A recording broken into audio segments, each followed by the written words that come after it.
right, everybody, welcome back to the stream. Today, we have got a real treat for you. We have got the 11-match war between NXT and Smackdown. Thank you for the naughty bits to get us started. And for both shows, we got one question, and that is, we're gonna see how each show does under pressure. Because it's bragging rights on the line tonight, as we have got 11 matches, a best of series between NXT and Smackdown Live. We've already had celebrity pickers choose who they thought was going to win. Gilbert Gottfried came out of retirement of a lot of things, and he picked Smackdown. Who was it? Gordon Ramsay was cooking. And he was like, the real chefs of the Ultraverse are Smackdown. Will Smith came out of nowhere and said, aha, woo, and then didn't make a pick.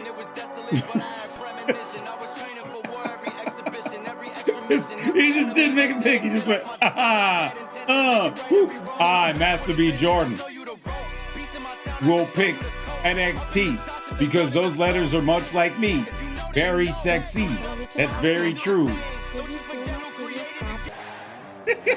Our first match of the stream preview features two people who have been battling back and forth over the last month.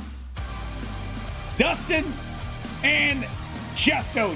As the way that I have marked down the mapping for the versus screens, if I have done it right, everybody on the left-hand side will be NXT, and everybody on the right-hand side will represent SmackDown, just in case you do not know which brands represent which shows.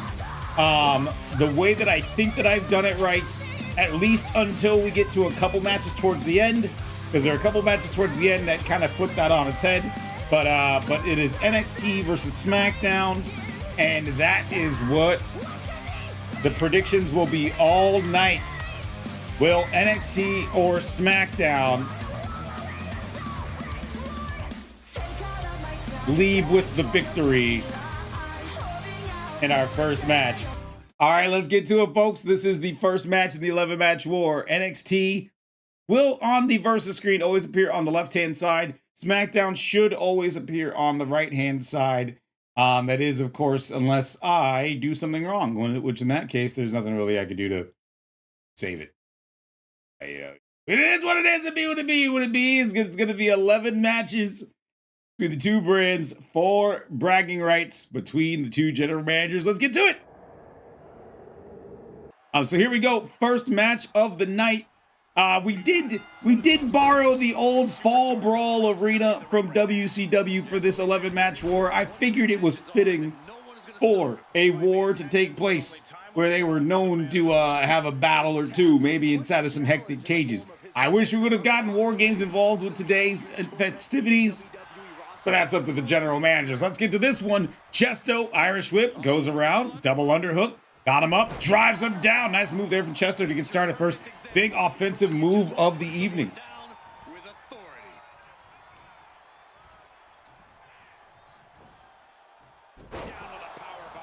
Nice powerbomb there from Chesto. Now Chesto going swinging, slanging and banging as Dustin just gets heaped down to the ground. And, well, I think what was good enough for once is good enough for a round-trip flight. Once again, Chesto just ragdolling Dustin. Dustin didn't want to go for a third flight. Chesto was thinking about it. Chesto was absolutely thinking about it. He was thinking about trying to send Dustin on a third flight.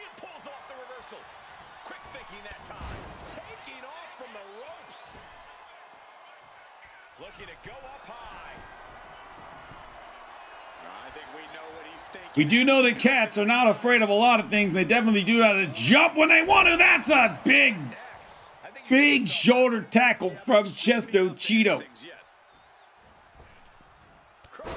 Followed up by the crossbody. Chesto looking good in the opening forays of this match. But knowing Dustin, this match brand supremacy on the line.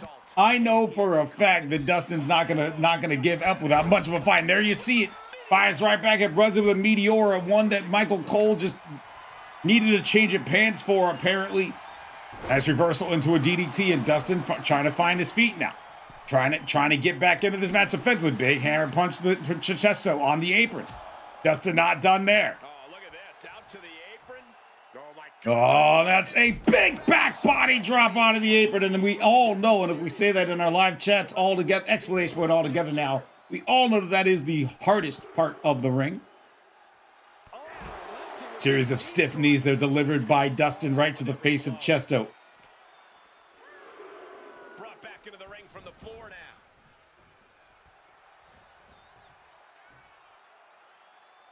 Dustin looking to bounce Chesto's head off of the canvas as we get a nice drone shot for our Master Drone 3000. Rip him to the suplex.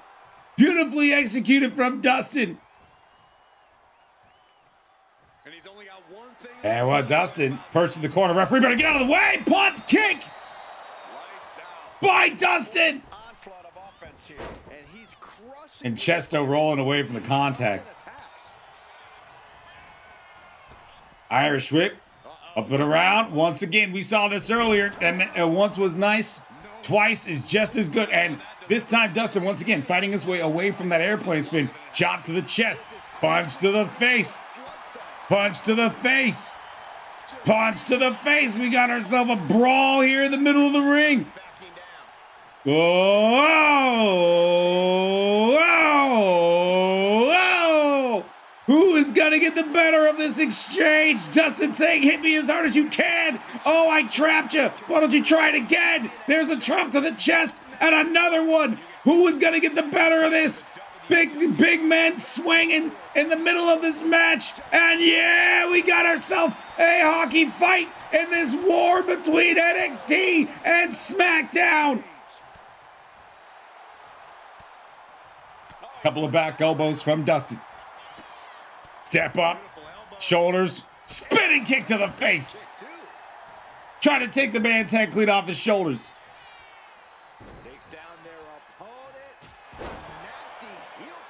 That's a flat call from Dustin. Falls into the pinfall to try to put this one away early for the 1, the 2, and only able to get the 2 count as this match is really got some legs to it. Oh, Dustin. Hammerlock, a reverse hammerlock. But Chesto able to get out of it. Chesto's got Dustin up. This can't be good. Thank you for the naughty bits. Appreciate you.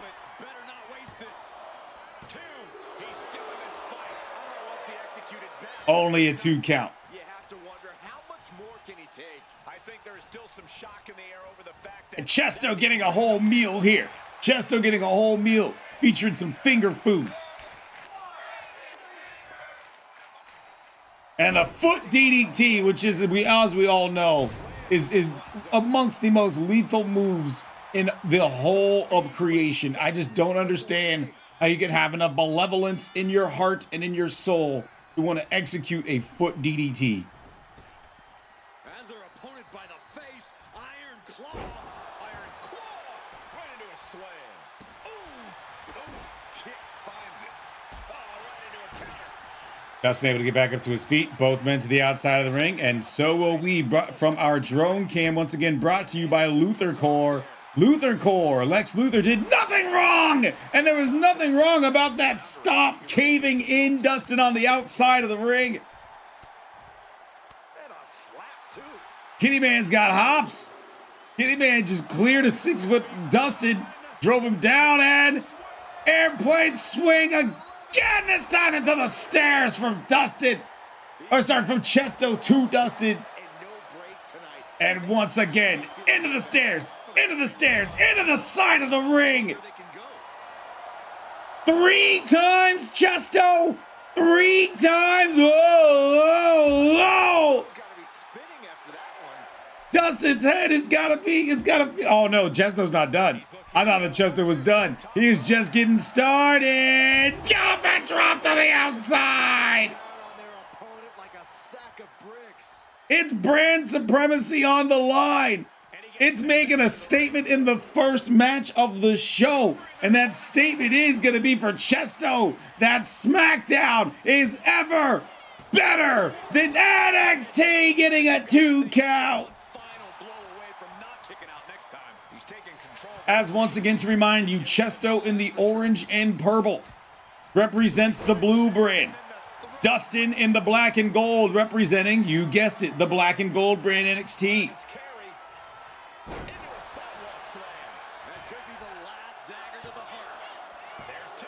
Chesto still only able to muster a 2 count. Dustin digging deep and getting his shoulder up off of the mat. Oh, Dustin might be in trouble because it might be time for him to file some unemployment, health insurance. I'm of course talking about the Cobra. That is a grown-up joke that most people would not understand in our community. That is a reference. Oh, swear to me. Where's my face? There's my face. This is an amazing match. It's brought to you by Vengeance and Justice. And Vengeance and Justice. And Rachel! Swear to Rachel! Coffin drop again! The WWE Universe showing the love for these superstars who have given them so and a pounce to the outside from Chesto.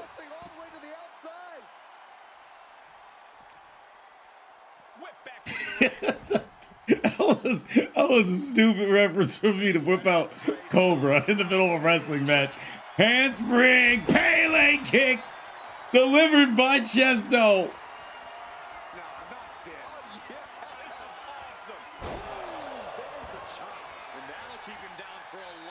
Little flip-flop and fly there from Chesto to put this one away.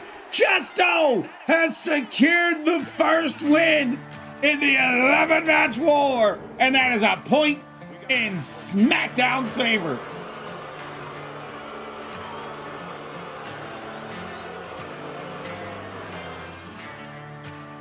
SmackDown looking to show there's a reason why NXT there's a reason why people regard NXT in a certain way. Why they look at NXT as the B leagues.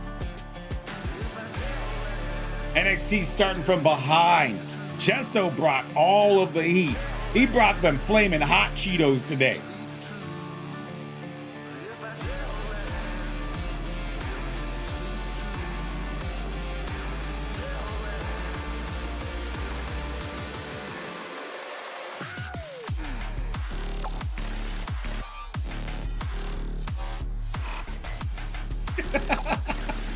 Great match though to get it started off.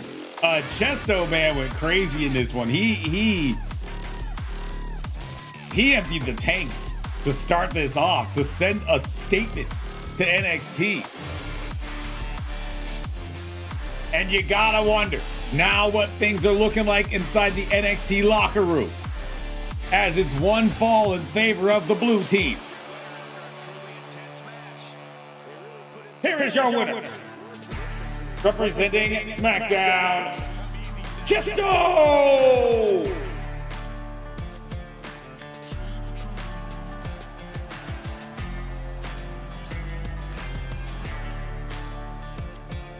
As we continue on with the 11-match war between NXT and SmackDown.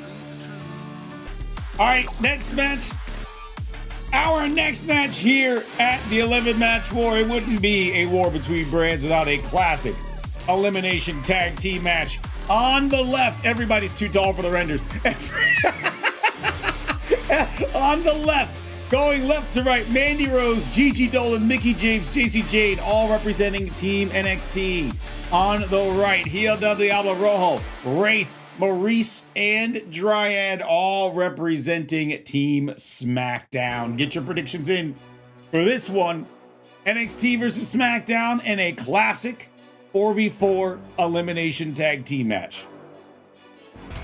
All right, you see it here, folks. This is a 4v4 elimination tag team match. Buckle up, because war continues on. As right now, SmackDown's ahead 1-0. All right, so here is what is on the line in this one. This is an elimination 4v4 match. The last team standing. You could be one person or all four people. The last team standing will get the win and 1 point for their brand. Currently, SmackDown is ahead 1-0. So NXT needs to start to needs to bridge that gap. They don't want to try to fall behind and then have to try to play catch up on the second half of the show. Dislocate something. Escape that in a hurry.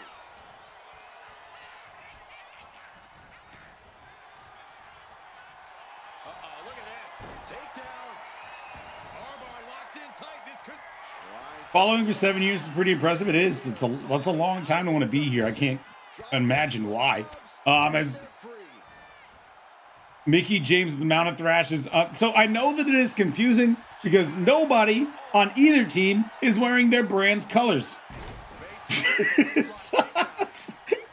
In fact, you got more people looking like they're representing Monday Night Raw than they are representing SmackDown or NXT.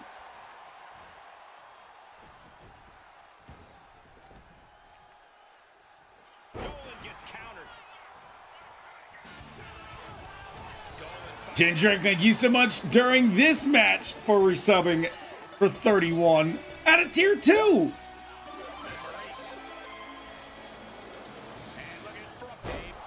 Jindrak just subscribed with a tier 2. As the arm bars stretch in. That can prohibit any use of their shoulder going forward. Oh, and a stop. Quick sidestep by Maryse. Big punch from Gigi Dolin. And another one. And a big slam from Dolin.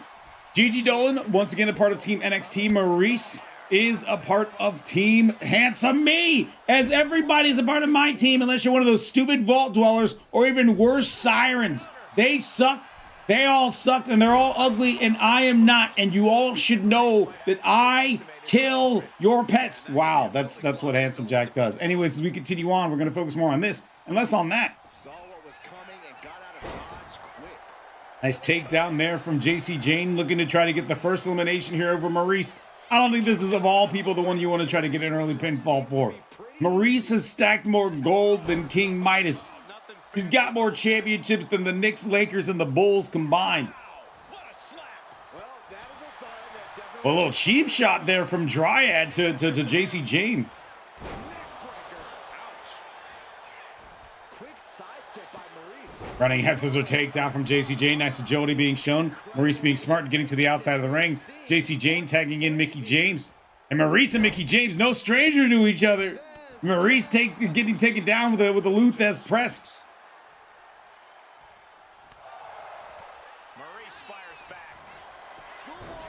We see the roll through, but a rope break makes it so that pinfall was canceled before it could even get started. Kicks to the ribs. Another kick to the ribs. The big elbow there delivered by the French Canadian.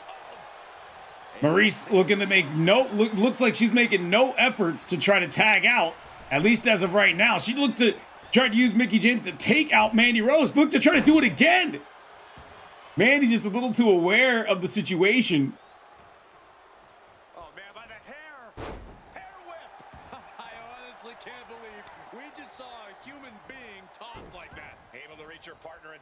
That's Wraith now tagged in. And Gigi Dolin on the other side. Blow it over.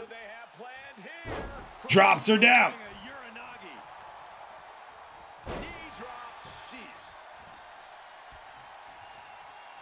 Once again, with these elimination tag team matches, you have to wonder about the strategy.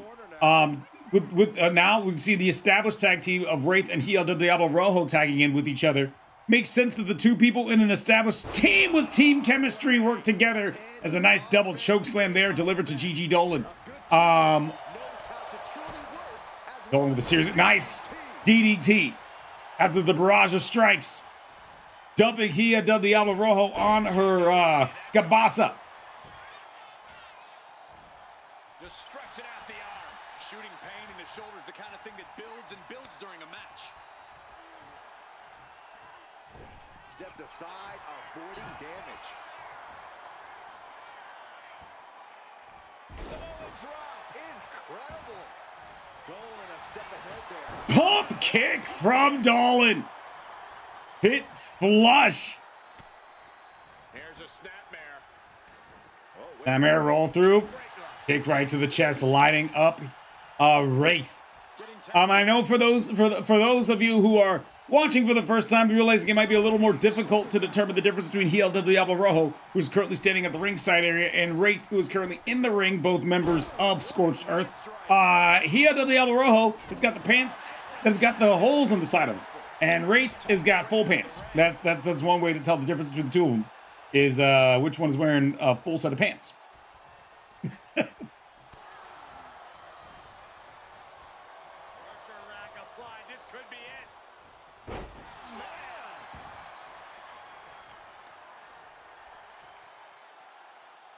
Oh, Wraith up once again, overflowed over Uranagi. Right in front of Jacy Jayne's team. Now, I gotta say this.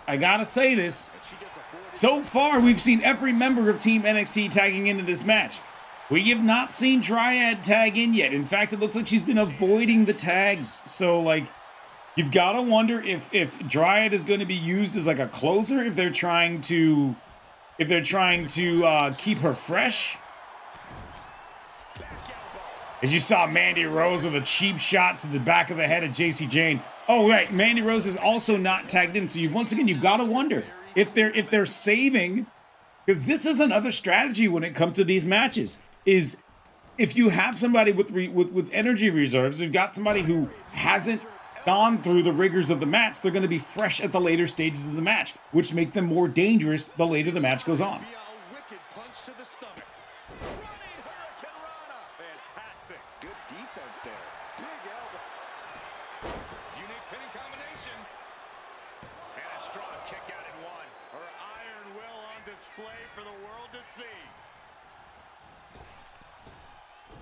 Full Nelson suplex from Hija del Diablo Rojo.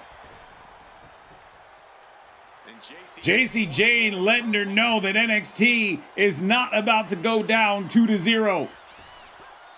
Missed with the back elbow though. Jacy Jayne just flailing around, and that's not going to be good. Turned into an arm drag takedown.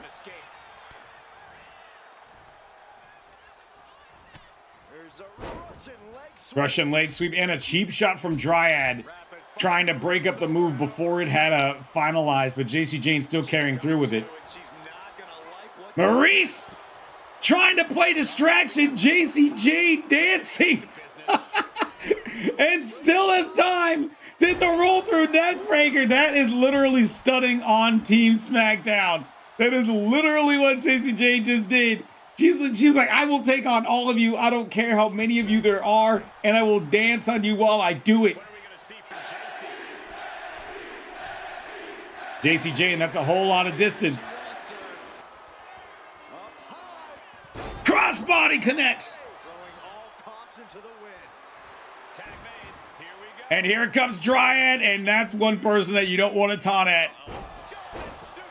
But Jacy Jayne with a suplex, and then immediately Dryad gets up. One, she's fresh, so that makes sense. But also,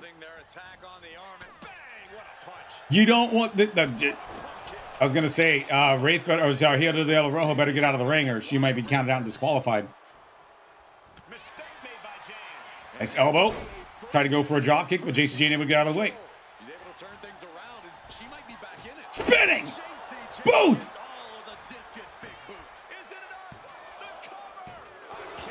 And a 2 count.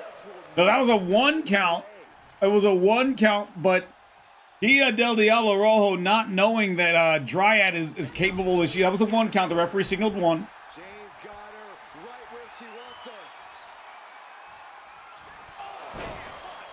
Rolling elbow. And Dryad has taken all of the big moves. And Maryse came in to try to break it up. That took some serious endurance. I'll give you that. Is there rolling elbow? Jacy Jayne, man. And this time it's a save, as each member of Team Smackdown has now run in to try to salvage Dryad from whatever the hell has been going on. This Ambush from, and now trapped in the corner. Oh, wait, whoa. Wrenches the arm back and around, holds it for the pin. Shoulders down. And she breaks the count. Not even letting the ref get to the 2 count. Running Hurricane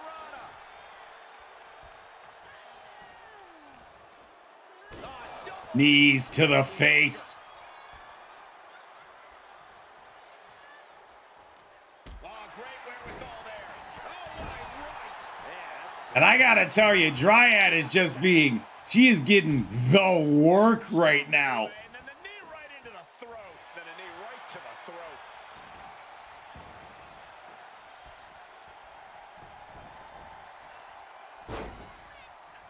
Taken down. What is this superstar looking for? Legs are great. Dryad with the fine lash. Jacy Jayne better get out of the ring. Jacy Jayne better get out of the ring. She tags her partner in. Dryad, who has taken a fair amount of damage, doing the smart thing and tagging out.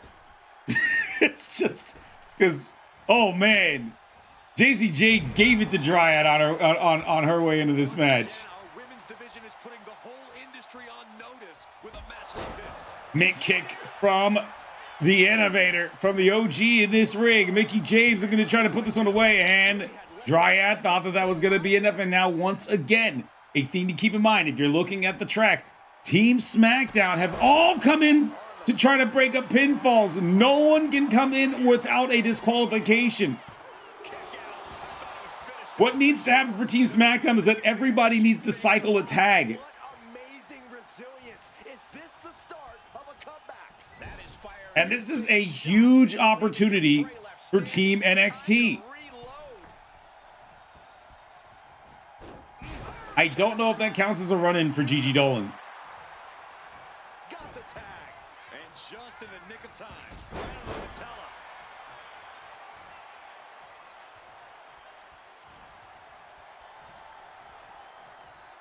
Oh, hanging neck breaker. Ceases to amaze me. And now an imposing onslaught of attacks in her direction. She's really struggling to find an answer here. Inverted DDT.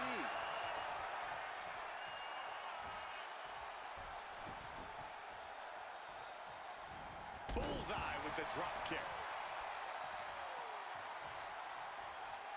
Rolling neck snap. Her endurance is really being tested now.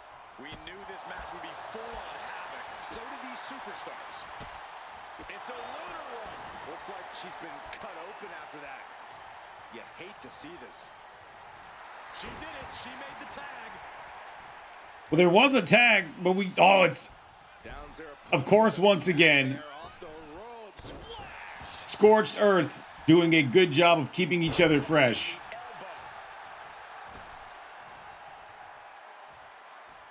Stomping the arm. Their opponent is down and in bad shape, but that's not stopping them. Uranagi. She gets put in the corner. Clothesline countered by Mickie James. No eliminations yet in this. No eliminations yet in this 4v4 elimination match.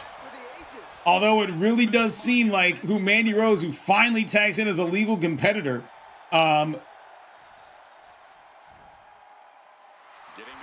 it really does seem like NXT has got a heavy advantage as to what's happening in this match. Oh, kick, caught and countered from Wraith. Jacy Jayne popping her head back into the ring, rounded down.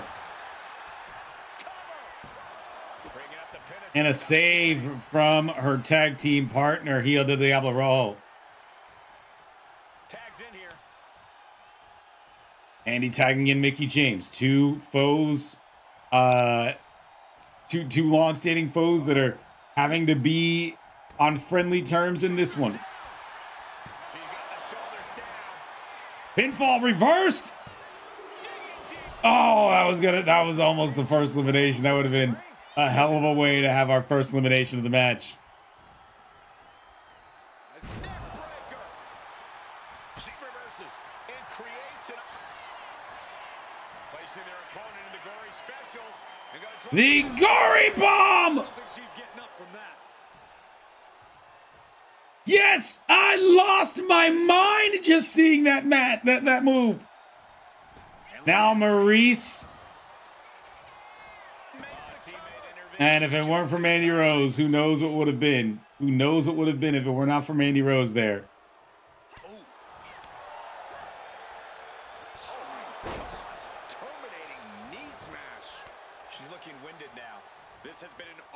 And now, have you noticed? A big running buzzsaw kick from Dryad.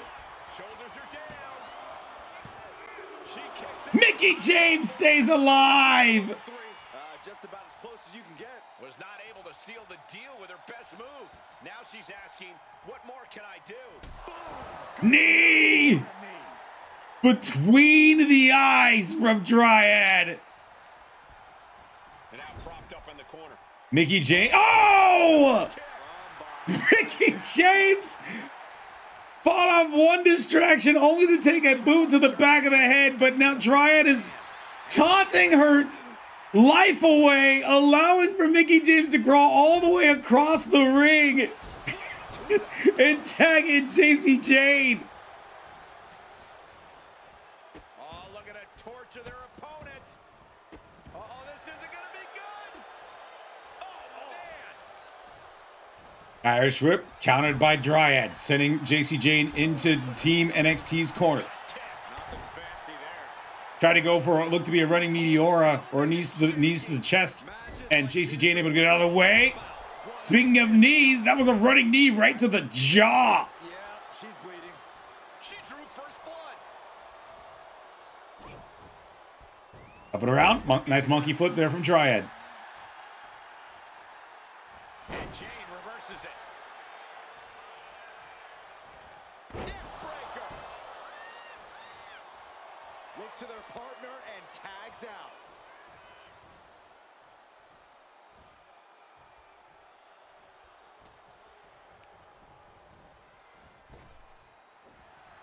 Tried to go for that kiss from a rose, and Dryad sidestep. Oh, God, Dryad clubbing blows across the face of Mandy Rose. Forearm after forearm. Look at these cross faces. And she's looking intent on And now Dryad sizing up Mandy, looking to lock in the Strangle Vine. critical time here. Can they get out? Are they going to tap? Can they break this hold? Mandy was able to slip through the hold. Mickie James is in the ring and needs to get out of the ring. Couple of punches being thrown by Mandy Rose. Big swing, big miss there. Dryad able to counter it. Tried to step Mickie James. Step Mandy Rose into the dirt.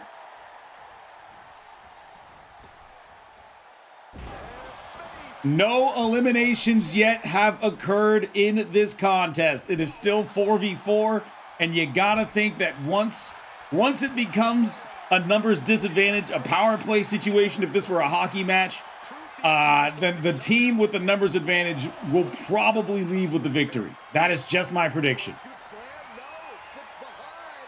Inverted DDT connects. And she's tagging out. Kick finds the spot. Dryad's got to find a way out of the ring. Mandy could be doing this on purpose. Or not. Not a good predicament to be in. Young Grasshopper Luke has summoned Stone Cold.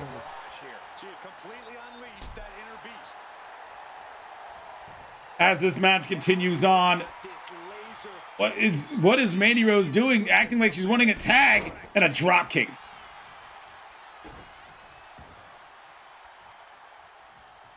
Currently looks like a numbers advantage. Remember, Dryad was thrown over the top rope to the outside towards the top, the far end of your screen. the pressure.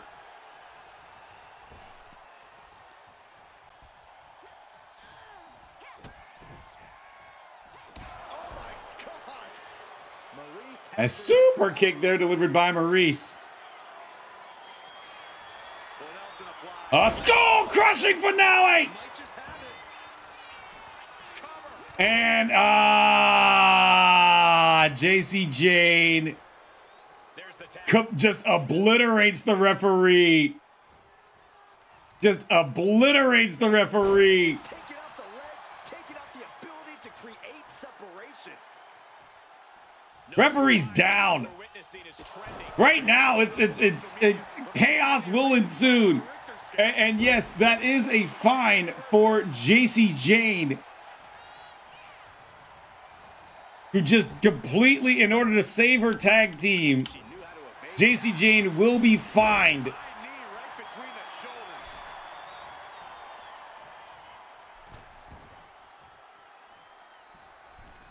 For assaulting an official here at the stream review.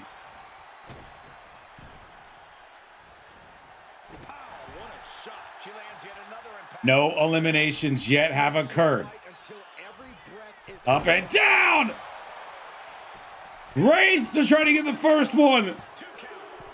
And she does! That's one member down! Raven with a tier 3 in the middle of the pinfall. And the 2 count there.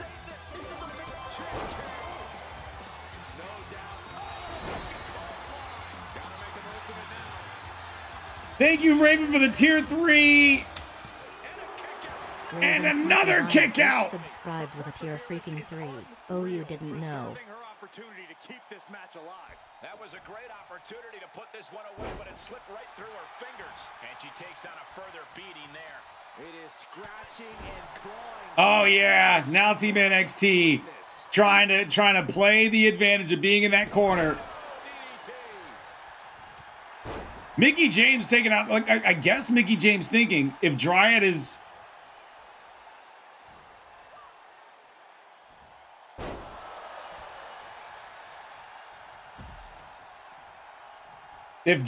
in the ring, then she'll get disqualified. This competitor has such a deep arsenal. We're about to see more of them. Springboard, head scissor, incredible.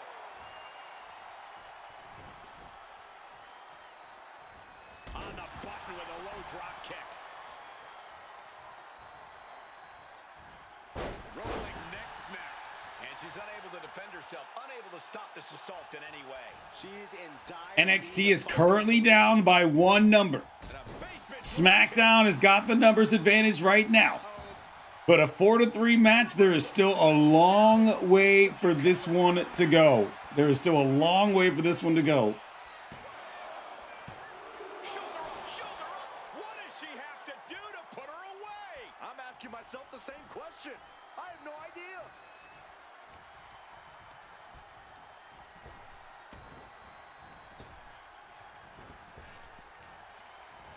Turned inside out with a desperation clothesline.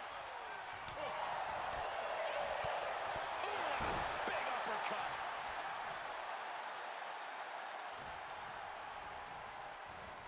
Placing her in the corner. She was ready with the counter. Boom, what a punch. Loving blow. Could have a stiff neck for a while. Series of stiff strikes in enemy territory for Mickie James. Face first in the turnbuckle. Oh, into the corner. Across the ring. Oh, back into enemy territory. Spine first. Wraith trying to make this a 4-on-2 handicap match. Dragon screw. Game changer. But after the dragon screw, Mickie James makes the long walk and tags in Gigi Dolin. I feel like it's been a while since Gigi's been a legal competitor in this match. Tried to go for like what looked to be like a shoulder tackle or something, got caught, something blow to the back of the head. But Gigi not being deterred there. Uh-oh, bang! Yeah, Mickie James comes in with the save. I think that's a good save for Mickie James. She's been slowed down yet again. Yeah, but in this type of match, the odds are forever shifting.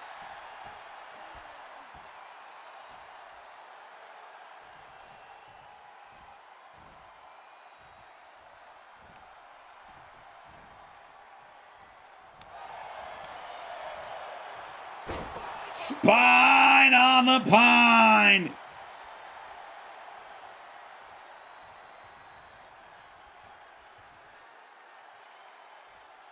Gigi trying to use the corner, the turnbuckles to keep herself on her feet. But a big kick Smart tag here is for Mickie James because she ran in for the save, but I guess Gigi Dolin. I guess Gigi Dolin tagging in Jayne because Jacy has been the most. I think if by my estimations, Jayne has been the most aggressive of the competitors on Team NXT. So not a bad save, not a bad tag, and bang, a big elbow.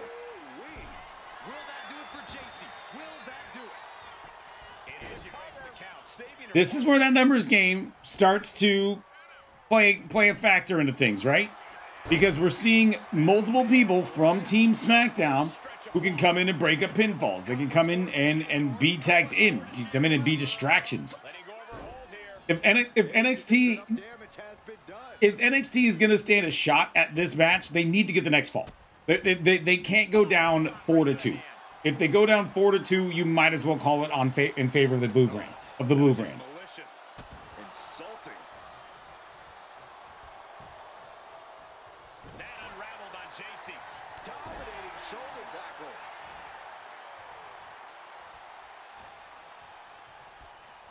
It gets sent right into the corner. And Wraith introducing Jayne to the turnbuckle a few times, and this third time is gonna feel pretty. Rebound, German suplex.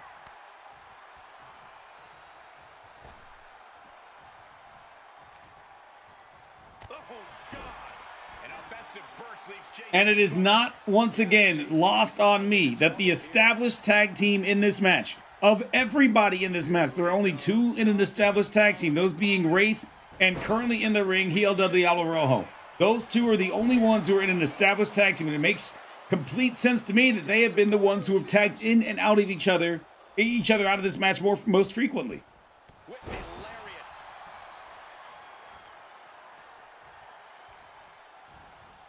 Missed with the mid kick. Ducks under it.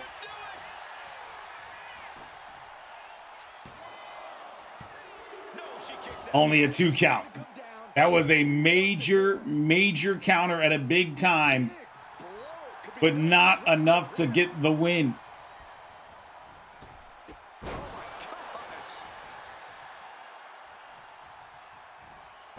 Let's float over neck breaker.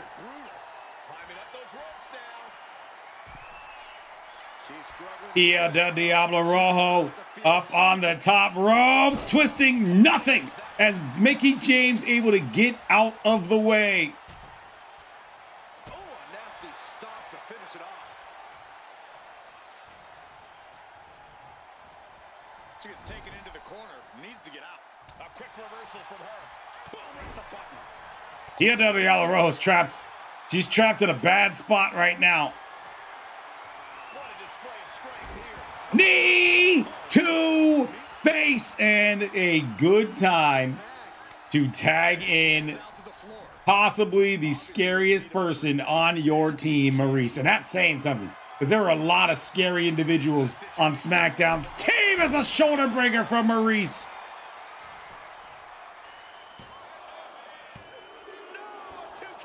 Incredible to think, after everything we've witnessed, we are still at a stalemate. And that holds Maryse. Mickie DDT! I just said that, Michael Cole.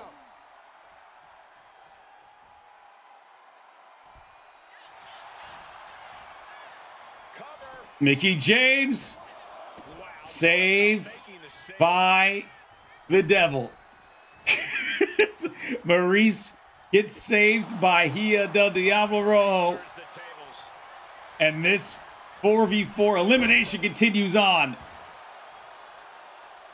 Here comes your partner. And quick tags from Team SmackDown, bringing Dryad back in. Dryad and Mickie James, a storied history. These two have had rivalries, traded titles between each other. They know each other like the back of their own hands. That was nice.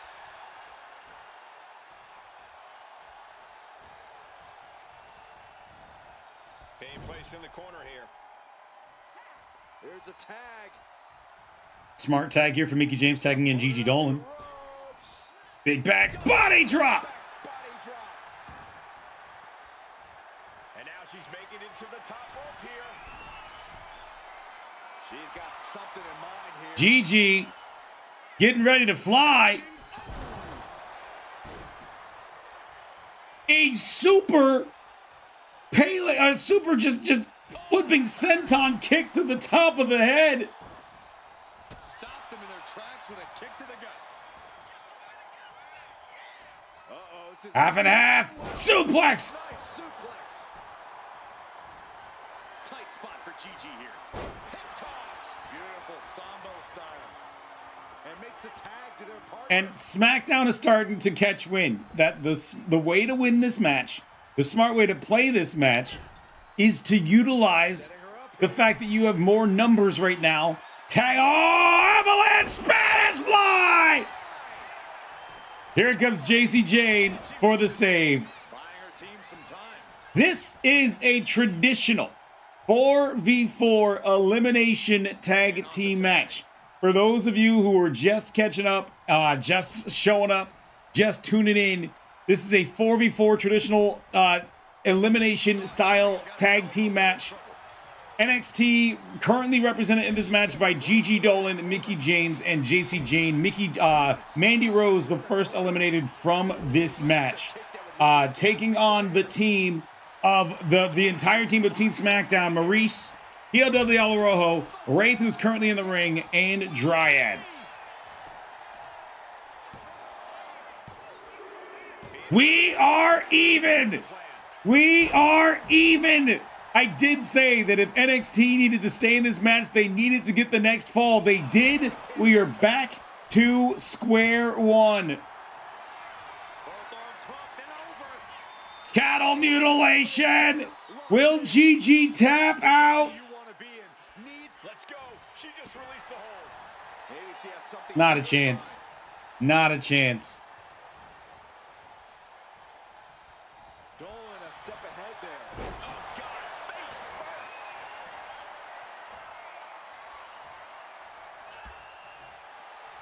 Here's a snapmare. Oh, wait.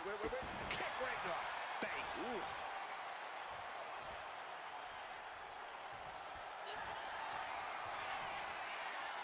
Gigi Dolin.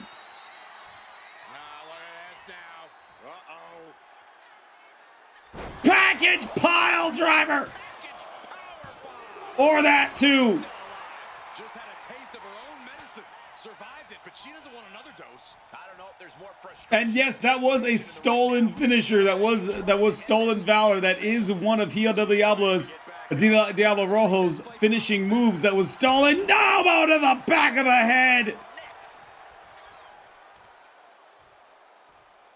If NXT can get the next fall, all of a sudden that pendulum of momentum swings to the other side.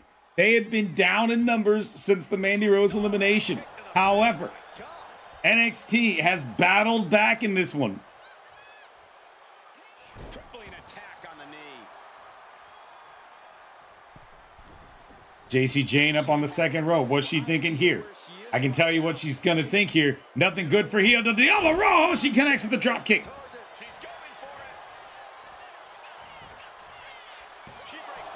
Only a 1 count. That says a whole lot with as long as this match has been going on, to still have it within you to only kick out at 1. Oh, she retaliates. Look at this. Snap suplex.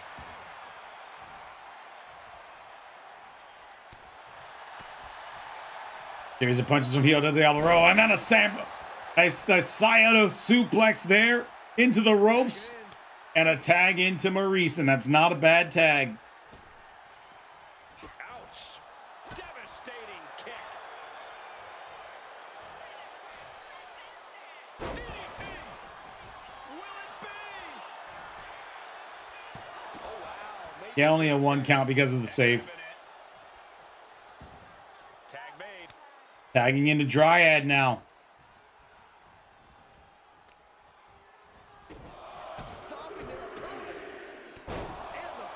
And now Mickie James is bleeding. And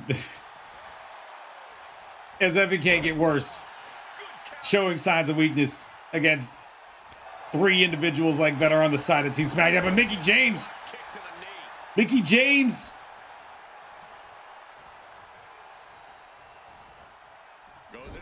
Flurry of offense has woken up in this match.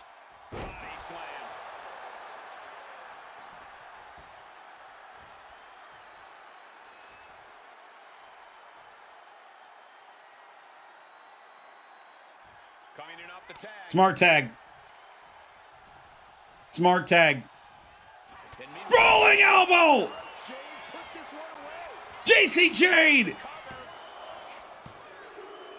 has eliminated Dryad. And like I said, NXT on a bump, and all of a sudden the discus boot. Slow count from the ref. Slow count from the ref.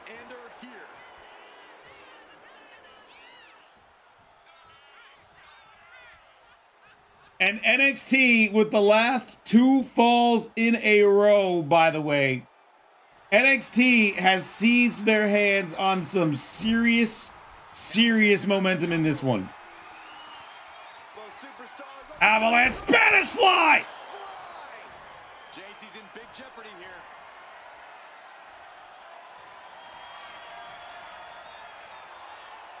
And Hija del Diablo about to show Jacy Jayne the original article. Package, power bomb, and Mickie James is right there. Didn't even let the referee get to a 1 count before Mickie James was in to break the pinfall.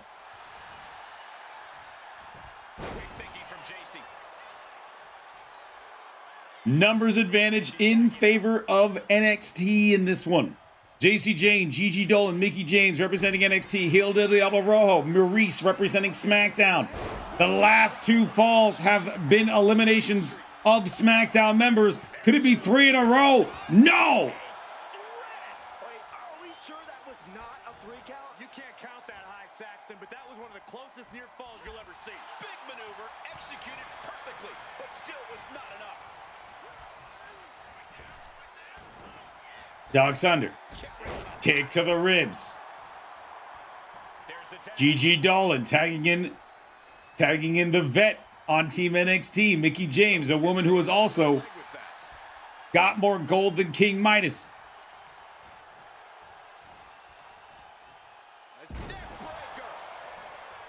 Wrenching neckbreaker from Mickie James.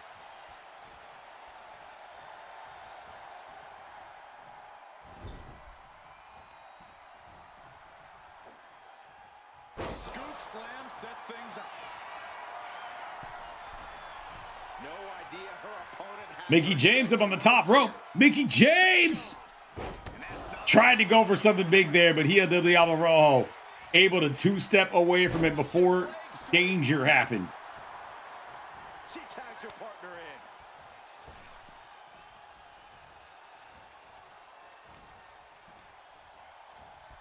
in. Leading her into the corner now. Forearm to the kidneys. Shoulder first into the steel ring post. Mickie James had a steam, missing with the drop kick. You cannot deny the tenacity of Maryse. Skull crushing finale. Oh, but both Jacy Jayne and Gigi came in to help. And now if Jacy doesn't get out of the ring, she might be counted out. Oh, I guess Maryse trying to help with that.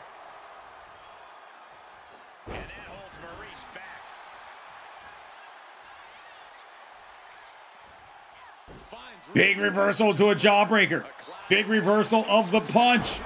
Mick kick.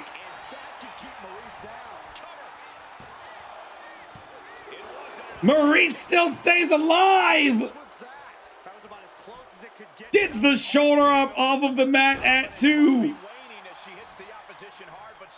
And this what started out as a 4v4 elimination tag team match. We are down to 2 versus 3. 2 for Team SmackDown, 3 for Team NXT.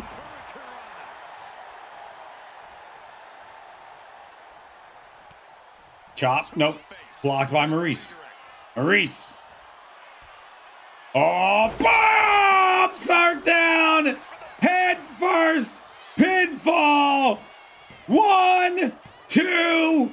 We are even at 2 aside. Oh, that was potentially a shot of the skull crushing finale.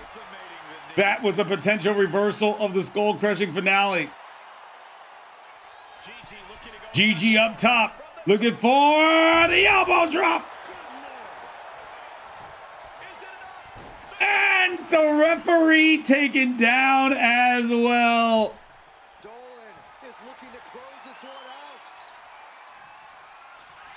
out. This match, yeah, but the referee's down. Gigi, hit the Gigi driver, sure. The referee's down. Gigi has her on dream. The referee's down. There could be trouble lurking for her with this submission maneuver.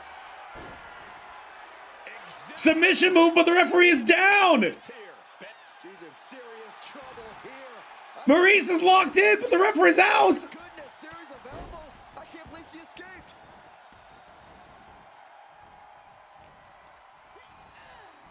Placed against the turnbuckles. Now the referee wakes up in time for Team Smackdown to get the tag. Big counter by Gigi. Gigi Dolin has her opponent up. Gigi driver. Gigi driver. That's in the ropes. That is in the ropes. Gets there. Teammate makes the save. That was absolutely in the ropes. And Hija del Diablo Rojo rolls out of the ring. Dolin gets countered. This match spilling to the outside, at least temporarily. Remember, in the Ultraverse, it is a 20 count on the outside. Gigi doing the smartest possible thing that she could do right now, and that is tag in Jacy Jayne. The literal smartest thing that she could do in this match was to tag in Jacy Jayne. That is a self-preservation, a team preservation tag.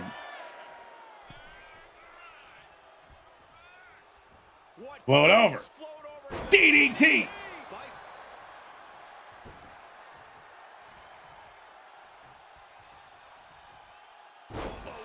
Wrenching the arm around and back down. Oh, knee to the face.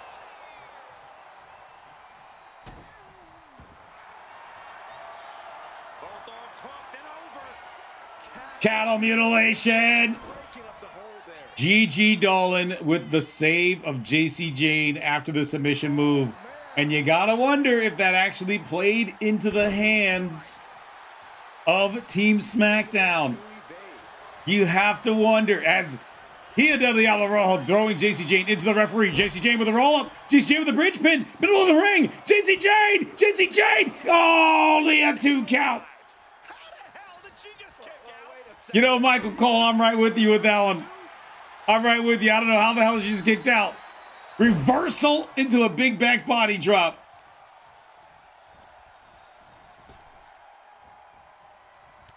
Followed up by a clothesline.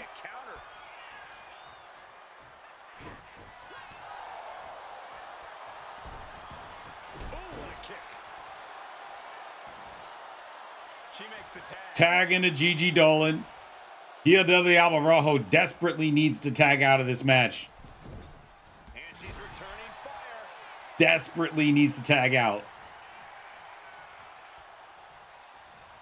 Rear European uppercut. Getting off the tag here. And she does. We've got fresh members on both sides. Fistfuls of hair into the snapmare.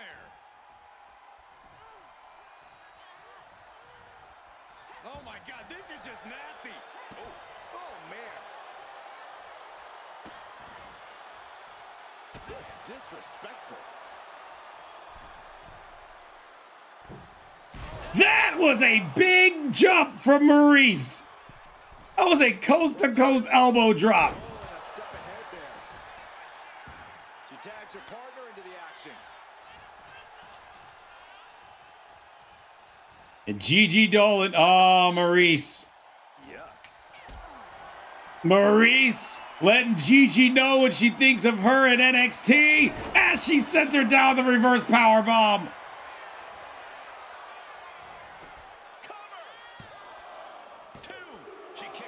And I don't know how. I don't know how.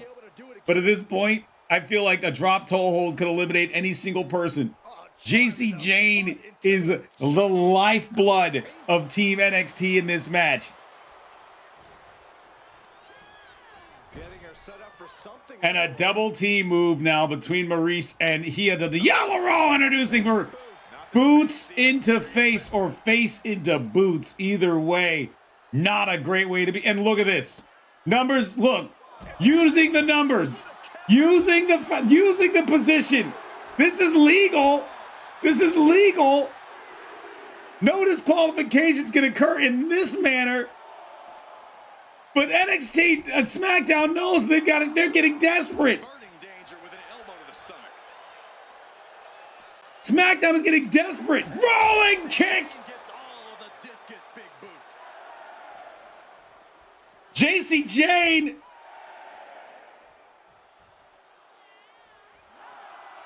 It should be a 20 count before an elimination. And it is. And now she delivers her back into the ring.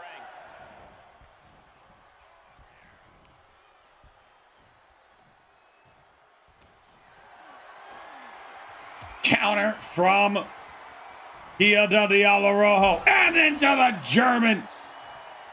Tag made.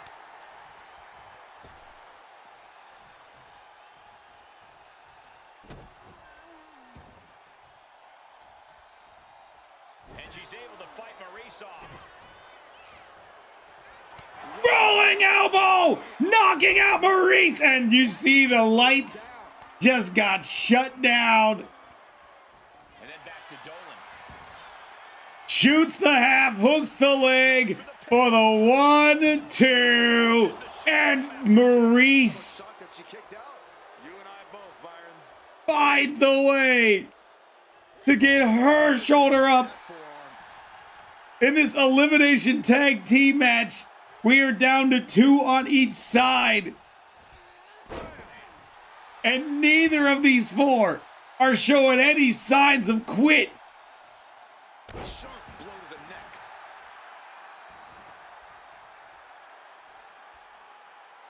In this, the 11-match war between NXT and SmackDown, we're getting a full-fledged war in this 4v4.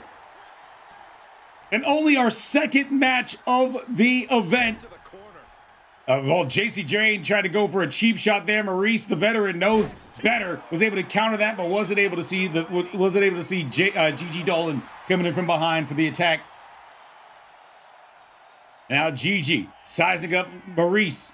Gigi climbing up to the second rope. Gigi hammer, nothing there. Maryse countered it into the French kiss. Into the French kiss for the save from Jacy Jayne. Jacy Jayne knew trouble was brewing, and that was a good use of a save. Double team move now from Team SmackDown. Irish whip into the knees to the gut. Gigi trying to get in a big offensive move with the big hammer fist flying from Hija Diablo. Now the pinfall after the uppercut for the 1, the 2. Gigi Dolin has been eliminated, and it is now down to Jacy Jayne, who has been the lifeblood of Team NXT. And I have a feeling that lifeblood just might have run dry. 1, 2, no!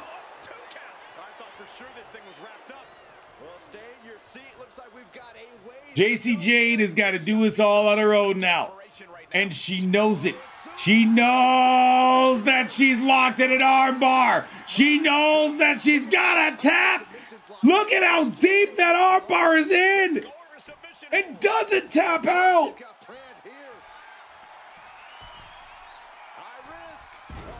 Missed with the heat-seeking elbow drop. Super Super kick delivered by Gigi, no, by Jacy Jayne. Jacy Jayne smart, taking Maryse out of the equation right now. Diving senton. Will this get down to 1v1? Another senton. Go for the pin. Jacy Jayne. This is your opportunity to make this even. Kick. Roll through. Super kick. But a kip up from here to the other row. Sending Jayne flying to the outside and giving Team Smackdown a breather. Oh man, Jacy may have just emptied the clip there, but did not hit the mark on any of her shots. Adrenaline pumping. Here she goes. Top high risk. Heat seeking elbow to the outside. I can't believe that didn't miss. Toss back into the ring. Can she do it here? And after the heat-seeking elbow, it is going to be another one in the books for Team Smackdown as Hija del Diablo Rojo and Maryse secure win number 2 for the brand that is blue.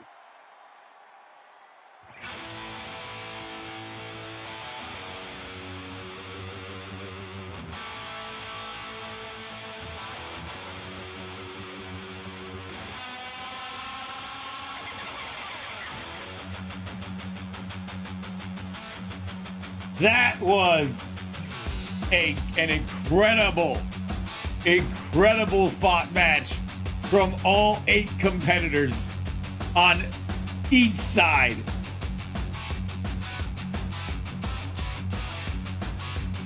But at the end of the day, the result says that SmackDown goes up 2-0.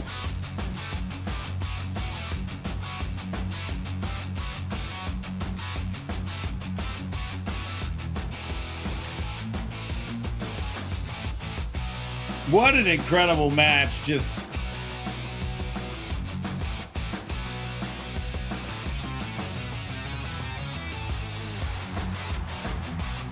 here are your winners, Dryad, Maryse, Wraith, and Hija del Diablo Rojo, Team Smackdown. Goofy victory post as we continue on with the 11-match war. Goofy victory post.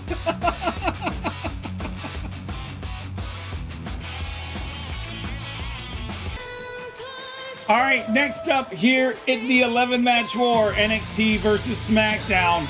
This next match is interesting because everyone involved in this next match is in the same faction, as we have on the left, Naomi and Bluffyzs, who are on Team SmackDown, were also in Empire Inc.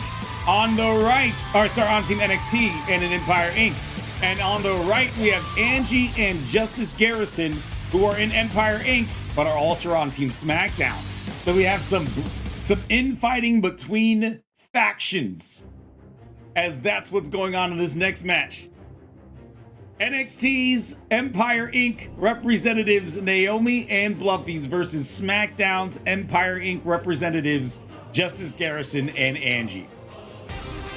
All right, it is a war between faction mates here on the 11-match war, where yes, not even faction mates are safe, because when it comes to brand supremacy, the GMs sometimes are like that professor in Godzilla, and they just say, let them fight, dude.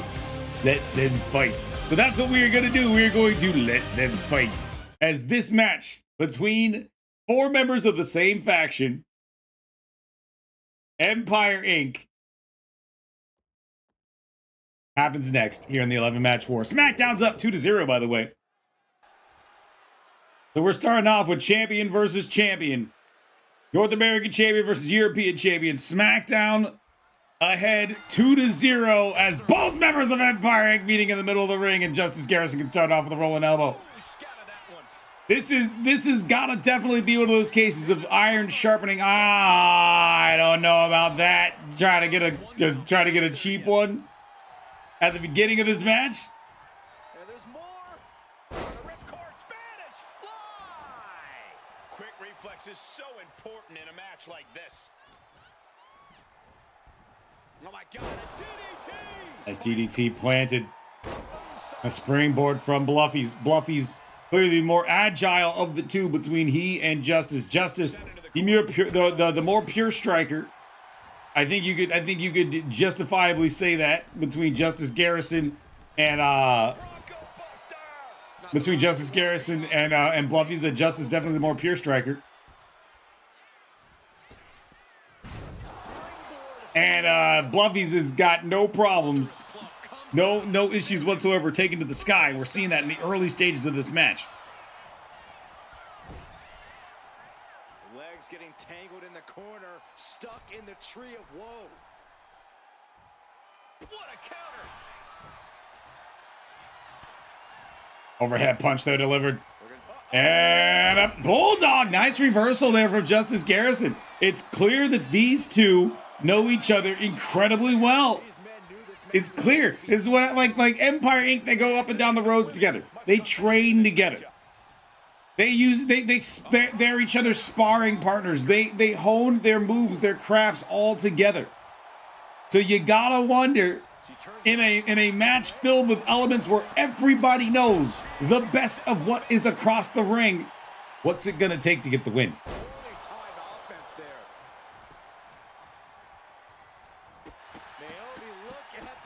Flurry of kicks there delivered by Naomi, and of course Angie ducks the last one. Like I just said, Angie and Naomi, they train together. I believe, if I'm not mistaken, Angie and Naomi are the only standing female members of Empire Inc. I could be wrong about that, which means they're training in the ring with each other a whole lot. Springboard cannonball into Naomi, just giving Naomi all of her. Look at this. This can't be good. Great escape there. Oh, to the back of the knee. A little back trample there, and okay. I respect that. We're gonna take a little meander down the hard cam here. That snap suplex going for the pinfall. Angie kicks out at 0. Angie's like, come on, girl, you gonna need to do better than that. Really gonna think you're gonna put me away with that? Clothesline in the corner.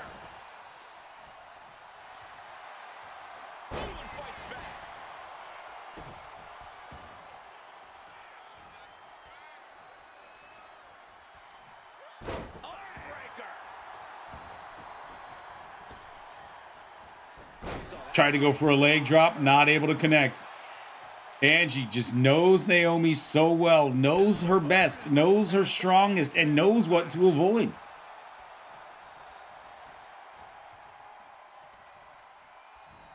Hard Irish whip.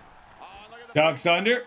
And once again, knowing that Naomi was most likely going for something like a rear view or something, Angie just puts the brakes on it, which is very, very fitting because this woman is about all gas and no brakes. Now locks in the submission move, but not able to hold it on for long.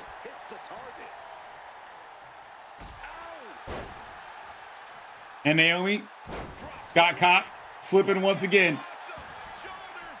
Roll through it. Oh, this is a 1 count this time. Blow it over. DDT.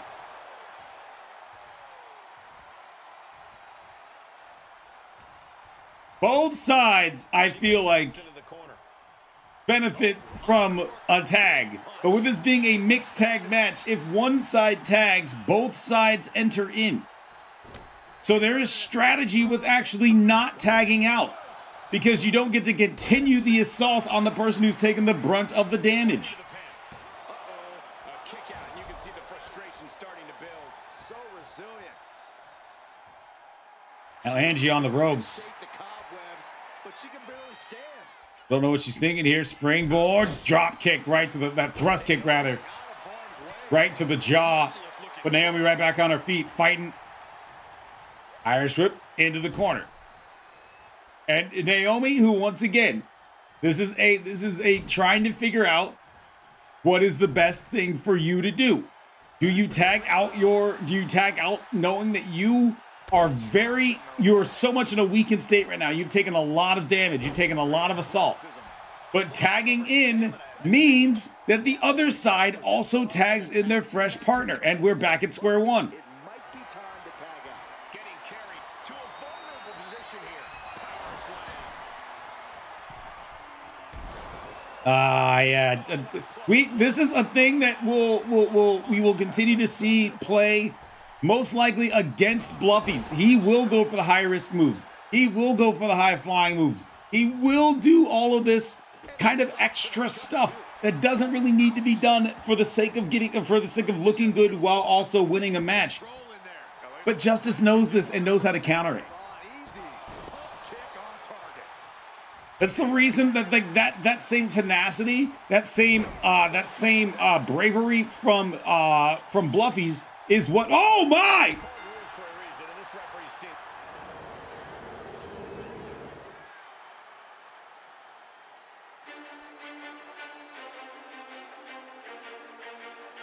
Just like that!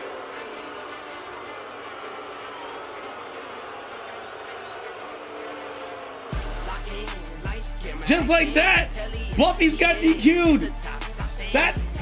He attacked Angie!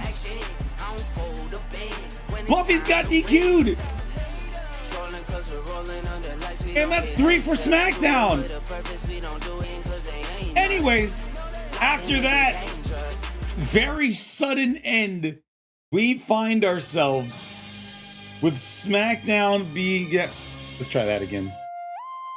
After that very subtle end, we find ourselves with Smackdown being up 3-0 after 3 matches.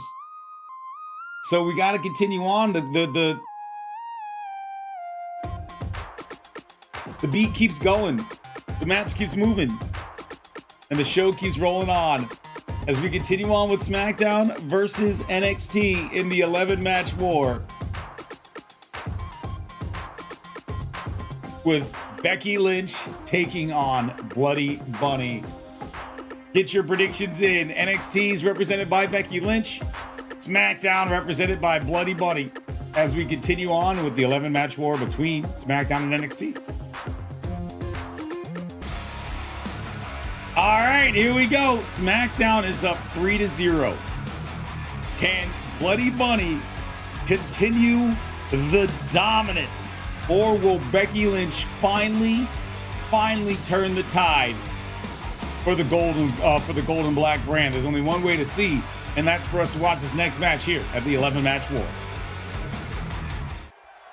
So far right now, Becky Lynch has got the weight of the world on her shoulders. Being down, her show is down 3-0. Becky Lynch looking to be the one to turn the tides in favor of the golden black brand. Let's see if she's able to do so, or if this will be total absolute dominance from SmackDown Live.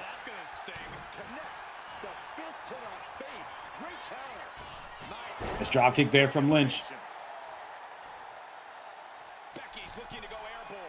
Becky up top, willing Bloody Bunny up to her feet. Moonsault, and nothing there to connect with.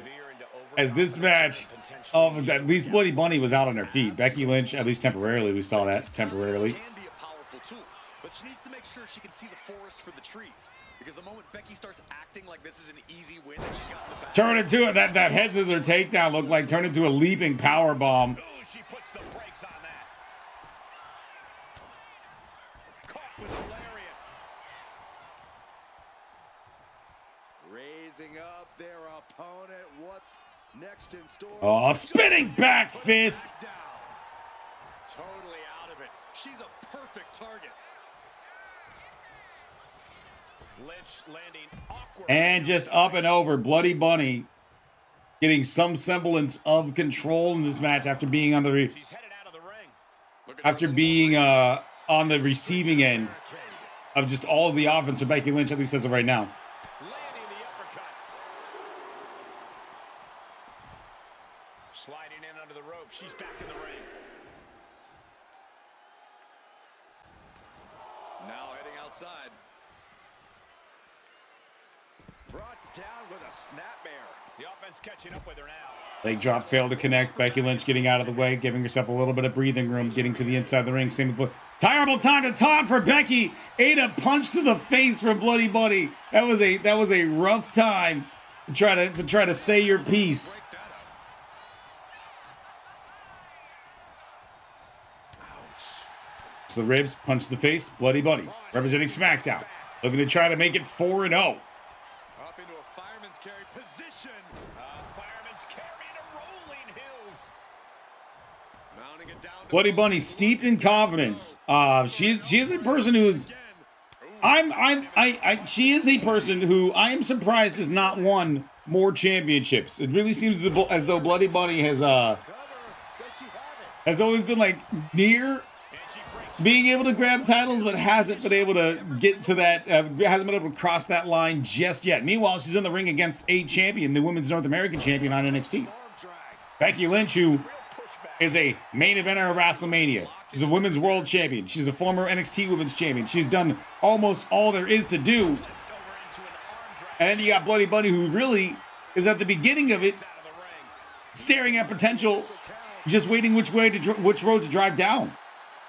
Completely manhandling, my goodness. No other way to say it, guys. That looked like it hurt a lot. Lynch saw it coming. Kick to the gut. Flurry of strikes from Becky Lynch. Letting it fly. Nice clothesline there from Becky Lynch. Now, a way to win. It's not one to think about. It's not one to skirt around. A good way to win. Get your opponent counted out. A win is a win, especially at this point. Any win's necessary. Dragon screw leg whip. An elbow drop and then look at the knee strikes. Brutality. You can see that each strike drained their opponent's energy. Referee's count is at 11. There's still plenty of room left to go in this one. And she slides her back to the mat. Bloody Bunny getting this one back in the ring. Bloody Bunny doesn't mind getting a clean victory, Oh my. because that would be another definitive statement for SmackDown. We've seen SmackDown win in the women's 4v4 elimination tag match. We saw SmackDown win with Dustin against Chesto, two former SmackDown Undisputed Champions, by the way. Top wrist lock, opponent down to one. We saw the DQ finish in the Empire Inc. face-off. Comes the fire. Oh, and return fire from Lynch. And now Becky Lynch trying to put one Lynch trying to in the score column for NXT after that knee drop. Becky Lynch get the count started. She is showing us something special here tonight. kick to the gut. Becky Lynch manhandle slam. Could this be it to put NXT on the board? No. And Becky now getting in But Becky position.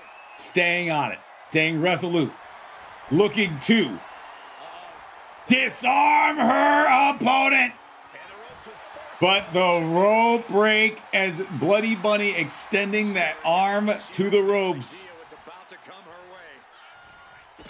Not taking much damage, but a super kick. Not done yet. Ataxia. And right into the cover. Might end this. Fights out at On a 2 count there. Doing this matchup. It's unbelievable. kick to the midsection. Setting them up. Bunny Destroyer. Oh man, SmackDown's gonna go up 4-0 in this one. 4-0. Ah, not yet. Not yet. Sniffed it. Smelled like a win. And then the winds changed direction there. Got to go for a rolling neck breaker, but Becky able to roll away. That's a move that an old rival of Becky Lynch and Charlotte Flair likes to utilize a lot. So, of course, Becky knows a counter. Followed up by a German. Now Becky Lynch going up to the top rope. Bloody Bunny's still on the ground, but that's not going to be the case for long. Becky Lynch is up. Bloody Bunny is up. Becky missed with the elbow drop, and I don't understand how you were that close to somebody, and yet you miss. I don't understand.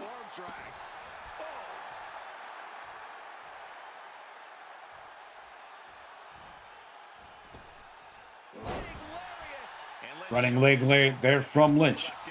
Yeah, Becky has to be contemplating how to end things here. Hold else and slam. She's rocked and things aren't about to get any better.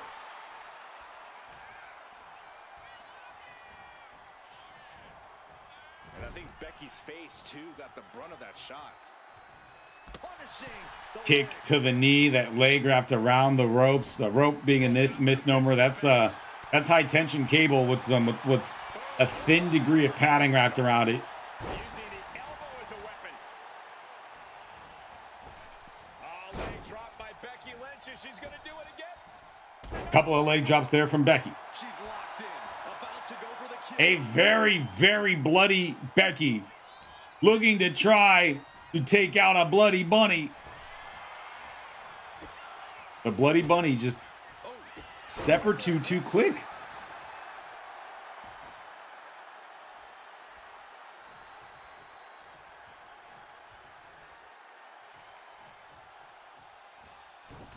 Clothesline to the back of the head. Back of the neck.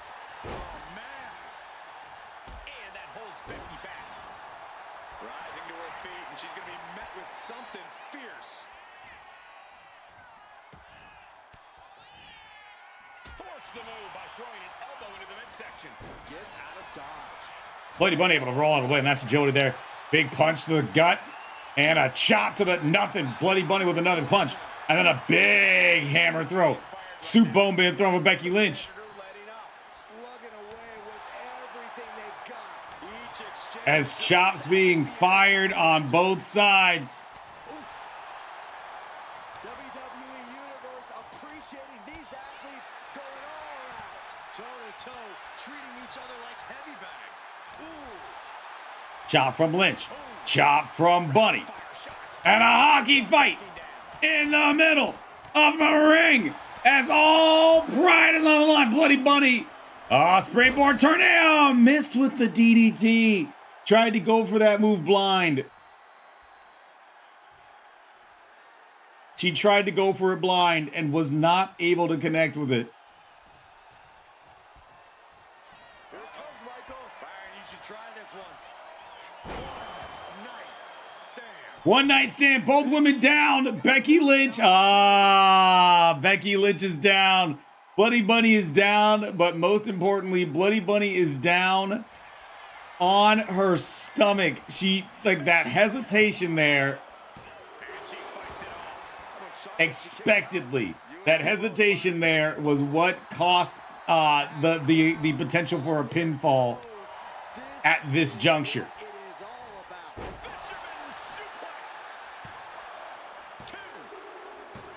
High bridge there, and Becky gets the first fall for NXT.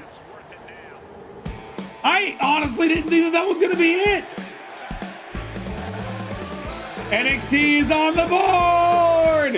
It is now 3-1, and Bloody Bunny surrenders the first loss to the gold and black brand. We will not have a clean sweep here at the 11-match war.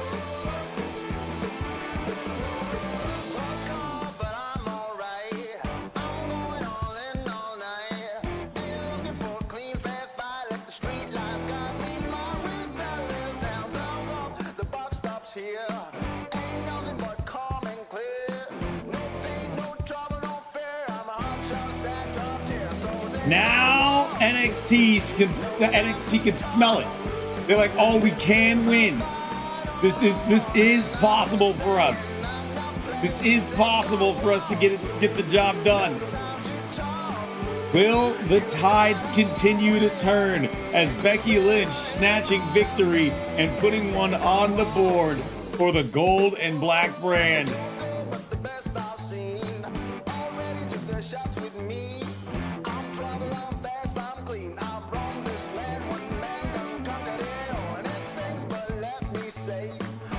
Like, what a beautiful bridge to put this one away. I didn't think that it was going to be enough. Here is your winner representing NXT, Becky Lynch. And Becky Lynch goes up 1-0. Sorry, not Becky Lynch. Sorry, no, there's no 1-0. NXT now on the board 1-3 is what I meant to say. NXT on the board 1-3 is what I meant to say. Because in our next match, bro, we have seen mixed tags. We have seen 4v4 elimination tags. This is a standard men's tag team match. NXT represented by CM Punk and Damian Priest. Smackdown represented by Cole Quinn and the Monster Abyss. Who gets the next point for their brand? Cole Quinn and Abyss, the entity, or CM Punk and Damian Priest, the Straight Edge Society. That's our next match here at the 11-match war. All right, our next match here at the 11-match war currently, NXT, after Becky Lynch's win in that last match, on the board, NXT is still down 1-3. As always, if you don't know which superstars represent which brand, NXT, as far as we're concerned, on our match card, is always on the left-hand side. SmackDown is always on the right-hand side. And yeah, we are gonna keep it rolling and see just how this war continues on between the two brands. All right, as we continue on, NXT is down 1-3. Let's see if CM Punk and Damian Priest could continue to shift the seas, shift the tides, change Momentum's jersey. With CM Punk and Damian Priest, and this is sure to be a barn burner of a tag match in this encounter with Cole Quinn and Abyss. And of course, immediately we're seeing the entity Who will be the better team? just unleash the horrors upon CM Punk. Just double team and tag team moves. I have a feeling that with both of these being very well established tag teams, that we're going to be seeing a lot of really good tag team work between both sides. That was pretty. And into the corner he goes. Double axe handle. Nice axe bomber there to the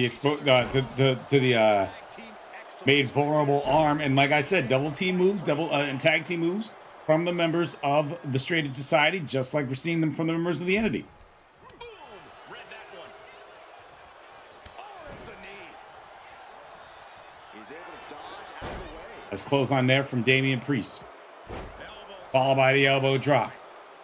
As one in tag team matches, it really does seem like the camera likes to fixate on one person's butt. So we're gonna try to switch at the camera as much as possible. What are we gonna see here? Double team effort. Double team shoulder tackle. Looks like he just got rocked there. Yeah, that's Priest's experience guiding. And it's a very interesting tactic from Punk and from Priest, as they seem to have been isolating Abyss. You would think of anybody they would want to isolate Cole Quinn, but CM Punk and Damian Priest are looking at saying, if we could take down the biggest, baddest person on the opposing team, then the team will not be able to showcase any opposition to us. Clothesline from Priest, and I got a feeling we're gonna see I was gonna say a man to take a flight, but Abyss getting out of the way, and this match continues on. Abyss able to leave relatively unscathed after that move. Ripped from the outside in. There's a choke slam.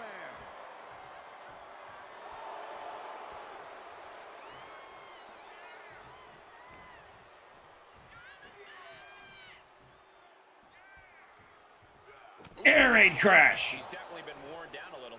After that, maybe it's time to tag out for a second. Damian Priest standing between, cutting the ring in half. And just marks of a great tag team. This is what you do. You make it so that it basically turns into a handicap match.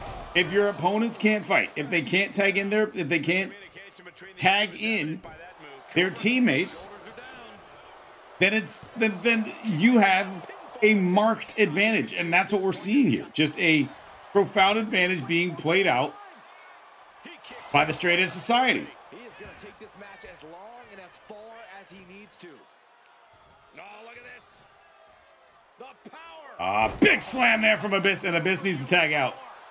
Didn't think that I need to say that about anybody to Cole Quinn, but that's what the nature of the beast is. Abyss needs to tag out.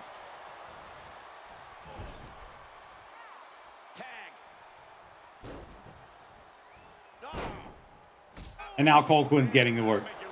Now Cole Quinn's getting the work.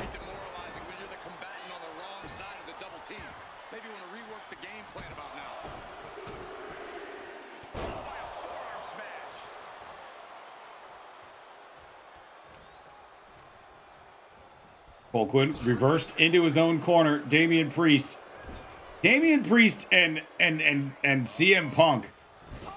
Very established. CM Punk, a former NXT Hardcore champion.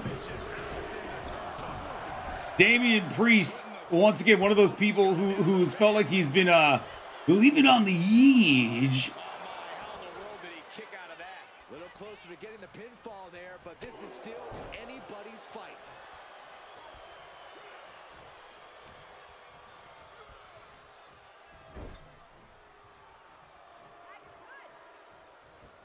This has just been a tag team workshop from the Straight Edge Society. I gotta give respect where it's due. Although Cole Quinn with a full Nelson reverse face buster. The 0 count and To take the shot, but it's still too early to wrap up this one just yet.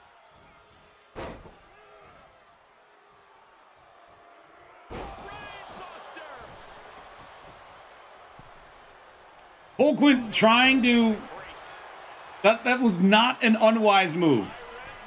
That was not an unwise move, but a big tag. Cole Quinn tagging in Abyss, but CM Punk immediately taking down the monster. And this has been. He's got him now.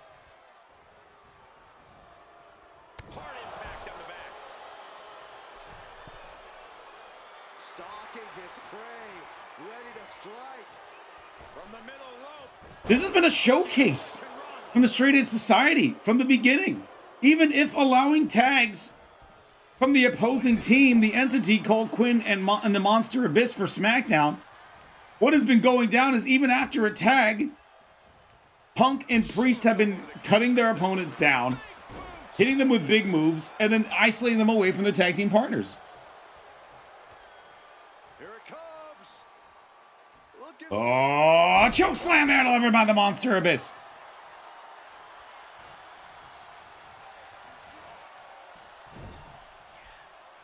Currently, the total is 3 for SmackDown, 1 for NXT. Double choke slam there from the entity. This is a best of 11, which does mean that you need to win 6 matches in order for your brand. Your brand needs to win 6 matches in order for it to claim supremacy. Another Cobra from this time from Cobra. That's got to be a rope break.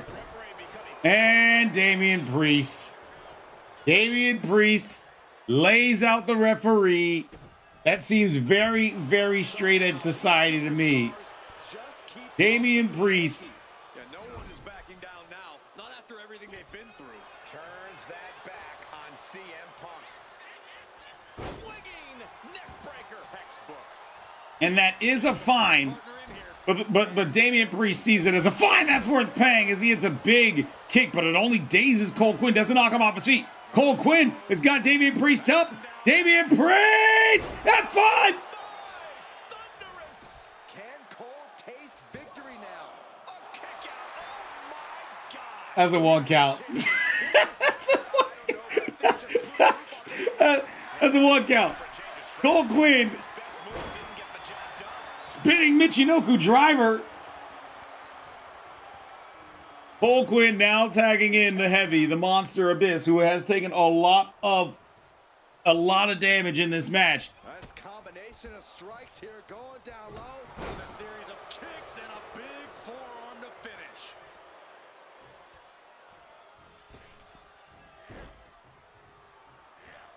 Abyss is out of the way. Alexander tries to go for the leaping leg lariat, but not able to connect. The Monster Abyss just a little slower than Priest had thought. And now the Entity with the double team move.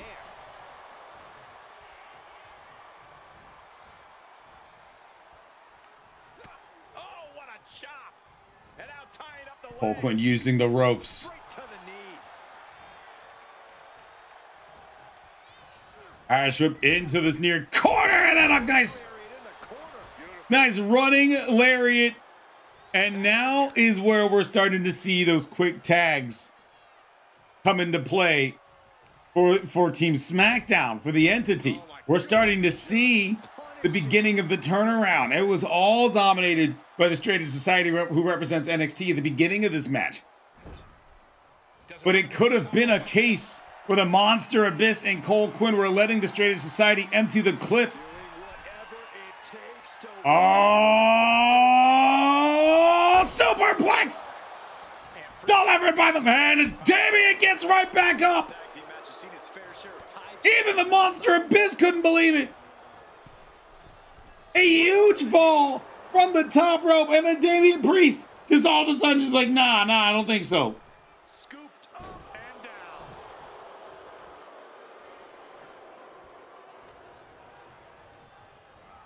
down. As was set up in the Double team move now from the Straight Edge Society. Where's this team? Oh, this ain't gonna feel pretty. I think we saw this earlier from the Entity that DDT into the reverse wheelbarrow. His lights are off. Going for the cover. Yeah, Cole Quinn breaks that up. He's heading to the top. Breaks that up before it can get any worse. But CM Punk! Ooh, yeah, the Macho Man inspired elbow drop. And what's important here is that Quinn can't come in to help. 2 count. Quinn literally just ran in to help, so he cannot run interference, or else there will be a disqualification, and NXT will be on the board via DQ. And we've already seen that in tag team matches. Now starts to fight out with some punches to the gut. Clothesline. Good Lord. So effective. And the WWE Universe continues to remain on their feet. They know they are Inboard. facing And after this springboard, Abyss with a roll-up. Only a 1 count, though. giving a massive effort to overcome the pin attempt. Sidewalk slam, planting Punk in the middle of the ring. You gotta wonder, when is Abyss gonna pull the trigger for shock treatment? When is Abyss gonna pull the trigger for the black hole slam? We gotta wonder. Or is it gonna be is it gonna be the 4 horsemen of the apocalypse and Cole Quinn hitting the Culver Drive? Propped up in the Double team move incoming here from the Entity.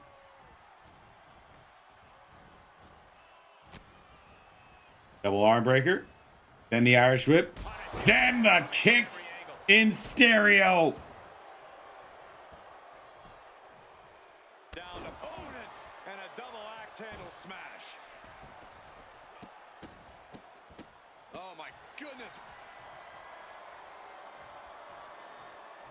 Heading for the top rope, looking for something big here. The Monster Abyss taken to the sky, and this is not something we see very often, and that's the reason why. Took too much time. Punk was able to get out of dodge. Here's the tag. Opponent off the ropes. Double big back body drop. And now the Straight Edge, Damian Priest There's the tag. choosing the worst time to taunt, allowing Cole Quinn to be tagged into this match. The Monster Abyss is down. Cole Quinn's got to do this on his own. Powerbomb. Knee shot. The exclamation point. Double underhook, twisting neck breaker. Could that be enough? And can Cole Quinn secure the win here? No. Damian Priest didn't kick out of that. Damian Priest barely got his shoulder up off of the mat.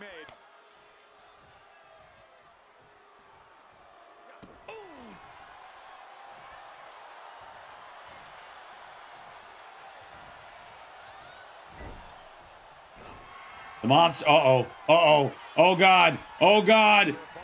Looking for a pounce. And he also targeted CM Punk. So CM Punk knocked off of the apron. Monster Abyss. It's a 2 count only. A roll up.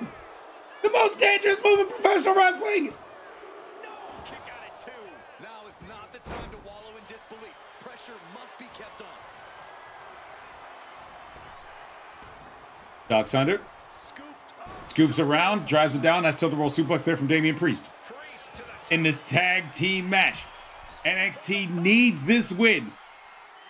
Damian Priest, CM Punk need to get this win for NXT. And that's actually a good pin for Damian Priest. Because psychologically, we have seen elbow drops get wins tonight. So Cole Quinn had that in the back of his mind. So if Damian Priest is able to battle here, if Damian Priest is able to avoid a tag or a double team move, which right on cue, not able to avoid it. Double choke slammed. Will that stop Priest? Cover. Scores the win. What a great team. Smackdown is now up 4-1.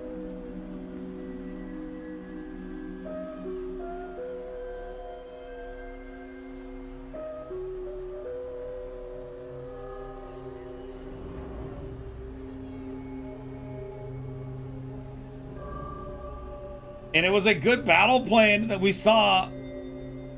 We actually saw the entity utilize the Straight Edge Society's battle plan later in the match.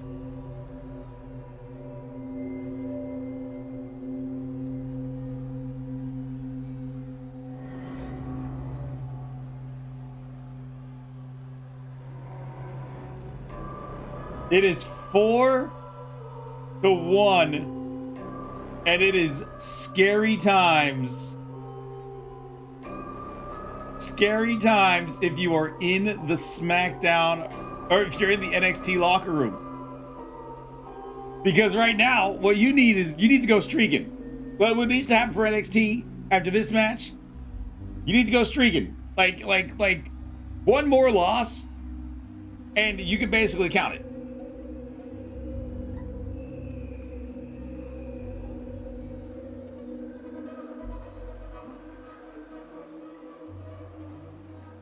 NXT needs to go on a warpath in these next few matches. Otherwise,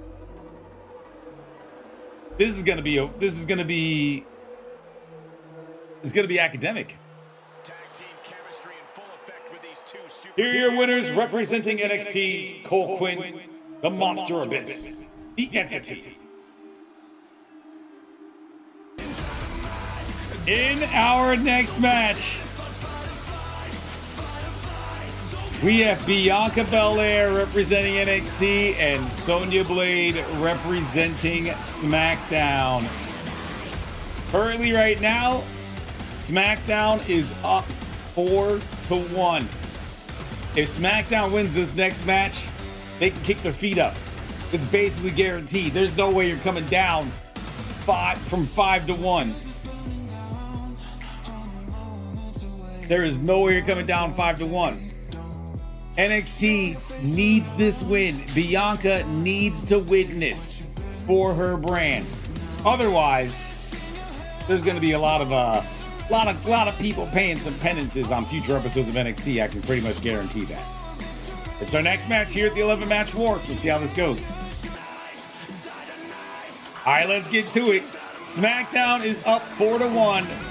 Bianca Belair, representing NXT, needs this win. All right. NXT is down 1-4. Bianca Belair, this is a must win for the EST. If she does not win her show, NXT will need to go undefeated for the entire rest of the stream preview. There is no way that I see anybody, any entity, any group coming down from a 5-1 deficit. Bianca needs this win for NXT. NXT needs this win desperately.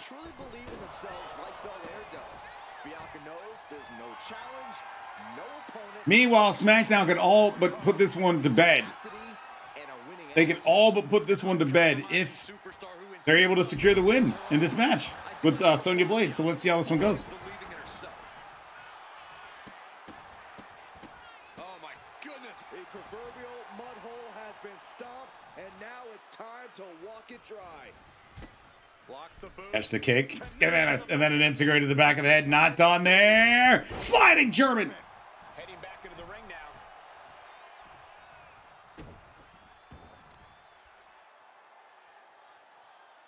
That is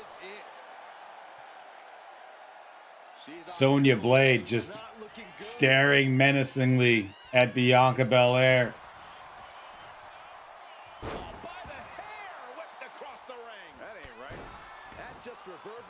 Kick to the side of the head there from Bianca Belair to get out of the clutches of Sonya Blayde. Sonya Blayde trying to make her way back up to her feet. Not allowing Bianca to get any momentum. Not allowing her to really dig her feet into the ground and establish a firm foundation of this match. Perched up top.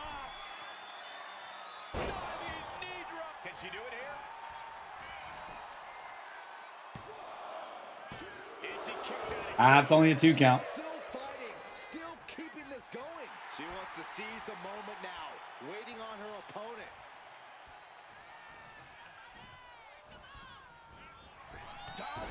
A shoulder tackle there from Bianca Belair. Bianca Belair is obviously no easy task in the ring. Corey, what's the key to evening the odds, leveling the playing field, so to speak, against the EST? Fucking blow to the back, and what's Bianca? Oh, head of a handful of Sonya Blayde's hair, dragging her to the near turnbuckle, and a shoulder tackle to the corner, but Sonya Blayde getting her way back up off of the ground.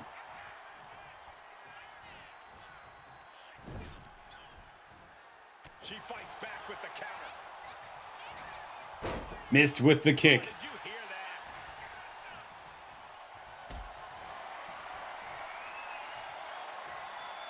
Hoist it up high here.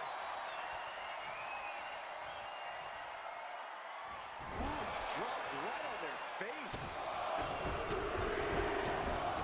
Stumps. You have to imagine the disdain it takes to repeatedly Grayboard and a spinning leg drop.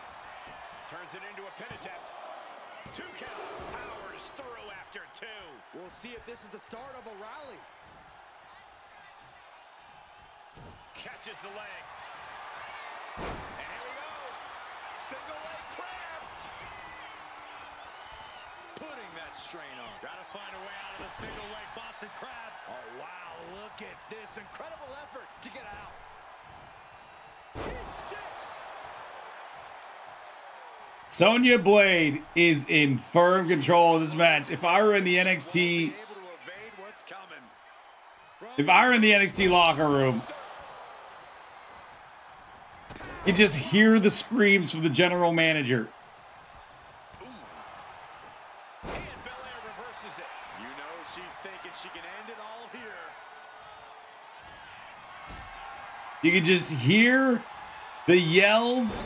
You can hear the disdain being radiated from the GM's office as Sonya Blayde is just Yeah, she is really looking out. absolutely I think the crowd running roughshod over this match. sit up powerbomb. And Bianca felt the full force of that. 2 shoulders. 2 count. This match does continue on. Underestimate Bianca still with some fight in her, at least right now. had for and still managed to kick it. Sometimes Sometimes when you unleash your best offense and it doesn't get the job done, you're taken out of your game. That's a real possibility. Nice takedown, stacked for Nice takedown there from Bianca Belair. Looking to try to stack this up and try to get the pinfall. But a reverse. A reverse. Double reverse. And a kick out at 0. She kicked out there, but I don't know how much more she can take.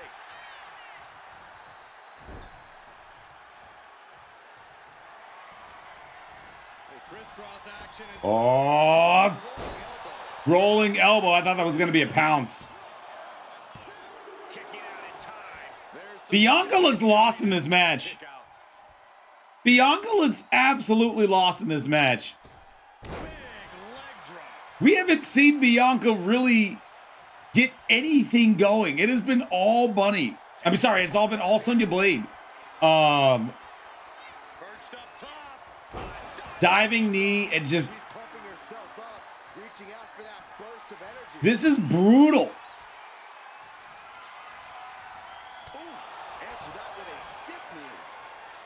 Nice reversal there from Bianca, able to get out of the way.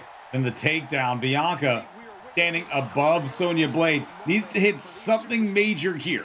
And this is the something major. The kiss of death. The KOD.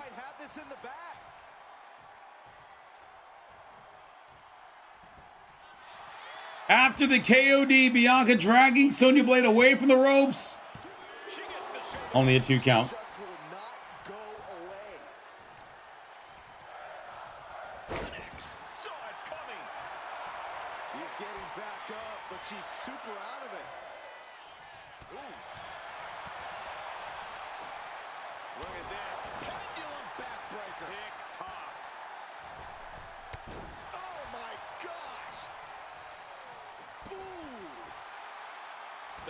WWE Universe has come alive in this one. They are up and they are vocal. A lot of energy in the room.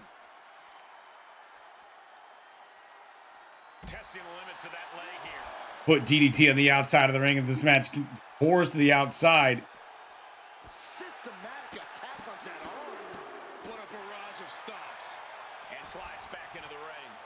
You can tell she's... Sonya Blayde has been systematic. She's been methodical. But most importantly, she's been razor sharp. Has a big reversal there. We have seen one KOD from Bianca, and that miscalculation, that counter from Bianca, able, well, maybe you've been able to open the door, but no.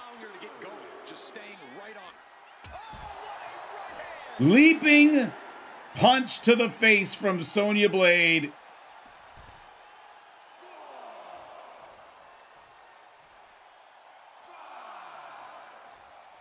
Just like that, she turned it around. Cuts off their offense with a swift elbow to the gut. Kick to the gut. Ooh, brutal form. Series of punches there delivered by Sonya Blayde. And then just ragdolling Belair almost into that ring post. Irish whip from Belair, sending Sonya Blayde running, reeling across the outside of the ring.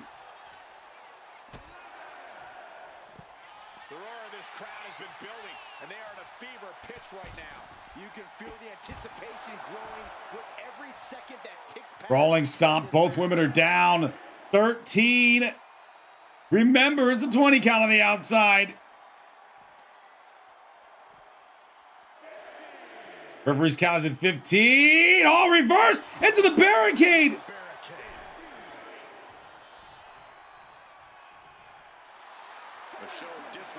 17. 18. Gets back in the ring, but walks right into the submission move. Hip tossing her way out of a bad situation.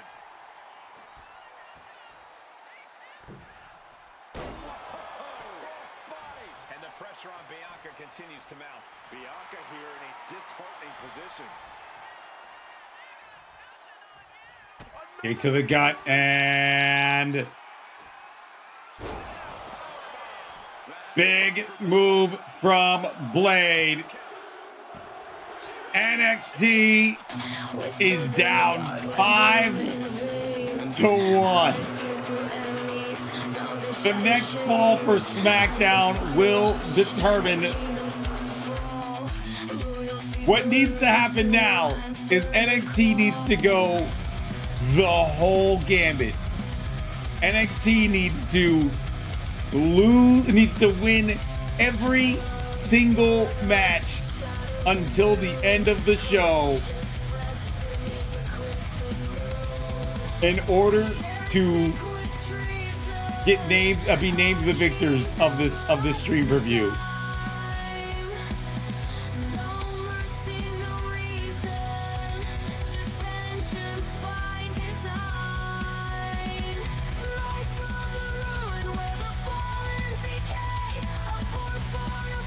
Currently, right now, Sonya Blayde. By the way, let's talk about Sonya Blayde in this match. Sonya Blayde just absolutely, just avalanched Bianca Belair. It was like Bianca Belair ran into one of those like steamrollers. She got absolutely flattened in this match. Bianca's only chance, and I'm gonna be honest with you, it felt like her only chance was to get that count out. It felt like her only chance to get the win was to have had Sonya Blayde be on the outside of the ring for 2 more seconds.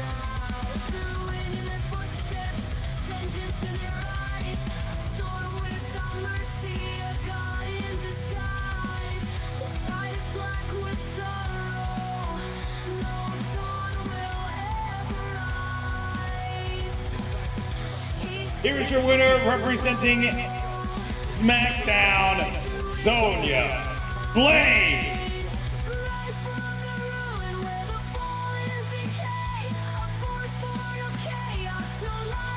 There are some conversations that need to be had in the NXT locker room.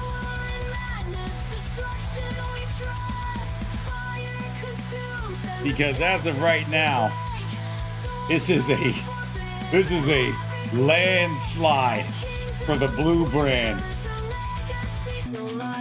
In our next match, this is a heavyweight match. This is a match between people who have won historically long reigns as champions, although not on their current brands. Because Scorpio, who represents NXT, will be taking on Tyler Breeze, who represents SmackDown.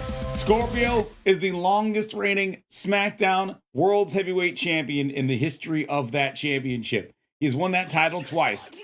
Tyler Breeze set records with his, I believe it was with the United States, definitely with the tag team championships. I can't recall if Tyler Breeze is a record-setting IC or record-setting openweight champion. I believe it was the openweight championship.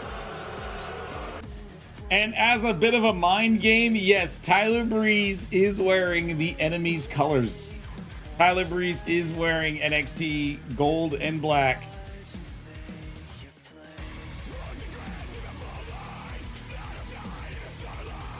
Let's see what goes down. Here are the stakes. Currently, Tyler Breeze represents Team SmackDown. In this 11-match war, 6 is the magic number. SmackDown has won 5 of the first 6 matches. Scorpio represents NXT. NXT needs to win every single match to keep this one competitive. Otherwise, it's just an exhibition at this point. Let's see what goes down at their next match in the 11-match war.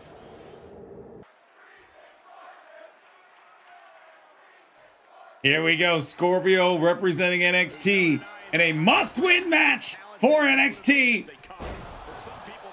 Scorpio gets the first move in, but with these two, Tyler Breeze, Scorpio, two world-class individuals inside of the Ultraverse, you know it's going to take a lot, and I mean a whole lot, to secure the victory Not exactly the superstar you want to be standing across the ring between either of these two. Fortunately, he already is. Kick to the back there, delivered by Breeze. My goodness, came down like a hammer. Breeze trying to light up Scorpio. Both trying for the same thing. Both went for the springboard off the literal same rope. Big move followed up with a pin attempt. Only a 1 count there. Oh, man. Count, but It's a calamity between Breeze and Scorpio, both flying through the air in the literal same direction. Of course, there was nothing to rolling knee bar. Scorpio does have a history with knee issues. Tyler Breeze, of course, knows that. These two have got a long storied history between each other. Roll through and once again attacks the leg. Brainboard, moonsault over the referee, but Scorpio rolling away from the contact. Kick right to the midsection. went for the springboard and missed. Oh my God. Great way to completely disrupt the momentum and buy yourself some time. Going for a couple stomps of leg, but not able to connect. Tyler Breeze able to roll away from it. Buster. Breeze looking like he's been the one who's been the more assertive when it comes to his offense, at least at this stage of the match. We both know that when it comes to Scorpio, we all know rather when it comes to Scorpio, when it comes to Breeze, their tenacity and their unwillingness to surrender a fall will be two things that come into heavy play here. You're gonna see a lot of quick pinfalls. You're going to see a lot of attempts at wear down submission moves from both sides. Scorpio having upped his submission game.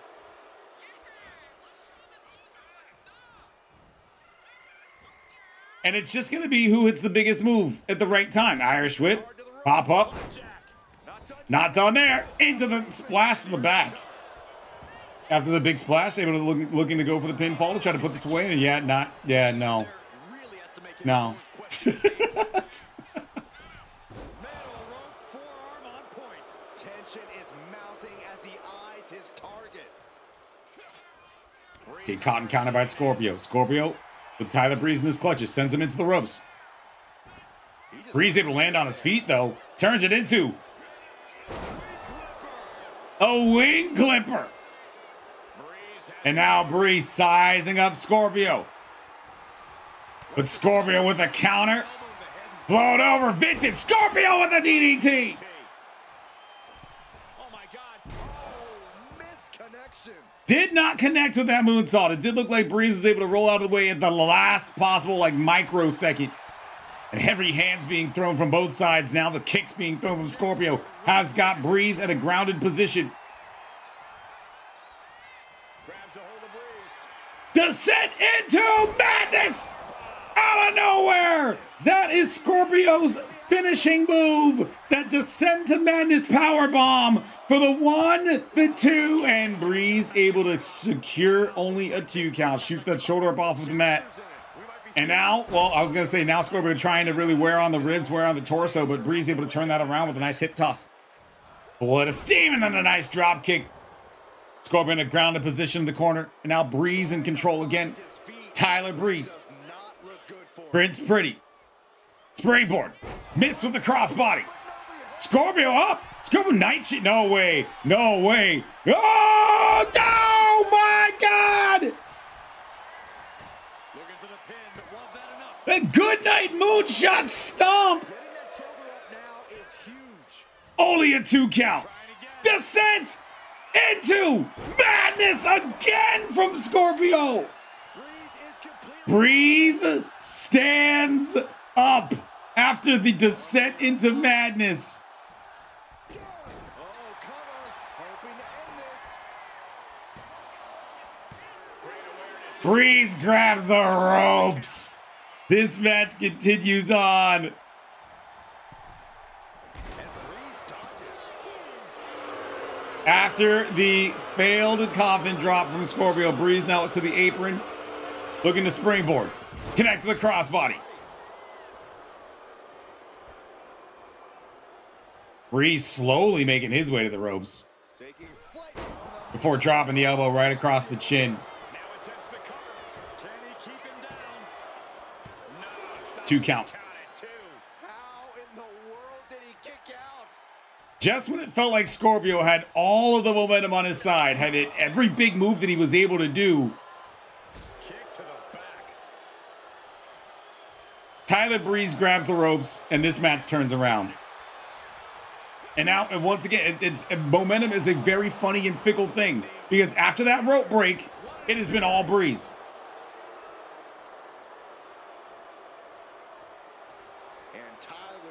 Scorpio rolling out to the apron. This is not going to go well for Scorpio. Shoulder into the ribs, crashing to the ringside area.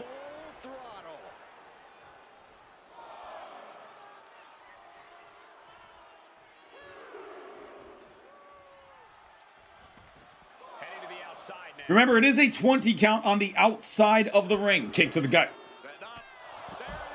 Shining Wizard. And Breeze is starting to...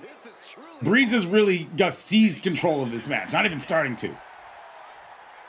Breeze is really taking the helm on this one. Scorpio needs to get himself going again. Inverted suplex will be one of the things that he can do to get that done. Springboard, twisting, elbow drop. Kick to the gut, flurry of strikes. Scorpio lighting it up, and another DDT.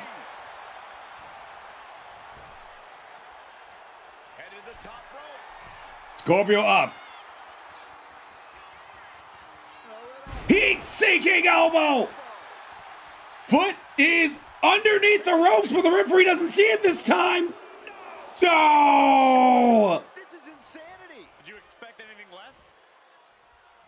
That foot was definitely underneath the roll through. Achilles lock is in. And Scorpio not paying attention to the ring positioning. Breeze was able to reach out for the ropes, but then a backbreaker from Scorpio. Back onto the apron. What's Scorpio thinking from this position? Springboard, twisting, crossbody.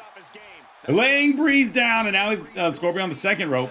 Willing Breeze up to his face, maybe looking for a diving axe hammer. Or a drop kick, but Breeze able to two-step away from it. Now Breeze. Breeze! Sky high! 2 counts!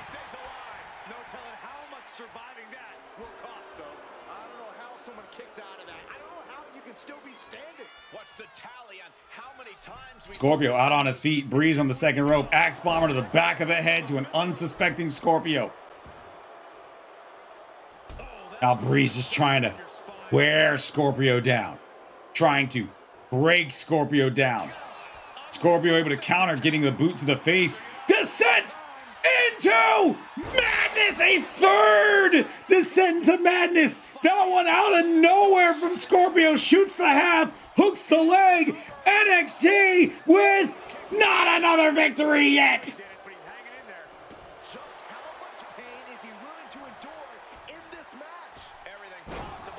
Don't know what Scorpio's going for there, but Breeze is able to slightly avoid it. Maybe he was looking for a springboard moonstomp or something to that degree. Ducks under, hops over. Scorpio goes with the clothesline and then hits it on the rebound. Wrenches the arm back. All the way back before slamming it down on the canvas. Lot of distance there, but he hits it with that coffin drop across the ring. And now Breeze using the ropes. And Scorpio trying to psych himself up. Breeze is in the corner. Shoulder tackle there from Scorpio.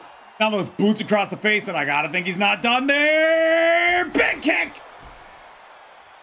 Breeze is in the crash zone. Breeze is in the crash zone. Breeze is up on his feet. Waving lariat there.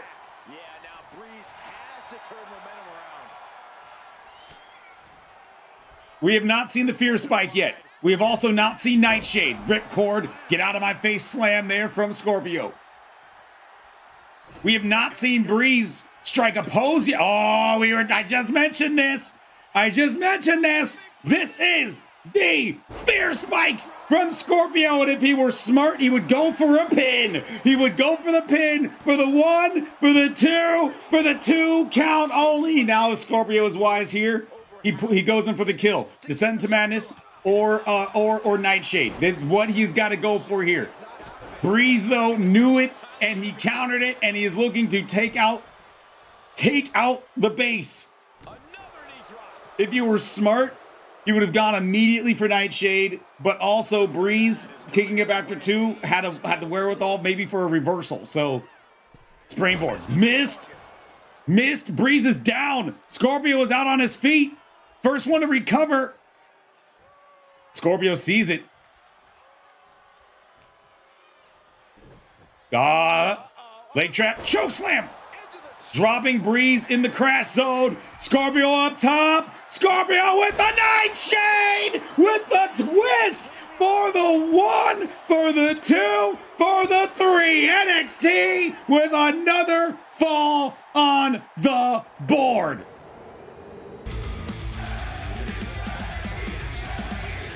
Scorpio wasn't going to be the reason why his show loses. He wasn't going to be that one. He said anybody else, they could be the one. You can't put the blame on me. You can see just why both of these guys have held so many championships. What an incredible match between Scorpio and Tyler Breeze. And currently right now, it is 5 for SmackDown and 2 for NXT. This was a great match. The only thing that I think that saved Scorpio, it looked like he had a couple of really big counters in there. Looked like attempts at potentially trying to strike a pose, like an attempt at potentially trying to run the Rock away. But 4 descents into madness, a Nightshade.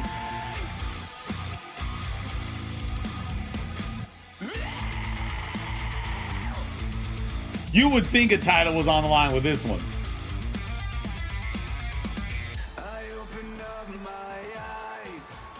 Here is your winner representing NXT, Scorpio!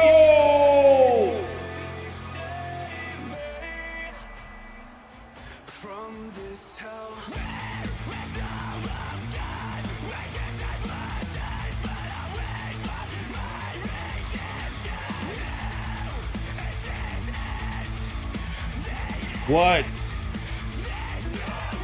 I mean, as we continue on, this war between the brands is not over yet. It has not been settled yet. Oh man. We'll see what happens next. Earlier in the match card, we had a war between faction mates. 2 members of Empire Inc. against 2 members of Empire Inc. In this next match here at... I gotta go. There we go. At our last... earlier in the match card, we saw 2 members of Empire Inc. facing 2 members of Empire Inc. and some inter-faction war between the 2 brands. This war is not over because Bobby Lashley in Empire Inc. is the NXT champion. Carmelo Hayes in Empire Inc. is the SmackDown undisputed champion. And in order for NXT to stay alive, Bobby Lashley has got to get a win over his boy. In our next match, we did wonder what the West of Empire Inc. was doing. They were getting ready. And this is what's happening next here at the 11-match war. All right, let's get to it as we continue on with the 11-match war. After that last match, Scorpio getting the win over Tyler Breeze, making it so that NXT is now down 2-5. Bobby Lashley representing NXT, Carmelo Hayes representing SmackDown. Let's see who gets the definitive win in this champion versus champion match. All right, let's get to it. Our next match, SmackDown versus NXT, which has been the running theme of the night. World champion versus world champion, top dog versus top dog, Empire Inc. versus Empire Inc. Of all the ways to knock your opponent's wind out of them, that one works 100% of the time. Bobby Lashley, obviously, in this match. I know we got to mention it. The dude is the size of a mountain. He's going to use his power game. He's going to try to outmuscle. He's going to try to throw around Carmelo Hayes like a sack of potatoes. Like that's going to be the guiding light, the resolute strategy for Bobby Lashley. Carmelo Hayes has got to use his speed. He's got to use his brain to try to outthink Bobby Lashley in this match. Also, Carmelo has got to avoid that hurt lock. That hurt lock has been one of the most lethal submission moves of this season in the Ultraverse. If Carmelo stands any chance, he cannot fall victim to that submission move. Speaking of submission moves, Carmelo with one of his own right now. But Lashley literally just powered out of it, flipped Carmelo over his head, and then met him with a punch to the face. And that's one thing that you gotta think. You gotta game plan around. You can't teach strong. And Bobby Lashley has got a whole lot of strong. Maintain his composure. He should have the advantage here. Trap the arm. And the neck breaker. Oh, the elbow connects. And Hayes is in command. Yeah, you can see that Melo's keeping his composure, and he's got this one going in his favor. Oh, not what Hayes intended. Stakes on the line of this. Bobby Lashley needs to win this for his brand. NXT is down 5-2. The magic number to win the 11-match war is 6. Rushing into the corner, step up knee, rocks the jaw. Knee to the face, bulldog. That knee cutting open Bobby Lashley above his left eye. Nasty cut as well. Or his right eye. No, that is his left eye. And now, as this match continues on, there will be you'll lose so much energy from that blood drain. For that blood draining out of the new hole in your face. And the rope providing a bit of safety here. Oh, what a quick answer. Opportunity now for him to capture. Elbow drop there delivered by Lashley after countering Carmelo Hayes.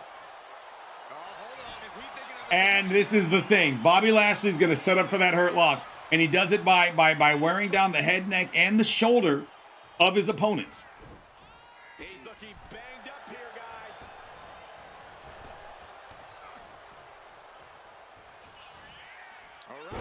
Rounded down there. That hand, pulled away from the ropes. Smart from Carmelo Hayes.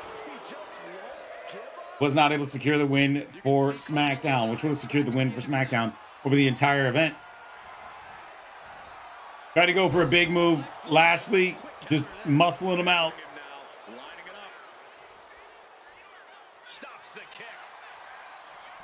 Get caught and countered. A power move of his own from Carmelo Hayes. Carmelo with Lashley down needs to take advantage of the fact that Lashley is nowhere near a vertical base right now. He needs to take advantage of this fact, chain some offense together, really wear down Bobby Lashley. He's looking to take things to the outside now. Now, with this match pouring to the outside of the ring, anything can happen on the outside of the ring. Just depends on how violent Bobby Lashley and Carmelo Hayes feel like getting. We have seen quite a few close calls during tonight's festivities, with superstars being on the outside of the ring.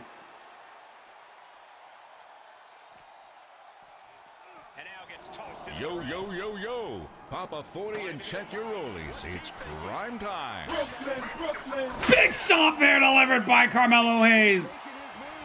Carmelo with the stomp to the back, looking to try to put this one away, and not able to get it done. For those of you just joining in, this is the 11-match war between NXT and SmackDown. In this match, Carmelo Hayes representing SmackDown Live, who is currently up 5 falls to 2. Bobby Lashley representing NXT We have had a full slate of matches. We still got a bunch left to go, and this has been a great event. If Carmelo Hayes were to win this match, then it secures the win for SmackDown over NXT. And he's just chaining together more offense now. And each blow he lands is giving him more energy. Try to go for a crossbody, and yeah, that's not going to go so well for you.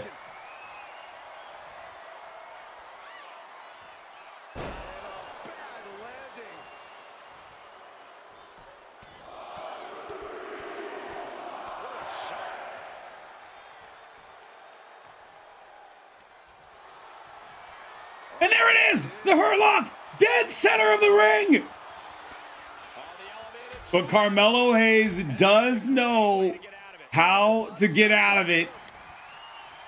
Bobby Lashley. Bobby Lashley. Not done. Bobby Suka cutter.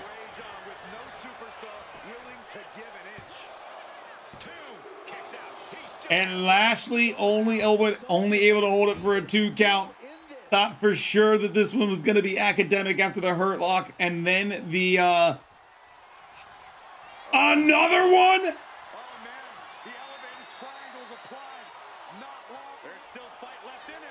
And somehow Carmelo Hayes able to get out of a second Hurt Lock. Inconceivable. Unbelievable.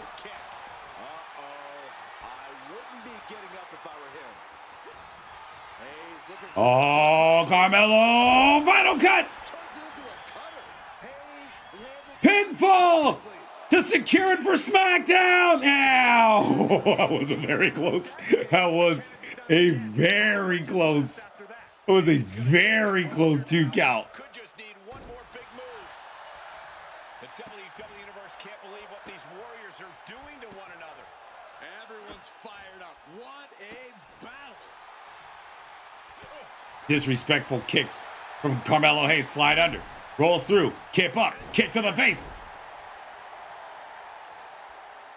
Bobby Lashley just clinging on for dear life at this point.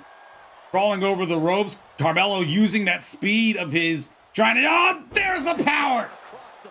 And there's the tenacity of Carmelo Hayes. Took a spine buster. Full force. From Bobby Lashley, and then popped right back up. Carmelo Hayes. Springboard, drop kick to the back of the head. Carmelo now up on the top rope. That is a long distance. Doesn't matter to Hayes. Knees to the face. Pinfall. NXT is not done yet. But if Carmelo hits this, they just might be. Carmelo with the sharpest shooter, but Lashley has got his hand underneath the ropes. Carmelo looked more into trying to get the move done than he did with trying to pay attention to ring positioning. Dumb slash to the outside of the ring.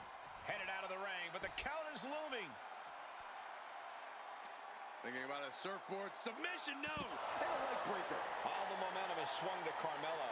Carmelo's holding nothing back. And he slides him back to the mat.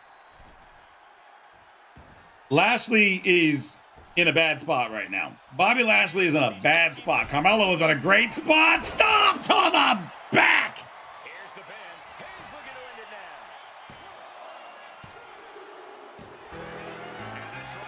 SmackDown wins the 11-match war. Carmelo Hayes defeating Bobby Lashley.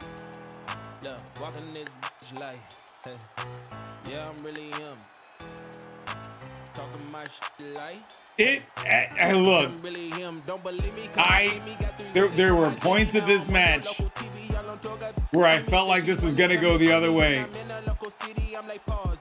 I felt like the flurry of moves where it was Hurt Lock, then the Bobby Suka cutter followed by the Hurt Lock again. I thought that was gonna sum this up. Damn!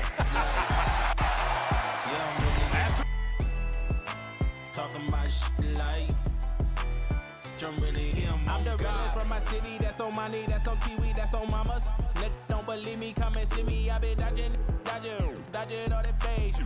We will still continue to see how the rest of the matches play out, clearly.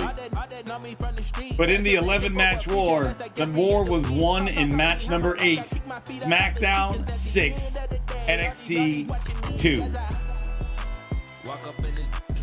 And you have to think that the general manager for NXT is going to have some words for the people who lost. For the people who won and who may win, there may be some good words. But for the people who lost, I can guarantee it's not going to be great.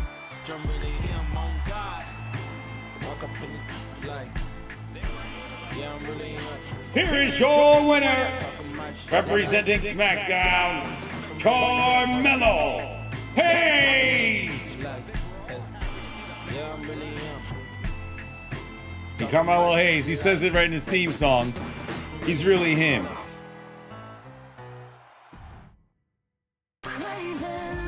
Oh, do I have it listed as a singles match? It shouldn't be, because it is a tag team match. The Diamond Dolls, Alexa Bliss, Charlotte Flair, and the NXT Women's Champion Carmella taking on the team bathed in gold, Mercedes Moné, Ella Jacobs, your women's tag team champions, and Danny Elliott, the SmackDown Women's Undisputed Champion.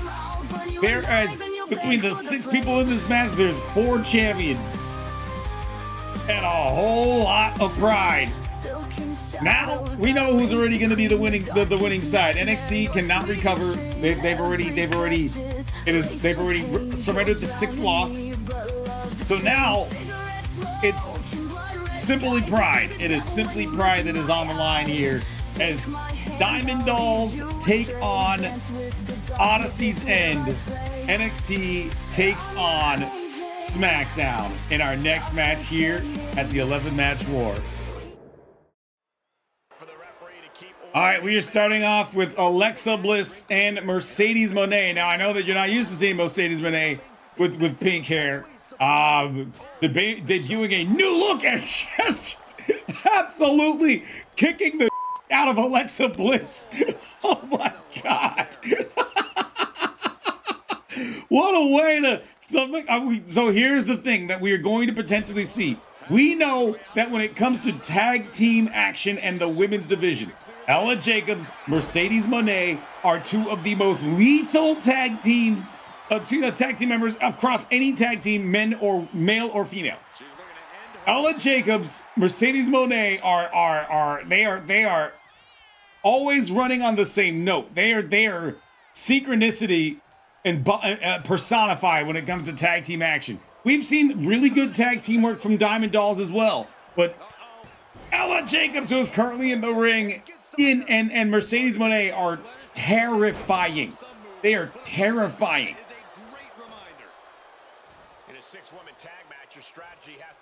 And we've seen that play now, of course. Ella Jacobs and Danny Elliott. Wait, with a roll up. What's this?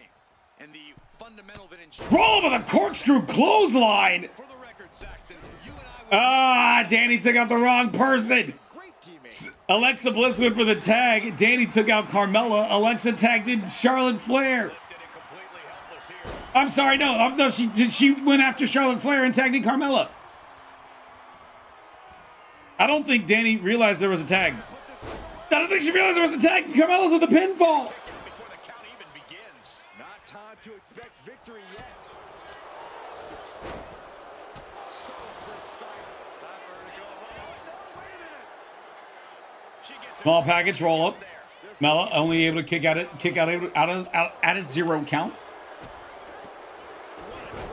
Nice blitzkrieg of kicks there from Carmella.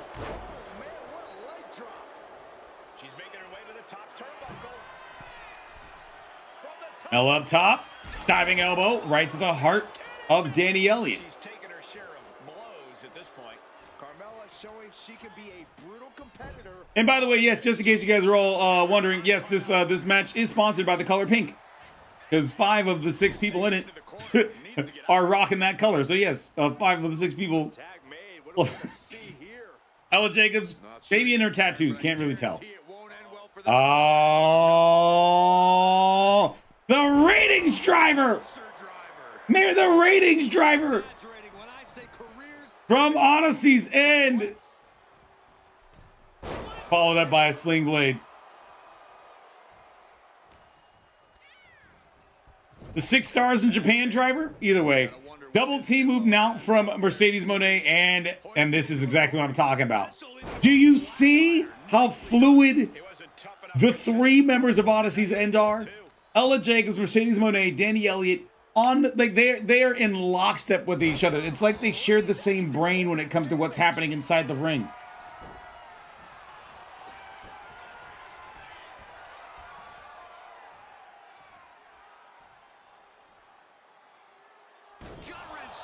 Got red suplex. You just see the strength of Ella Jacobs. Just a series of just stomps to the chest. Ella Jacobs she is found, and if you ask Ella, she is not a bad person. She is not a heel. She is not evil. She is just a person who has just found her edge. Oh my God. Alexa Bliss just got the back of her head stomped in. Ella Jacobs is not a person. She doesn't consider herself a bad person. Nothing that she does in her mind is bad. What she is justified. In her own mind, everything that she's done is justified. Never-ending blows coming at full force here. Now this is just classless. Alexa Bliss just trying to choke the life out of Ella Jacobs. Jacobs with a jawbreaker. Irish him to the far ropes. Bliss landing on her feet. Roll through. Bridge pin. 1 count. She's far from finished. Wheelbarrow stunner there from Alexa Bliss. And this is a good opportunity for Bliss to go over and tag in. Well, she heard the tag and reverse direction. Made it for the tag.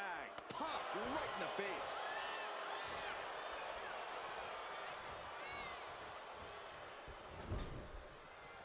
Look at this going right after the left arm. Gotta hurt. Bliss has gotten the better of her opponent. Looking to create that moment of bliss.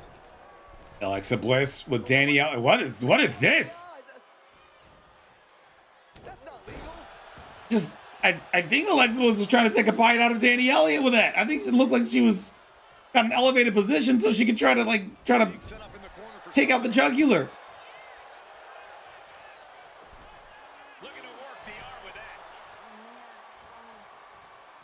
Elliott now with Bliss in the corner. Stomp to the kick to the inside of the leg. Bliss reeling. Elliott makes the tag, and here comes Mercedes Moné.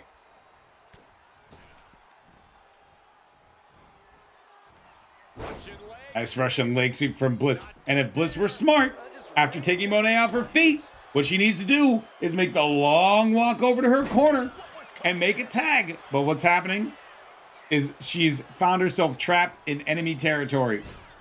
This is not a position you want to be in. This is not a position that you want to be in. Alexa could be looking at this as an opportunity to give her tag team partners rest as she hits a moonsault from the bottom rope. Steps over Mercedes Moné, and it's a moonsault from the second rope. This last one's going to require some agility and some leg strength as she hits the full body jump, then a moonsault from the top rope. 2 count. Danny Elliott came in for the save, was not needed, and you got to wonder if that's going to backfire. Claw cinched in.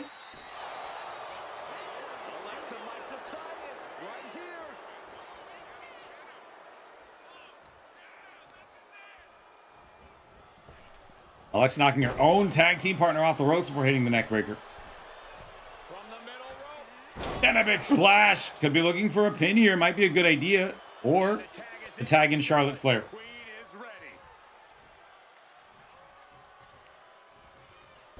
attempting to neutralize that. Charlotte Flair, Alexa Bliss, two of the three members of the Diamond Dolls, have done fairly successfully as a tag team. Of course, they have not captured the tag team titles because they're held by their opponents in this match, Mercedes Moné and Ella Jacobs, who have been untouchable. I'm not even going to say close to. They've been untouchable. What are we gonna see here? Double team move here from Danny. Elbow. Oh my God. Backbreaker position. Slingshot into the backbreaker.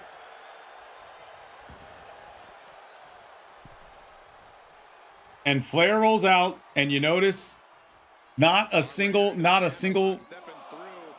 second was wasted. Not a single second was wasted. She throws her back in. Working on the leg. Chop block to take out Bliss. And there's the takedown.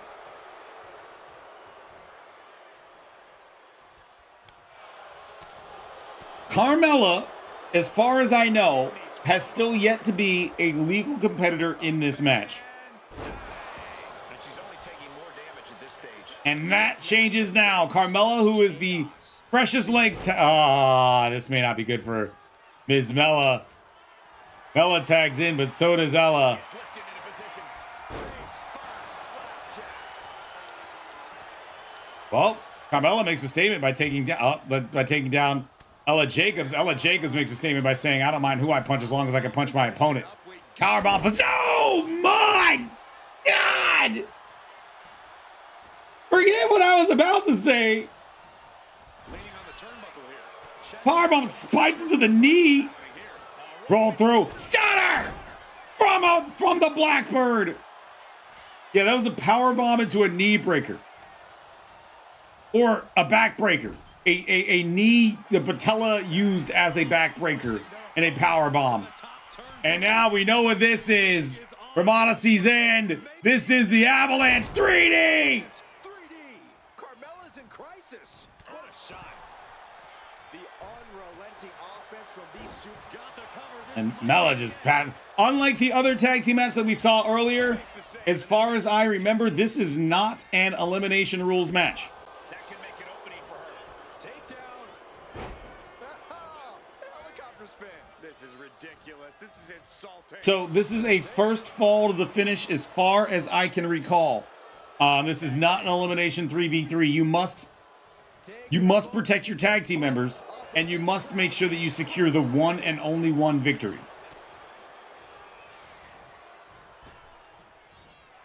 Missed with the back elbow, hits with the backhand slap, and then hits with the natural selection. And of course, Danny Elliott and Ella Jacobs. Interesting there. Both Danny and Elliott ran in. Break up the pinfall. In the corner now. Rare case of miscommunication from the members of the Diamond Dolls, which does open the door. From the members of Odyssey's End, rather, my bad. Which does open the door for Diamond Dolls. Roll through. Guillotine. Attacking the most vulnerable part of the body. So much damage can be done when Alexa Bliss is always one to let people know when Alexa wins, she will never let you forget that she has beaten you in a match. And if Alexa was the one to secure this, you could better believe that Alexa Bliss would not have let anybody live that down. Missed with the springboard moonsault. tag made. Gotta wonder what this duo has up their sleeves. Once again, Into a gory special into double team. Gory special into the face buster. now the pin. Kicks And only a one count. Charlotte Flair saying, yeah, not a chance. Not a chance. Do you know who I am? Do you know my legacy? You think your little cheesy tag team move is going to be enough to put me down? Superstars in the ring. Little alley-oop. Meteora. full teamwork right there. That attack might have diminished Charlotte's sense of superiority. Stomping away. I'd have you seeing stars.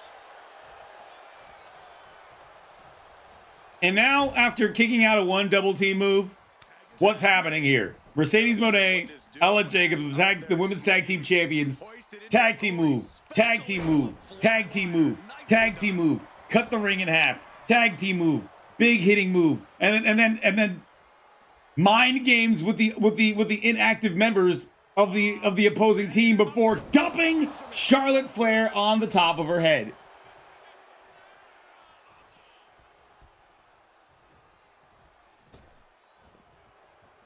Ella Jacobs playing literal mind games with Flair right now. Irish whip reversal. Ella really saying that, like, my stamina will far outpace yours. Kick to the knee, super kick right underneath the chin.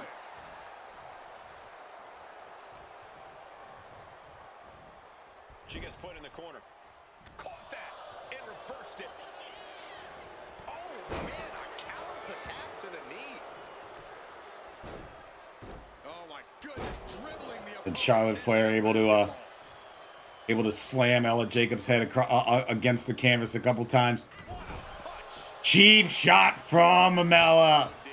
Cheap shot from Carmella to Ella.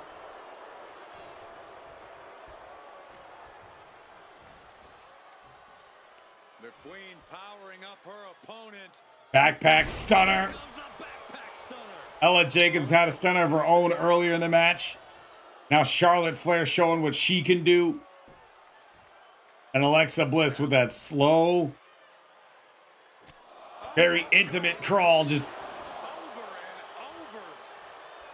series of elbows, series of headbutts rather. Looks like they're looking for a cloverleaf. Cloverleaf into the backbreaker. Fantastic.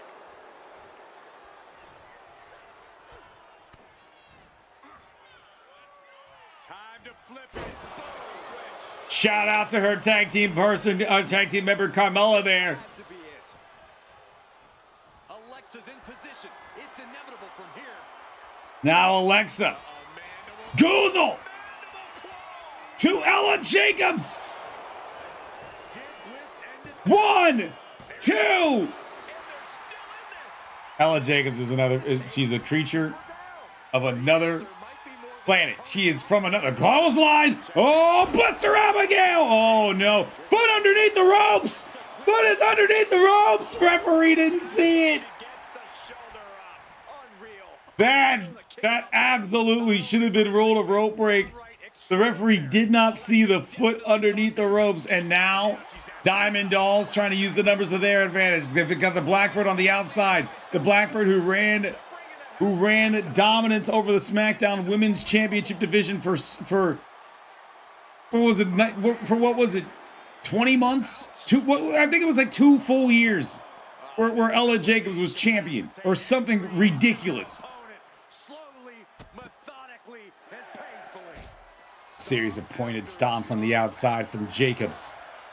You take another shot for the Master Drone 3000, brought to you by Luther Corp.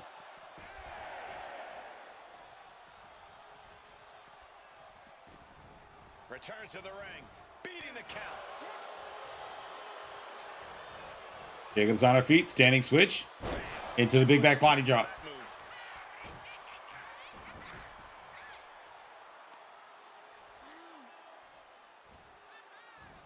Ella Jacobs had a steam cannonball.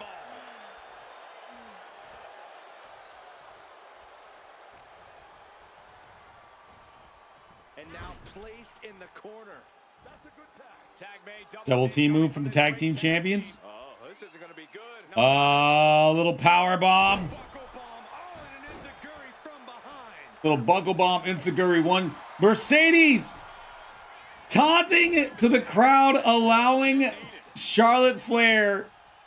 And what does Mercedes do? She does more damage to Alexa Bliss. Just mocking their opponent right now. Total disrespect. What? Miscalculation from Diamond Dolls. Flair just drilled Bliss with a spear. And then the chop. Natural selection. Mercedes, I'm not sure if she realizes. Into the cover, breaking up the pin attempt on her teammate. Not an unwise pinfall there from Monet. She continues to fight off her opponent. Charlotte caught by the counter. Yeah, Carmelo needs to get out of the ring. She needs to get out of the ring or so it's a DQ.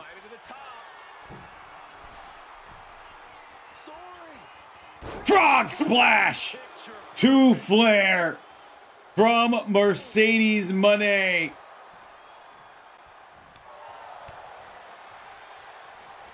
And Flair able to finally just do something here.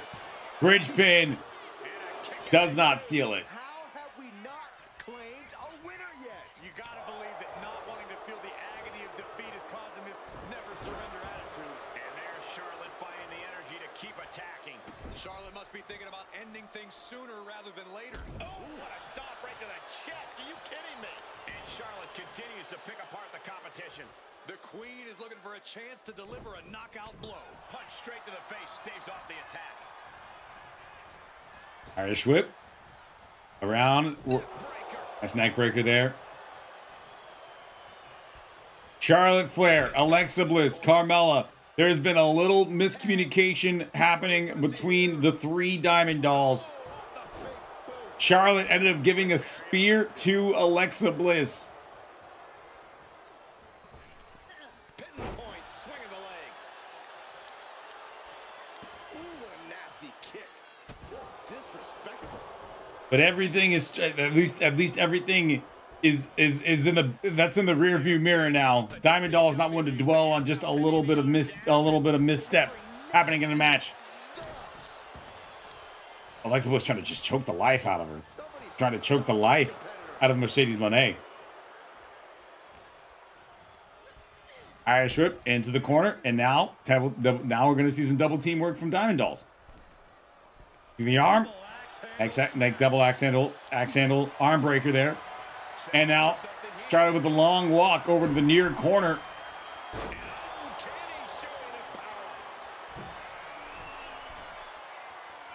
Flair, known for her moonsaults, normally adds a little bit of a twist to it, but hey, that'll get the job done just as well. And now Carmella has not been utilized in this match very often. Almost seems to be the X factor for Diamond Dolls and for Team NXT in this case.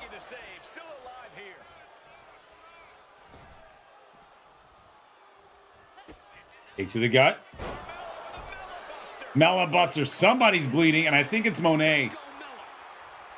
There is blood staining the canvas in the ring, and a nice sling blade. Nicely done. This place is going insane. Ground beneath my Moné, who is wearing the crimson mask, tags in her tag team partner, and in a very vintage Odyssey's End fashion, the Avalanche 3D into the pinfall attempt. I got a feeling this is going to get broken up. Alexa Bliss takes out the referee. That is a fine. That is a fine. However, I do believe that Odyssey's End will take advantage of whatever situation that is given to them, like the referee being taken down by Diamond Dolls. And look, that's what we're seeing here. That's what we're seeing. Just even more tag team work, even more damage. Another Avalanche 3D. Referee telling Ella Jacobs to get out of the ring. And well, it was Alexa Bliss the first time. This time, it's Carmelo that takes out the referee. front face lock applied. Textbook suplex, but not done yet. You know what? Diamond Dolls with a clear plan. That plan is to make sure that the referee just can't count them out. And there's the tag.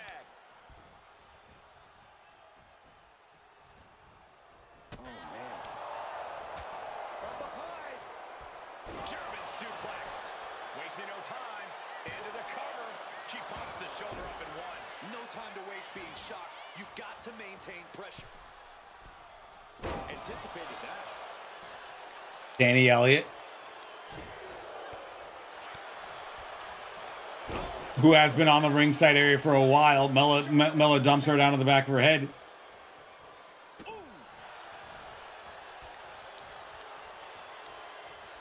She turns it around.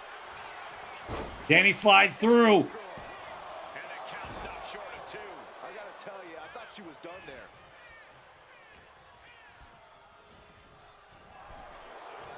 Had it scouted. Now can capitalize.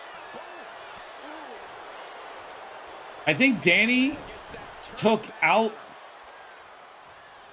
Carmella. I think that's what happened in that calamity. That And she breaks the count. I don't believe it. I don't believe it. I don't either. Can this ref even count the 3? Scramble back to her partner and gets the tag.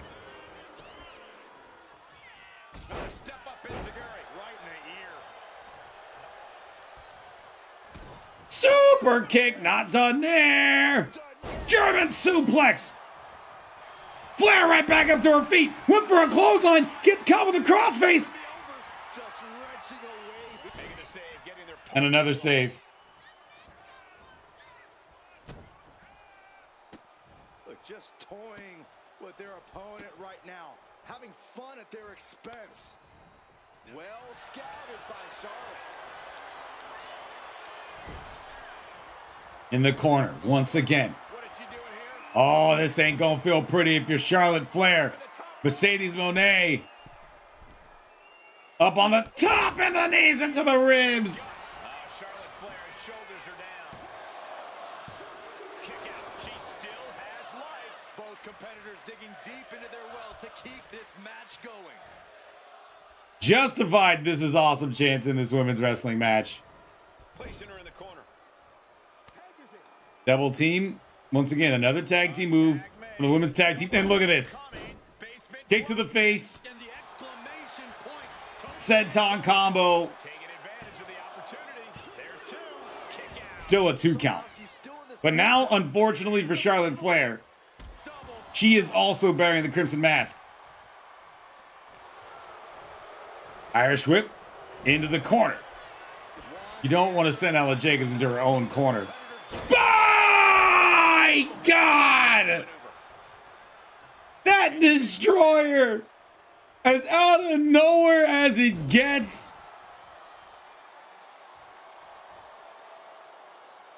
Charlotte Flair's in trouble. Charlotte Flair may be on the outside of the ring right now, but she needs to make her way.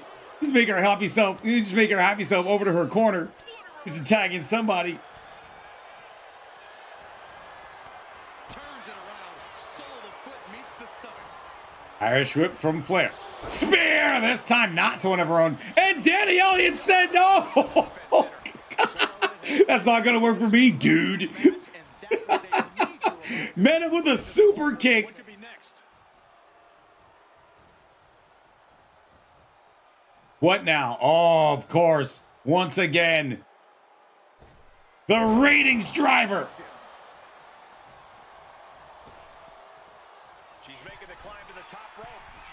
She has her lined up. This might be the end here. Ella Jacobs up and stop!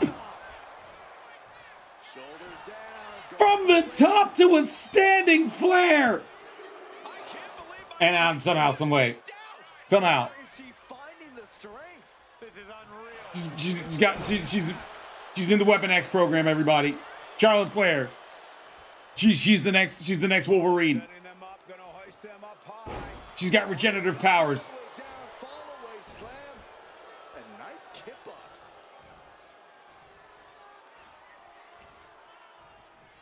Oh my God.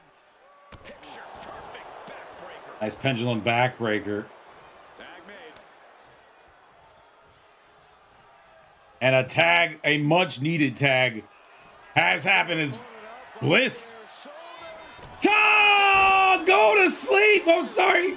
The time to sleep. Stolen valor. Oh, and Alexa Bliss only able to get a 2 count. That was Ella Jacobs. One of Ella Jacobs' finishing moves delivered by Alexa Bliss, and a pop uppercut there. Not happy with that kick out. Jacobs is not one that invests in the theory that imitation is the sincerest form of flattery. Hey Byron, just like you. Straight jacket neck breaker. Cover. 2. No, she kicks out. You gotta question question. How much is it worth? How much is it worth to continue through the agony? It's obviously worth everything. Obviously worth every drop of sweat on the ground.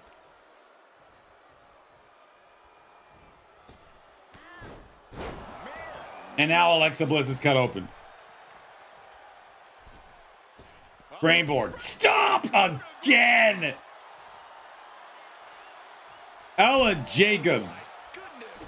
We have commented on the lethality of Ella Jacobs before, but she has stepped it up to a whole new level in this match. But it's still not enough to put Bliss away. It's still not enough. Or what she does. Dumps Bliss on her head.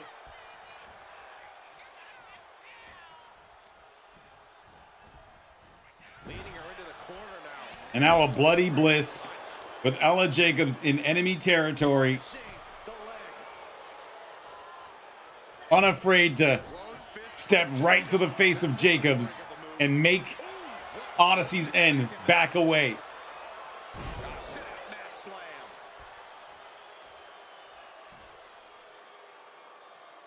There's the switch. Carmella is in.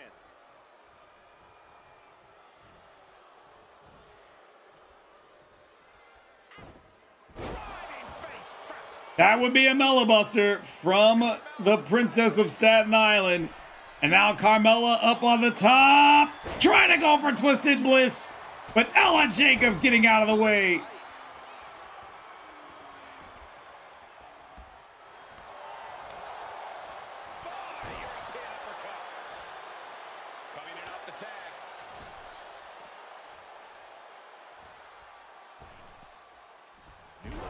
Try to go for that one-of-a-kind moonsault, but not able to connect with it.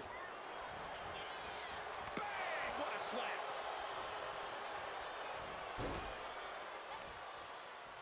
Carmella gets waylaid. Just back and forth, back and forth. Tag. Double. I don't know if they made contact, but the referee saying that tag was allowed. Sweeps the leg, drop toe hold, into the stomp. Not done there. Kick to the side of the face. As the SmackDown Women's Undisputed Champion, one half of the Women's Tag Team Champions, Mercedes Moné, Carmella, both on the outside of the ring. Carmella is in friendly territory. Moné going right to the enemy camp. And gets tossed back into the mat.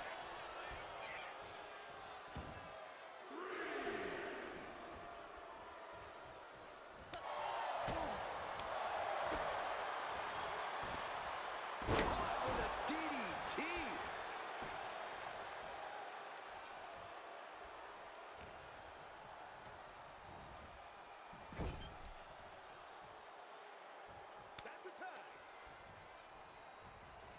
Tag made. Double team coming. Basement drop kick.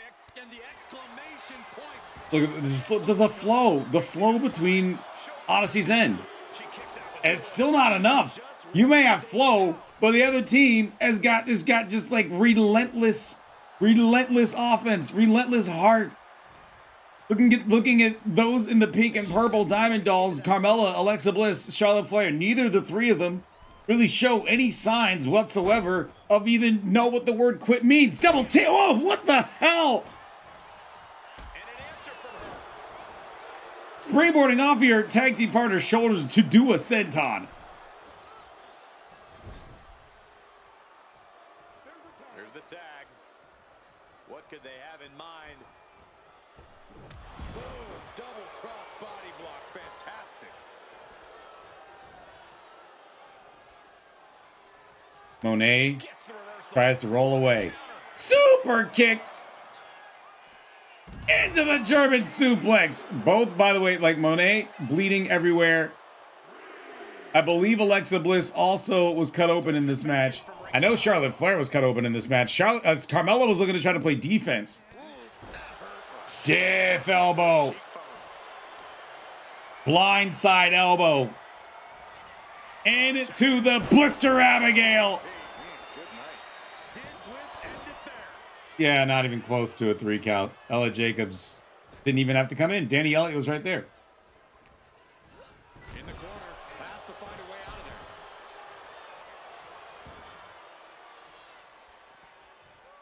What's Alexa Bliss doing? Alexa Bliss went all the way to the outside in a spot of the ring that is very dangerous to her. And Alexa's attack gets intercepted. That wasn't the smartest idea from Alexa Bliss.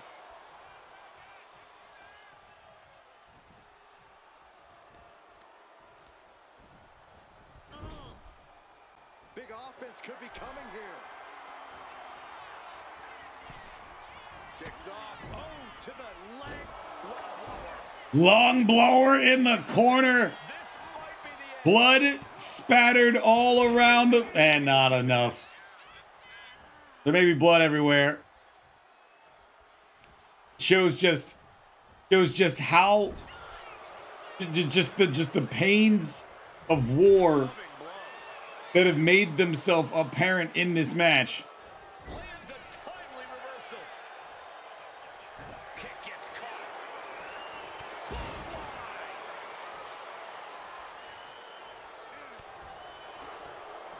Eats a punch to the face. A masterful display of defense from both wrestlers. A slap. Getting her set up for something in the corner. Gotta hurt. Charlotte tagged in. Here comes the And Queen. a tag. And I like, Tag. well, look at that.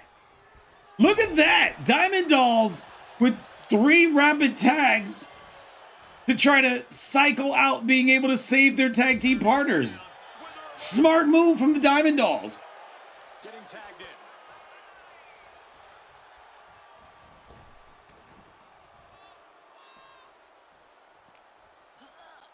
Driven into the steel steps.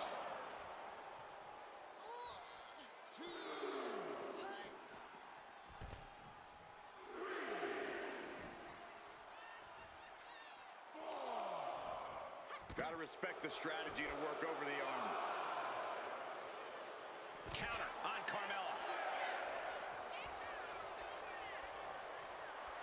She's cycling. Look at the state of the ring. Just for a second. Just for a second. I want you to look at the mat. And you tell me that these 6 women have not put everything on the line in this match. Like, look at the ring. From the corner. Despite how all the things in this match have gone, and despite what other people have called matches of the night, Drop kick, incredible precision. I feel like there was a lot of, and I took that personally, happening in this match for the people calling other matches the match of the night. Stop right to the gut. Puts the boot to the midsection.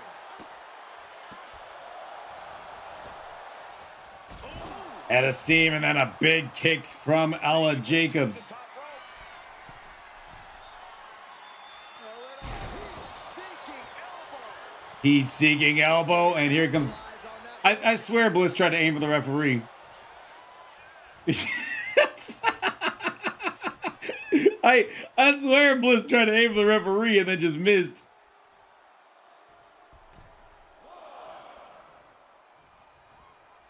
Ducks the grab. Doesn't dodge the kick though. Slam. She makes the tag.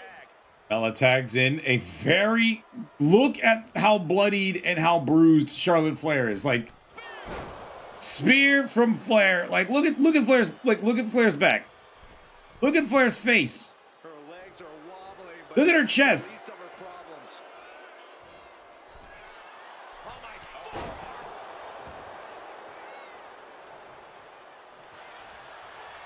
Charlotte Flair looking to cinch. Oh! She's got the figure 4. She's able to bridge it into the figure 8. Breaks her own submission. And We don't see that often. I don't know what happened there. I think Charlotte may have tried to bait a breakup and it worked. Charlotte Flair looking to secure it all. Our official got caught in the line of Well, oh man, our referees just can't catch a break today. Oh man, our referees cannot catch a break today. natural selection by Charlotte. The Queen has this wrapped up. She's going up now, going up high. She's honing in, staring daggers at her target. Big punch finds its mark.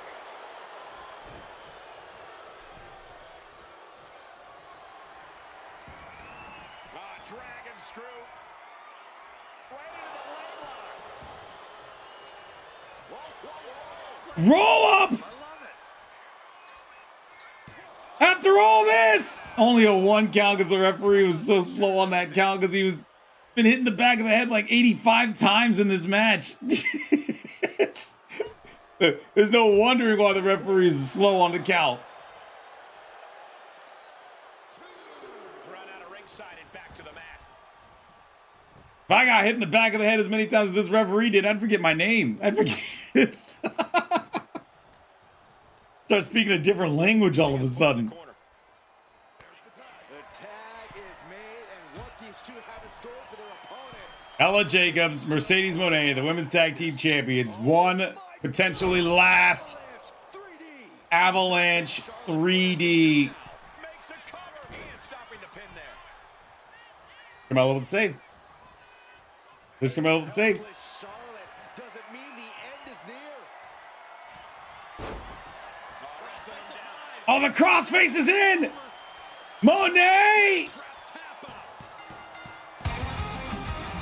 Getting Flair to tap. That's now 7-2 in favor of SmackDown, but in the tradition that is the Ultraverse, the women's matches have been absolute dogfights. Absolute dogfights. The women's matches. That was a as much of a violent rock fight as it gets inside of an Ultraverse ring.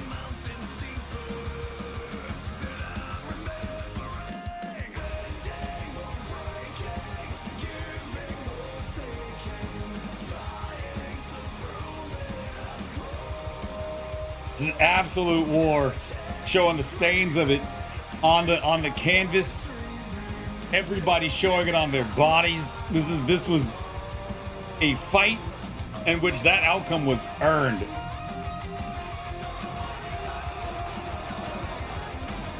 And there you see the finish. Here are your winners, the women's tag team champions Mercedes Moné and Ella Jacobs, and the SmackDown Women's Undisputed Champion Odyssey's Edge. All right, in this 10th match here in the war between NXT and SmackDown. Earlier,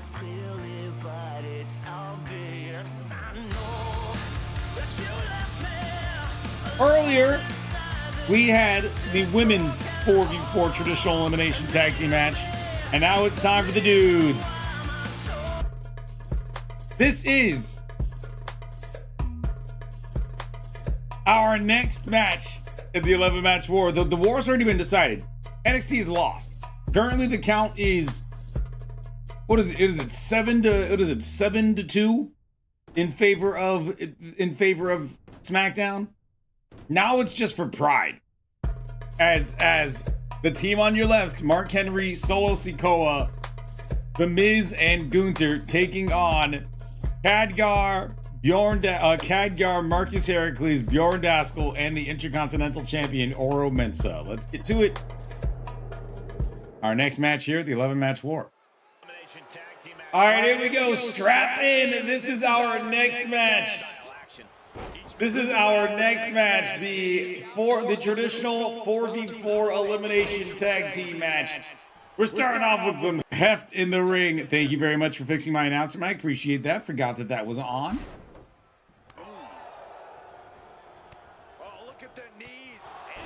I mean, we go from one heavy man to another. Now, a Solo immediately tagged in. I mean, you look at Team SmackDown. It's a lot of beef. You got a lot of beef. You got Khadgar, you got Bjorn Daskell, you got Marcus Heracles, who's this man is thick. This man is thick. Bump that. I want to see big meaty man slapping meat. But then on the NXT side, you got Solo, you got Mark Henry, you got Gunther. Two small guys, Oro Mensah, who's the Intercontinental Champion, and The Miz, who's the team captain. Gonna see how they fit in. Nice rolling kick there delivered by Solo. Easier said than done, gentlemen. Set right into the corner. And if the trios tag team match, if the other 4v4 tag team match is any indicator of how this one's gonna go, That ferocious nature of his lock in. display. This is because we have got ourselves a journey. If those matches were any indicator,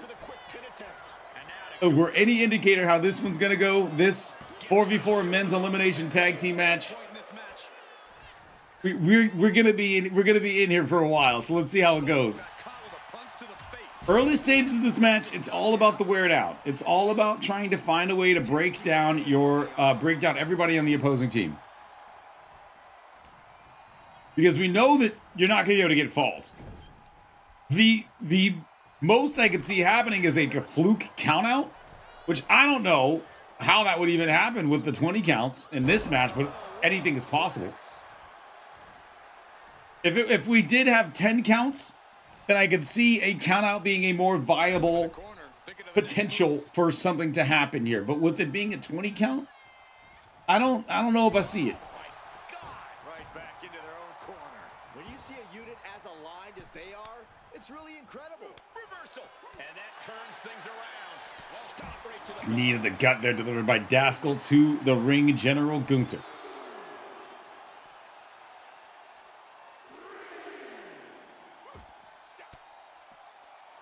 well-placed elbow to break up the maneuver. Gunther after the elbow to the gut, and just a straight kick. Marcus Heracles and Gunther, former associates. Marcus Heracles used to be a part of Imperium. Don't know if that split was amicable or not. And you see Heracles just staring daggers through Gunther right now. Sharp knee. Left edge chop. Gunther stringing together some impressive offense right now. And inch by inch, Gunther's chipping away at the competition. Referees count at 11, and then the referee's count gets broke. Ah, I was wondering about this. Gunther tried to get a pot shot at Marcus Heracles, now taking down the Intercontinental Champion. Gunther has got no respect for Team Smackdown. They may be up in today's festivities, and that's true. They are up and far up. But Gunther doesn't have to respect that, and he doesn't, firing off chops. And tag. He finally made it. Tossed their opponent. That is the kind of move that leaves our jaws on the floor. And he goes for the pin. Choke bomb there, delivered by Heracles. Just kicks out. You have to think this battle is starting to weigh down on him. Gunther shifts that to his favor. Getting set up in the corner now. Look at this aggression in the corner. Yeah, boot right in the jaw. Making a mockery of your opponent could eventually backfire. Brutal club.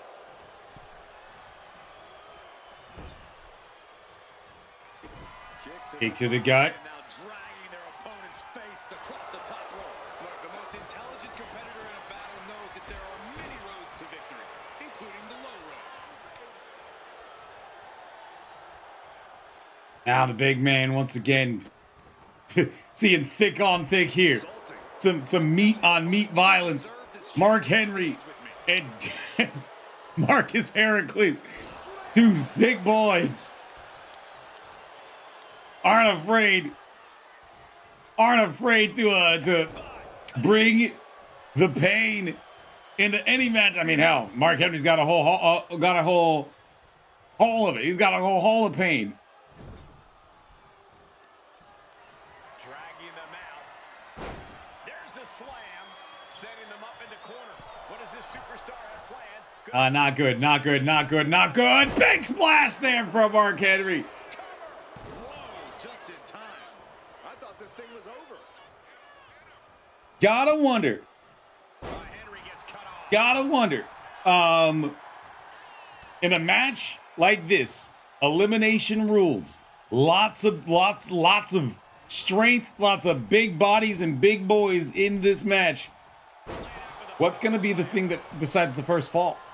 Is it gonna be like we saw earlier today, where it was just constant switching out, constant looking after your tag team partners, Although in that match, keep in mind, we had established tag teams. Yeah, impressive offense from Henry. We had established tag teams. So Tags his teammate in. you've got to wonder what's gonna be the breaking point in this one. What's gonna be the one, the move, the whatever, to tip the balance in one way. And if we start to see eliminations, is it going to be dominoes or is it going to be close like the women's 4v4 tag was? There's only one way to see. And so this match continue on. Solo doing a great job trying to wear out Marcus Heracles. Launched him into the sky before dropping him down with the Samoan drop. Getting the leg here. Stops that offense from connecting. Oh, man, right to the esophagus.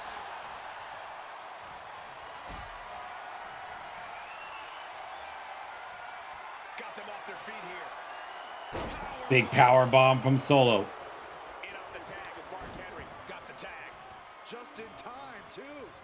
Clothesline.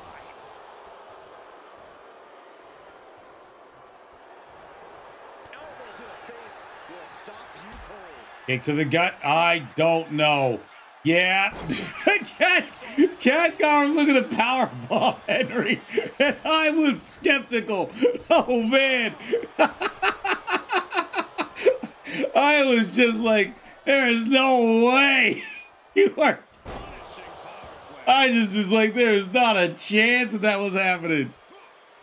Mistake made by Henry. Khadgar would end up with a ruptured every organ possible to try to powerbomb Mark Henry.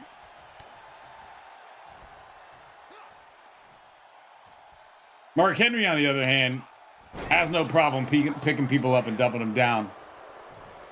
Stomping. Ouch. And that blow has him wavering. At this point in the match, you have to hope your teammates are in better shape. Kick right in the face. A fire has been lit inside of Henry. Everything's in Mark's favor now. Mark Henry has Mark Henry, world's strongest slam! strongest slam. Right in front of the Smackdown corner. And yeah, they weren't going to have that. Mark Henry was not going to get away with that.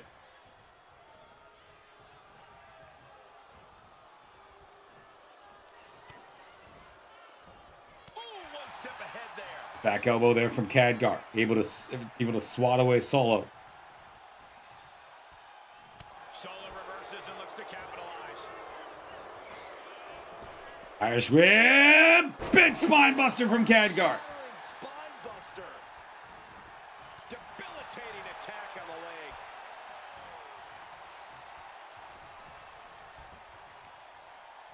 Got the leg in. So focused on just pummeling the leg there. Stopped in their tracks with a knee to the gut. Tags into the match.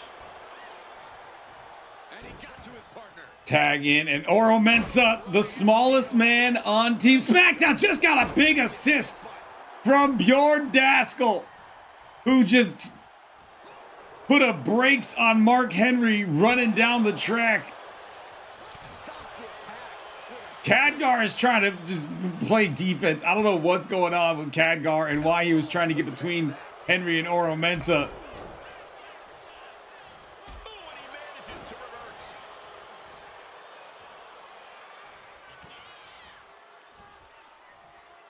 Bo Nelson spiked him.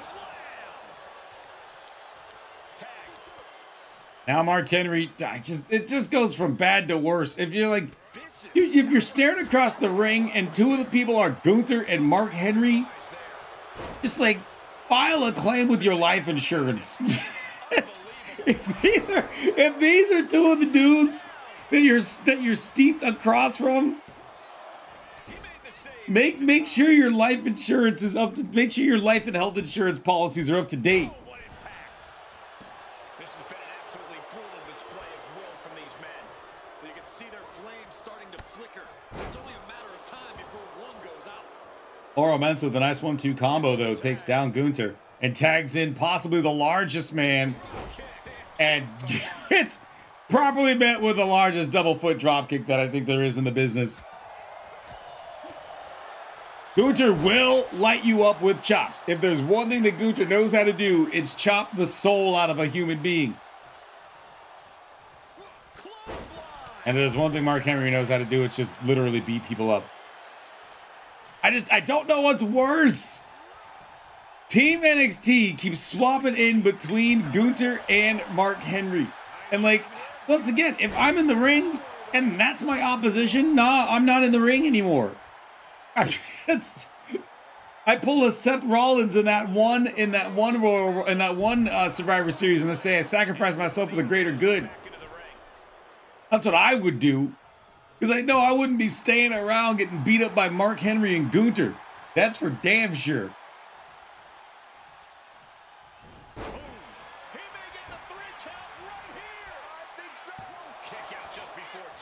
You notice how Cole said he might get the 3 count right here to Mark Henry, and then Mark Henry heard that and then kicked out at 1. That's the bear you don't want to poke. Mark Henry is the bear that you don't want to poke. Big slam there from Daskell, though. Solo coming in with the save, making sure that there's not an elimination just at this point.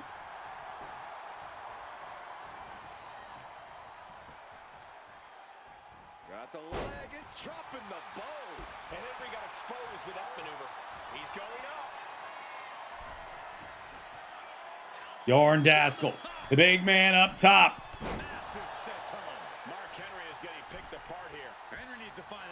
A man that big just did a big old senton nuke. I can't even call that a senton bomb.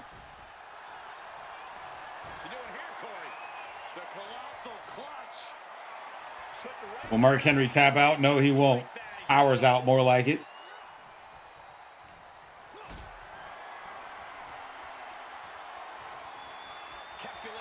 Big bomb from Mark Henry.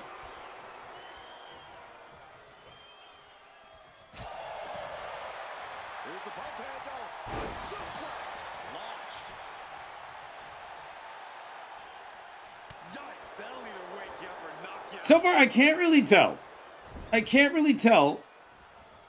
Who's in the lead in this. If we were to say like one team looks like they've got the advantage, I mean, it does seem like Mark Henry, Gunther, and Solo. By the way, I don't think Miz is tagged in. I don't know if Miz is tagged in once in this match yet. Nice straight-legged kick there delivered by Bjorn Daskell. But it does seem as though Team NXT are the aggressors early on in this match as the sleeper hold locked in. Right into the rope break. And Gunther just lays Bjorn Daskell out. Gunther he didn't pull anything back on that. He went in.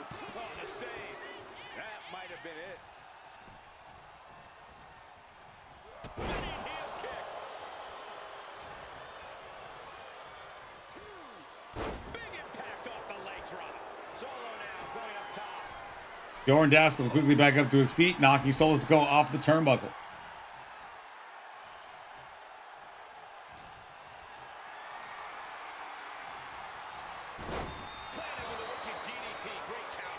Reversal of the move into a DDT. Now, so tagging in, I would say the Brute, but there are roughly 3 Brutes on Team NXT.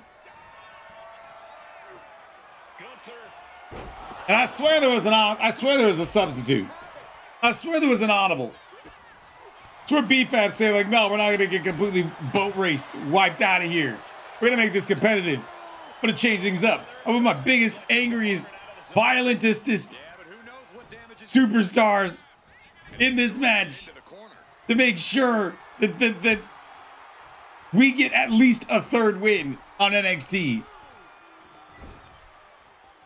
Just look at this violence. Just straight up, pure, unbridled violence from the ring general Gunther. There's nothing that can be said that's saying that anything other than that is what's going on. It's just brutal. It's visceral. It's incredibly Gunther.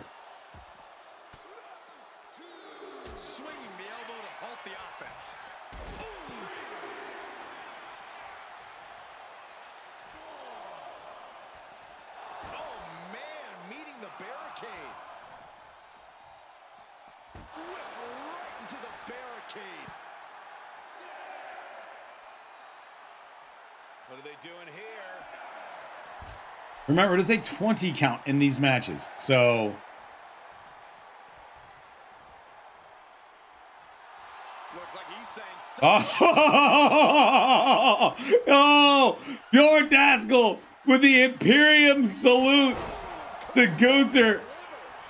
Bjorn Daskell with the audacity to 10 Hut to the ring general. And then kicked him in his mouth when he got back in the ring. Yeah, that's for doing his taunt. Yeah, that's what you get. You get a full force clothesline. Yeah, that's what you get. Kicks out. He still has life. How this match is still going on defies all reasoning. This match has been history in the making. This is insane. Miz finally tagged in. Kicks from the A-lister. Miz has him measured up. And after the it kicks, looking for a skull crusher finale. Unfortunately for the Miz, Bjorn Daskell is too large of a man. He's too large. Gonna try to do something like that with Bjorn Daskell. He's too large. Scores the reversal on Miz.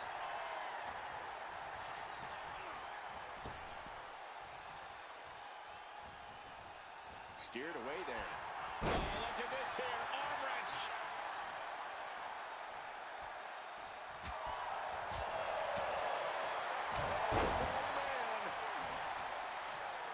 There's the tag.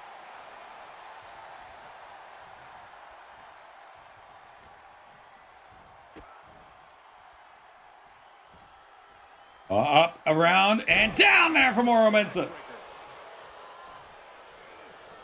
The Miz isn't really looking like a glamorous A-lister after absorbing that. Lights out. Tag. There it is.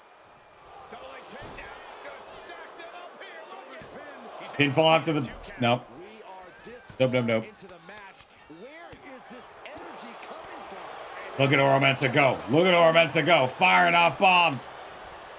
Leaning on the turnbuckle. Smallest man in the ring, taking on the world's largest athlete. No, wait, isn't that Paul White?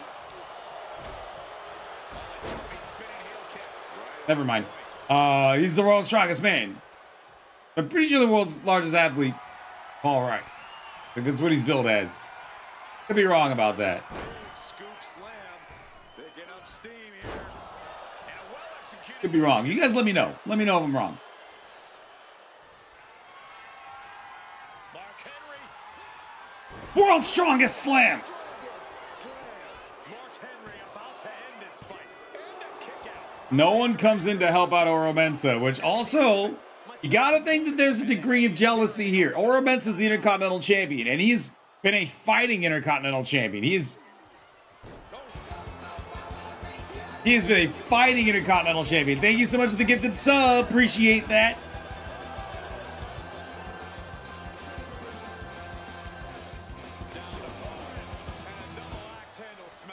Icon just subscribed. Raven Coffee Vibes gifted a tier 1 sub. And a steam and a big splash. They're given 371 gift subs in the channel. Strongest man.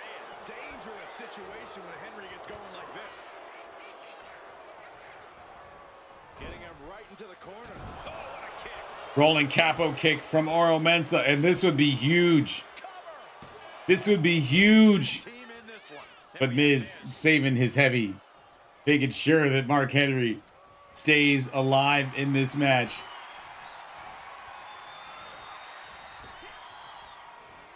Oro looks to capitalize after that reversal.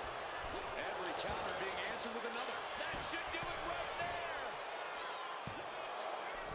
Got it. No. The 2 count. Two. The muscle memory's got to be taken over now. Pure instinct to kick out before 3.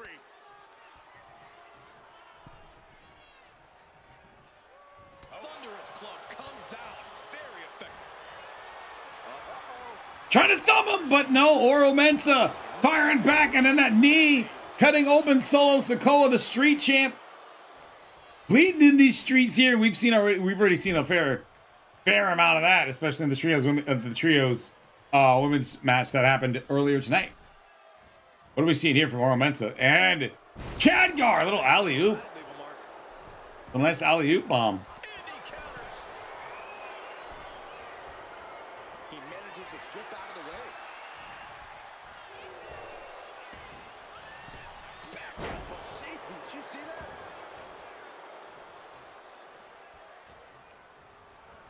Gets driven into the corner. Capitalizing on Sikoa's mistake. O'Connor rolls, shoulders are down. Roll up, pinfall. He thinks he has it. Oh, Solo's got the tights. No, he's got the boots. Counter from that's underneath the ropes. That's in the ropes. Kick out after the one. I am shaking my head in disbelief over how he managed to get the shoulder up. Nice arm drag takeover. And Solo takes on even more damage. And at this point, once again, we still have had no eliminations. We are still in the thick of it in this traditional 4v4 elimination match. And a super kick from a man the size of Bjorn Daskell. Not just a man the size of Bjorn Daskell. From Bjorn Daskell is going to hit different.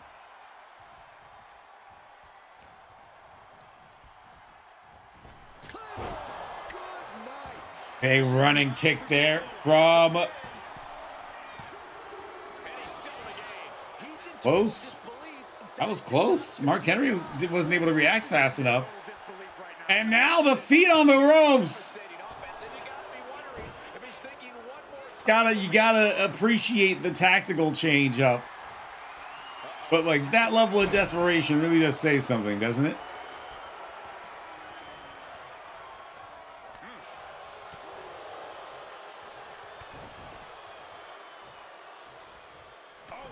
Elbows to the back of the shoulder. Solo taken to the sky. This could be bad for Solo or real good. Big splash. Here comes Oro Mensah. And you know who didn't get knocked over in the attempt to break up that pinfall? The referee. Looking at you, other matches. Referees' health insurance premiums have tripled this one night alone.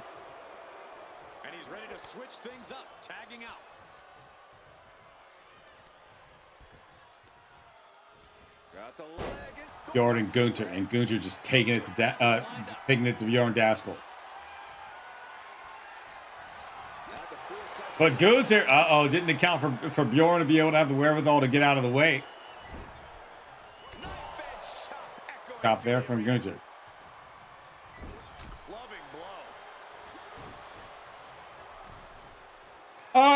The health insurance that we do have here for the Ultraverse. It's akin to that one horse doctor. You know the one. This week, series of chops and a double leg drop kick there delivered by Gunther on the outside of the ring.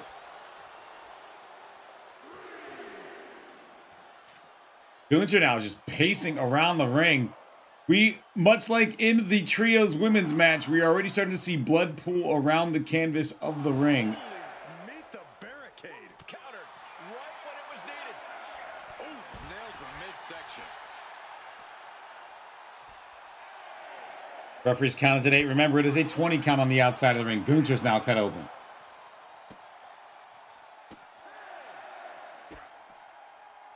Just mocking their opponent right now. Total disrespect. And he slides him back to the mat. Gotta act fast to beat the count. The seconds are ticking away. He gets back. Can Gunther recover from that? And the cover. Wow, just barely making it out. What an amazing. This match ain't done yet. Match is not done yet. Series of the waylay of punches from Bjorn Daskell to Gunther, but Gunther getting right back up, right back on the attack, cinches in the rear naked choke, and Khadgar has to come in to break it up. Power bomb into the ropes to Khadgar. Was not the legal man. Both dudes going for a chop there, by the way. Khadgar was not the legal man, but he'll take it. And into the turnbuckle he goes. Kick after kick after kick. How humiliating. And there's the tag. The Miz into the ring. Going to the top rope. What's his plan? From the top. Takes out Gunther. Gunther walked in the way of the elbow drop, and Miz takes out Gunther. Meanwhile, Khadgar is knocked down, and the referee's already got him out of... Oh, Miz. Miz was smart. Miz was smart about this, because if Khadgar doesn't get out of the ring by another 2 counts, that's a DQ. Khadgar does get out of the ring by the time the referees count. Does not have to worry, at least right now. He's getting on his feet, vulnerable to what's coming next. Kick to the stomach puts an end to that. Ooh. Tough spot for the Miz. And now, Bjorn Daskell staring down the Miz. Bjorn Daskell reversed by the Miz. Clothesline! Yeah, Bjorn was actually very smart on that too. He did everything he could to make sure the referee's attention was off of his tag team partner who was in the ring illegally. Went for submission, went for pin, had the referee count like bad pinfall attempts. Oh my God, what a clothesline on the outside. And all hell's broken loose. Oh, here we go. All hell's broken loose. We got battle on the outside of the ring, battle on the inside of the ring. All kinds of people in and around the match. Khadgar's out on his feet in the middle of the ring.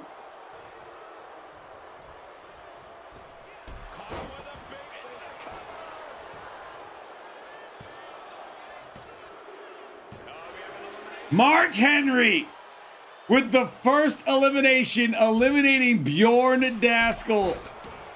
And another big boot to Marcus Heracles.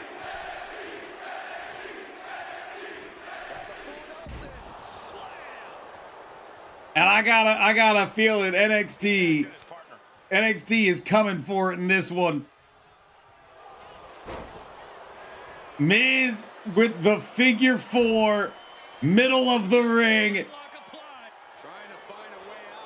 Daskell headed to the back. You can only watch as Marcus Heracles reverses the direction of the figure 4. Oh, this is the CTA driver. And you want to talk about concussions? Miz not staying down with that one. Smite! Oh boy. Oh boy. Yeah, Gunther and Mark Henry ran in to break that one up.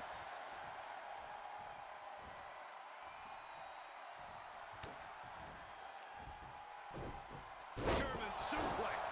And the Miz gets caught by another unsettling attack. That is a great view of, I can only assume, Khadgar's ass. That was a fantastic view of Khadgar's butt. Didn't know what was going on while that was on our screen.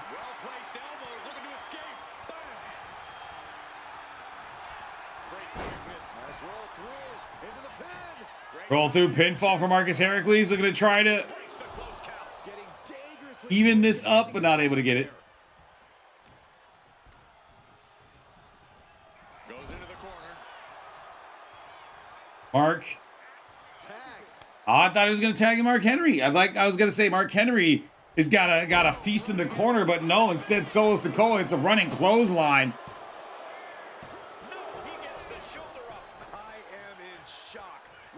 Take to keep this guy down.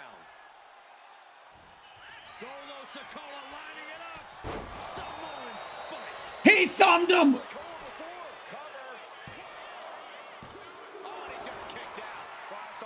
This match continues on. It would continue on anyway. This is a an elimination match. The only person eliminated so far, a member of the Smackdown team, that being Bjorn Daskell.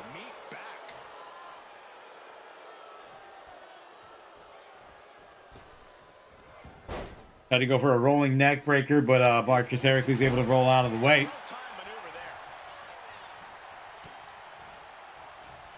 Looking for more damage here. Release back suplex.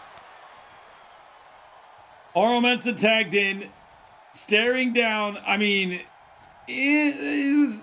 Solo is about the degree of challenger that Oro Mensah has competed up against on SmackDown on a weekly basis. So I don't know if Oro Mensah is really afraid of Solo Sikoa as he hits him with a spinning solo. Sikoa got him in his sights. Rearing way back. Thumbed him! And here comes Marcus Heracles, right on cue, to make sure that that wasn't gonna stick.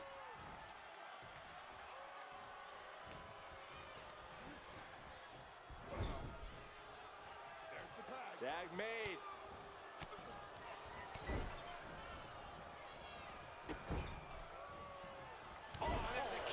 And Solo and Mark Henry in tandem. That is a terrifying sight for most. Is Solo and Mark Henry in any sort of hood a bear hug.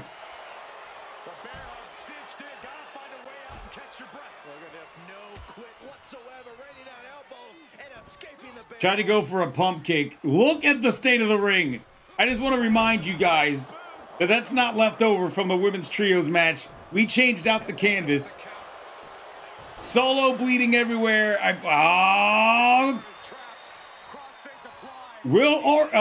Solo, speaking of which, breaks up the move.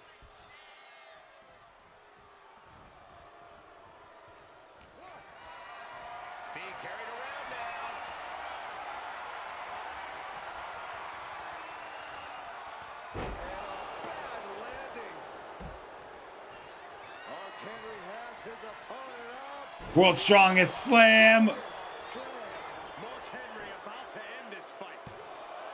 There's two. That's the end of this one for Mensah. SmackDown's down 2. And while Black Hole Slam. And while in the grand scheme of things, once again, SmackDown has won the war. In the grand scheme of things, Mark Henry is cleaning house. Will Henry take advantage? Mark Henry, 2 eliminations so far, and he just flattened Khadgar. Shoulders are down. Is still in this. You gotta be kidding me.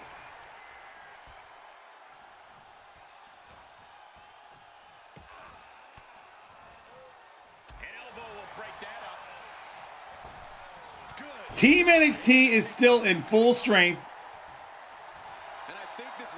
Team NXT is still in full strength.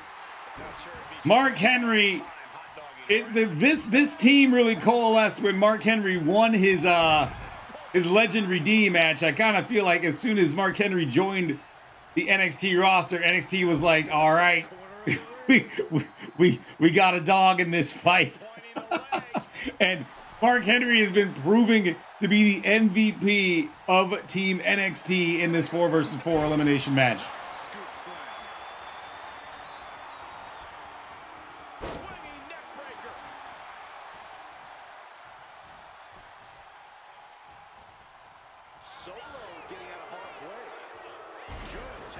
Khadgar just with the takedown.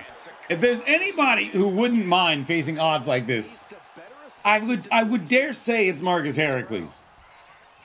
I would say if there's anybody, as he drills another CTE driver to a bloody Solo, I would say if there's anybody who relished in having his back up against the wall against seemingly insurmountable odds, it's the Greek freak Marcus Heracles.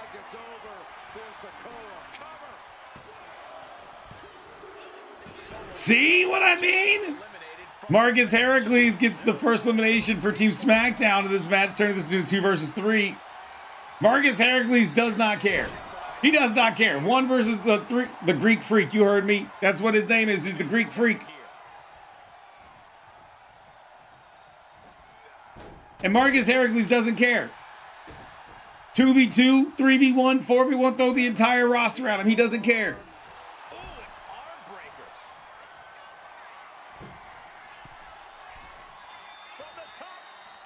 Khadgar with a big elbow drop. Can Khadgar even this out? Oh. Ooh, only a 2 count. What a match.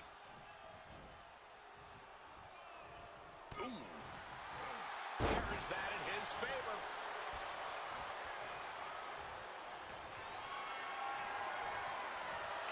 Gunther with a running power slam.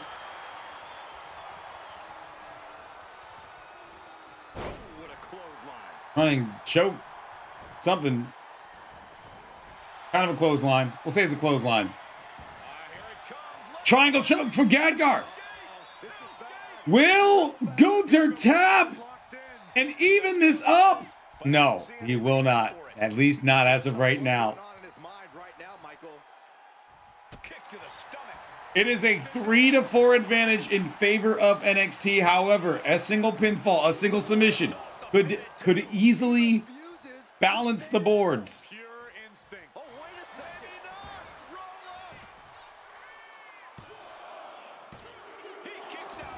I didn't see who was rolled up there for a second. Gunther taking out Marcus Heracles.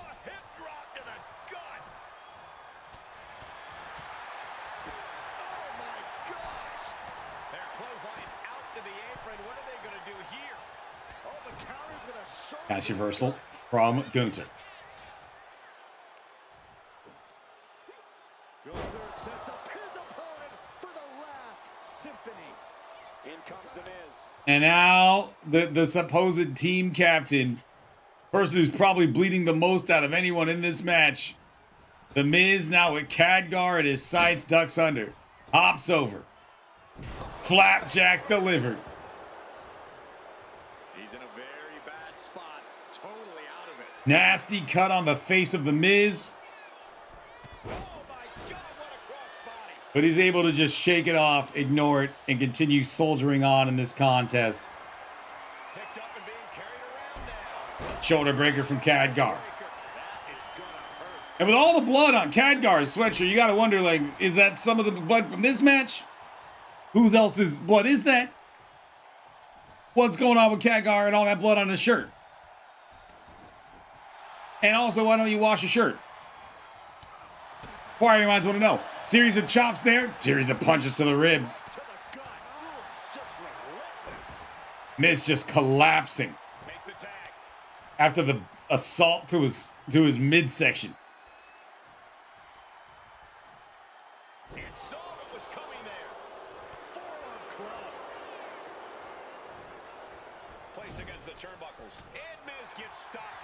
This is trying to go for a double team move, try to get Mark Henry involved, it looked like, and instead, Miz DT. Will Heracles, nothing. Will Heracles, nothing. He will do nothing. The Miz about to craft an epic finale. Miz. Figure 4. Locked in. Miz looking to try to get Heracles a tap, except Heracles just pushes Miz's feet apart. He's too strong. I'm racking my brain wondering why. He has him lined right in his sights. Tried to go for that Busaiku knee and instead got caught and took a heel to the ribs as Khadgar tagged back in for Team SmackDown. 3 on the favor of Team NXT. The Miz, Mark Henry, Gunther, all members of Team NXT. Khadgar, Marcus Heracles, Team SmackDown in this one. But right hands create separation and an escape. What a punch. Punching their way out of that one. An A-list knee strike by the Miz.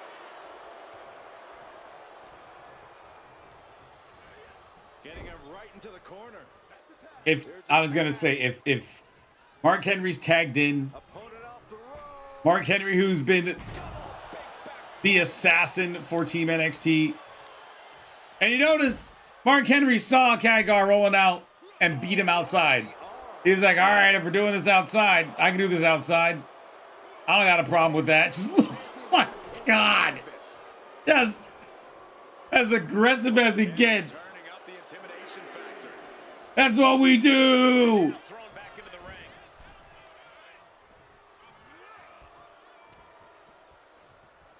Mark Henry. That long walk to the ropes. And he goes flying over him.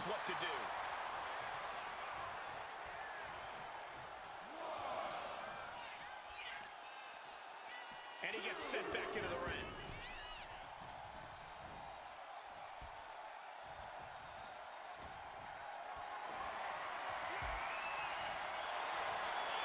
Bear hug. Locked in. The world's strongest man. Ragdolling Khadgar. And if it weren't for Marcus Heracles,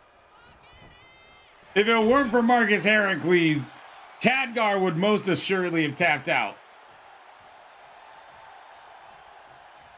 If it weren't for Marcus Heracles, it would have been Marcus Heracles against the world. Here's the punches and kicks, flurry of attacks, dropping Mark Henry on his head. Khadgar standing between Henry and a possible tag. Khadgar literally taunting Henry. Focus on the match now. We get the point. Standing over Mark Henry to make sure that Henry, this is what you get. You did all that talk. You did all that talk. All that talk. Mark Henry, by the way, 3 eliminations in this match. How many people are able to have been eliminated from his opposing team? 3. What has Mark Henry done? Single-handedly got rid of 3 people.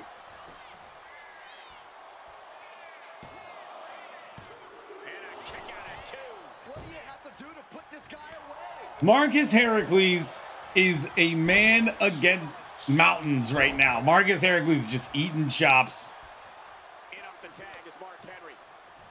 Yeah. That's about right. Mark Henry's tagged in.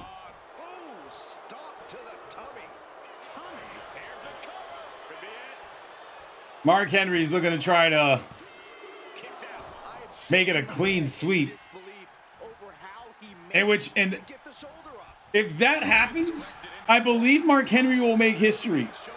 I don't believe that any single human being in a 4v4 traditional elimination match has accounted for every elimination of an opposing team. I would have to go through the catalog of history to make sure. Like, I'm pretty sure that in a 4v4 elimination match, no one has ever been responsible for all eliminations, and yet,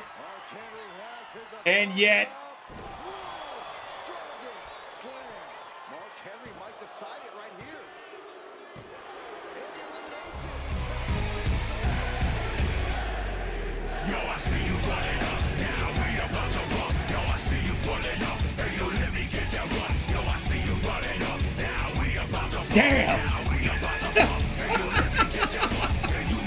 Oh my God, Mark Henry. Team Smackdown took on Team Henry.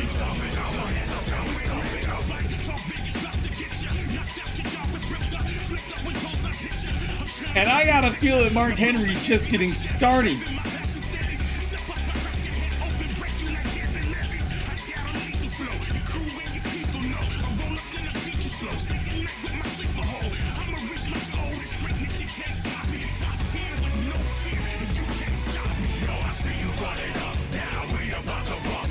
Mark Henry single-handedly has more pinfalls than the rest of NXT has had this entire night.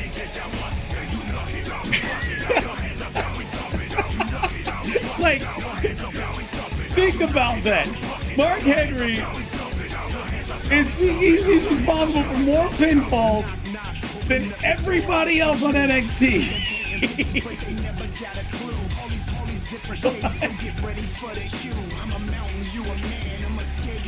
That is nuts. I think Mark Henry might have some things to say to some people. He might have some statements to make.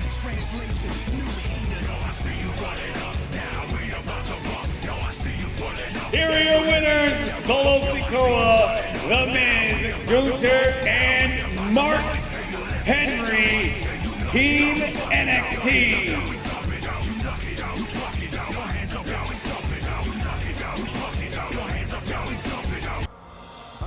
In our main event here at the 11-match war between NXT and SmackDown, by the way, the count is 3 for NXT, 7 for SmackDown.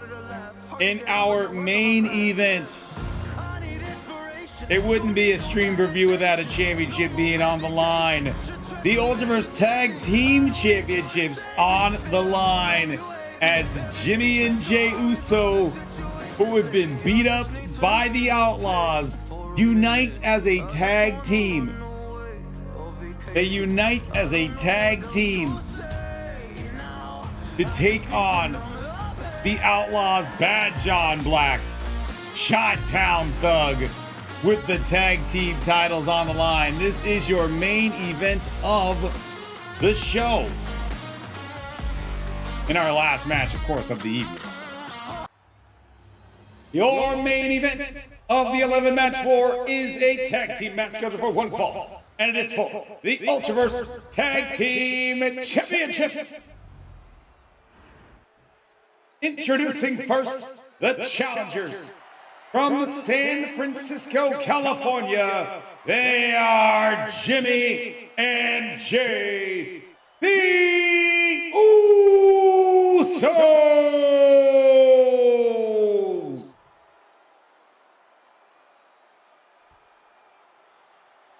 Usos.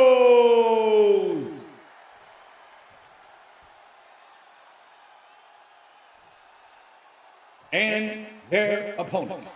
They are your reigning and defending Ultraverse Tag Team Champions, Bad John Black, Chi-Town Thug, the Outlaws.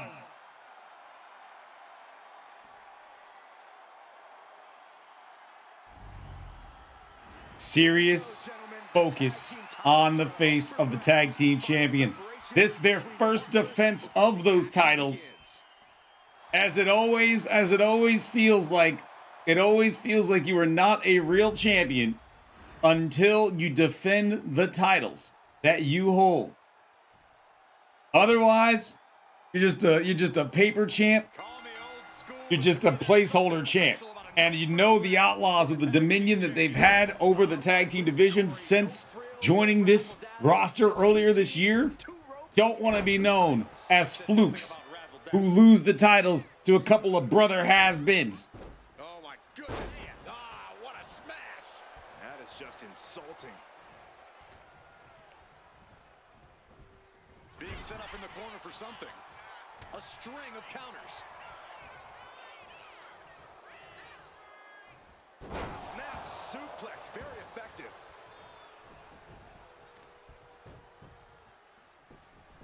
Beautiful gator roll. Gator roll locked in. Trying to just embarrass Jey Uso. Disorient your opponent. And makes the tag to their partner. What we're going to see from both sides, you're going to see smart tags. I don't know if it's going to be quick tags. I don't know if it's going to be a lot of like what we've seen earlier in the match where it was just frequent tags, keep like cycling each other in and out and in and out and in and out.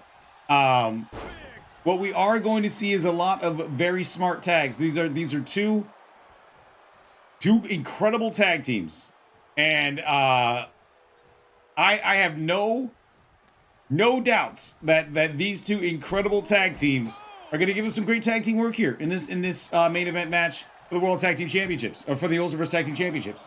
Out on the apron. Oh, this is gonna be bad. And you're also going to see good tag work, like taking out both opponents. You saw that from Bad John Black laying out Jimmy Uso on one side with a big back body drop onto the apron and then going right back after Jey Uso. Jey looking powerless to every attack. All of Jay's arsenal is being restricted. Assaulting the knee with purpose.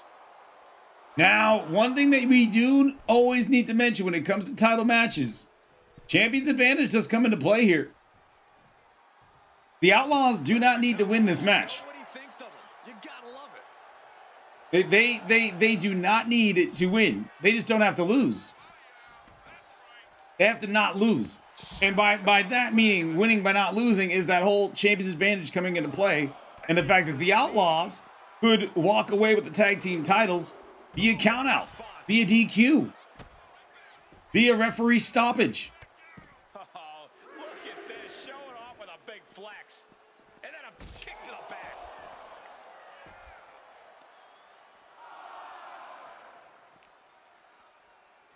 And now gets tossed into the ring.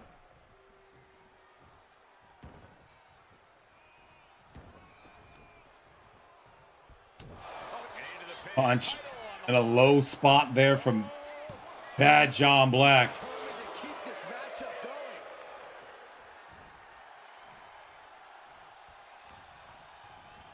And into the corner he goes.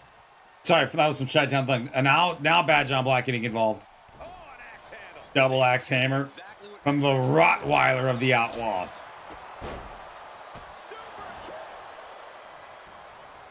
And avoids taking any damage. Oh my God, what a kick. Oh man. If you're Jimmy and Jey Uso, Deadlifted clean off of the mat. I think what you need to do is you need to go back into the textbooks as far as what is classic tag team work to take on these newly established tag team, at least as far as established here in the Ultraverse, of Bad John Black and Chi-Town Thug. You need to cut the ring in half. You need to make sure that you isolate one of the two. If I'm picking one of the two people to isolate, I'm honestly going to pick Chi-Town Thug. Because Bad John Black has only got a couple of losses to his record. Chi-Town Thug has a lot more. But if you isolate one person and then make him the focal point, that's the way to do it. But when your opponents can do things like that to you, just out-muscle you and then just mob you in the corner, it's not going to make for a good day. In your face and unafraid.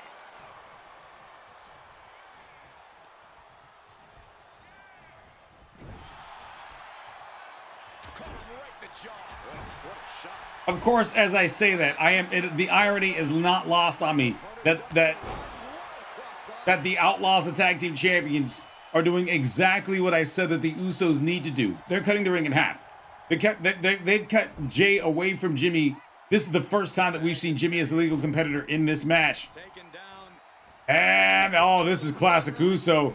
Tequila Sunrise into the Uso splash. Splash under the leg. Take the power out of your opponents, and then they will not be able to do anything to contest against you. Placing him in the corner. His tag team is Well, working together. we're about to see what the tag team champions can do, and I guarantee you, it's not pretty. You're not gonna see many flips or things to that degree when it comes to Bad John Black, Chi-Town Thug. And an elbow drop for added measure. And a big hook to the face. Taking flight. Big splash! That vicious streak at The champ with the pin. a referee unable to evade. Saves his brother, takes out the referee as well. So the referee's down. That opens the door for some potential shenanigans to take place, and well, Tag made. Tandem offense on the horizon here. Opponent pushed to the top. look at this. The referee would definitely be counting this out. Blows. A nice cheap shot there to save his brother. Then the super kick. We all know that the Usos don't really do a lot of super kicks. So that was a very rare occurrence that we just saw there, right? Audience watching. Everybody knows that we don't see many super kicks from the Usos. Especially not in their WrestleMania match. They would never just spam super kicks endlessly for a WrestleMania match.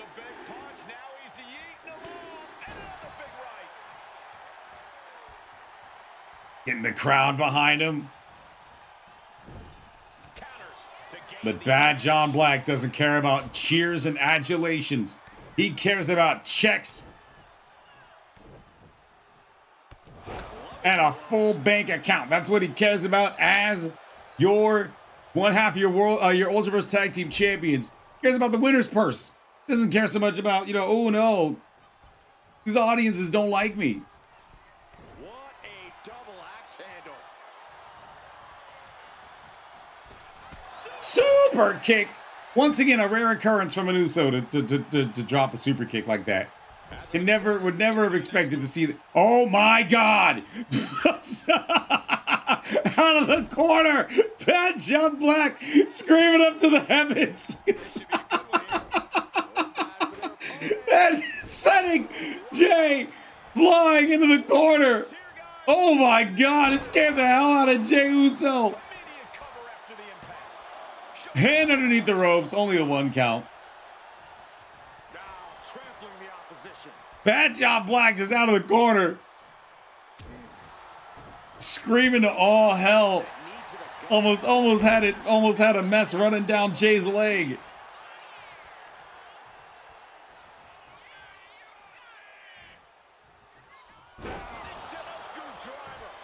For the pin and the retain the tag team championships, broken up by Jimmy Uso.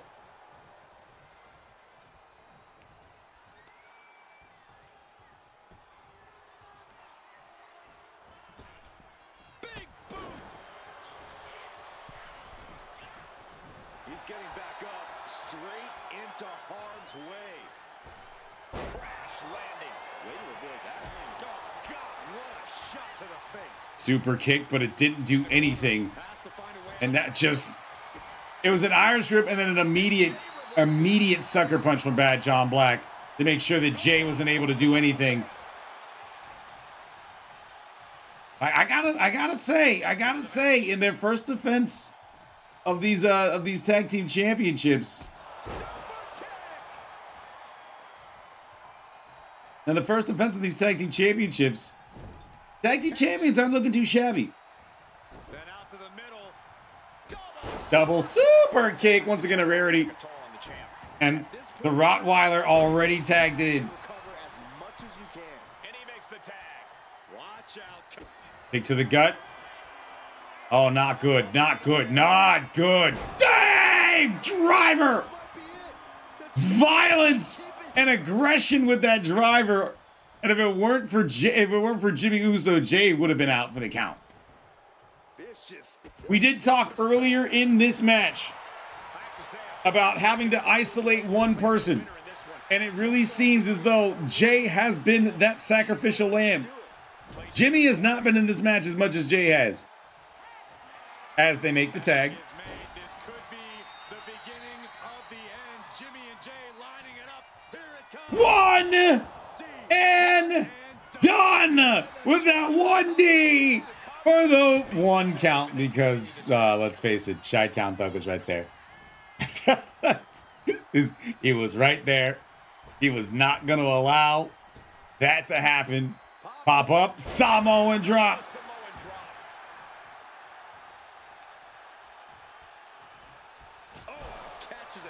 Does that count as a super kick? Looked like a super kick. I'm going to go with the super kick. And another super. Oh, never mind. That one got caught.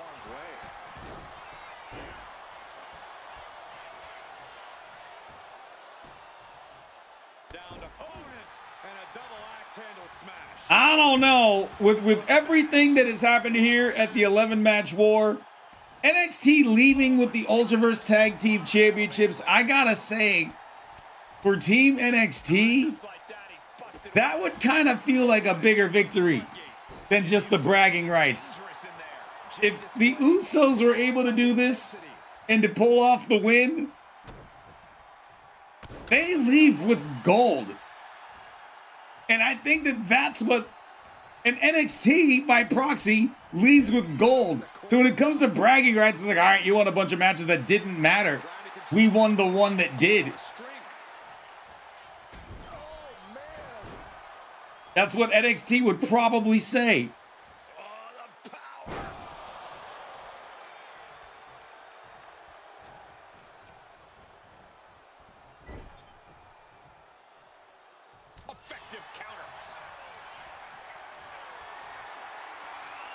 Jey Uso with Bad John Black on his shoulders, with Bad John Black able to fight out. He got the spear!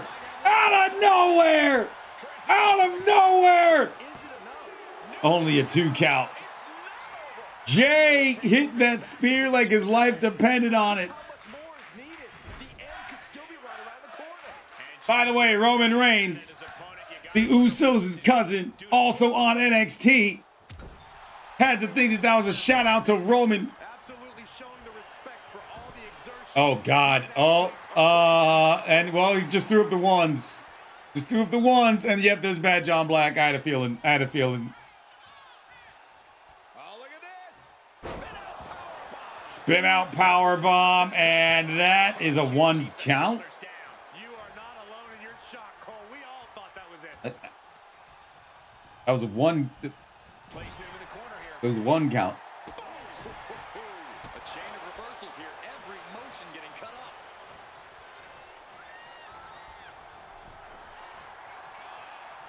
Counters and counters. Each superstar looking dialed in.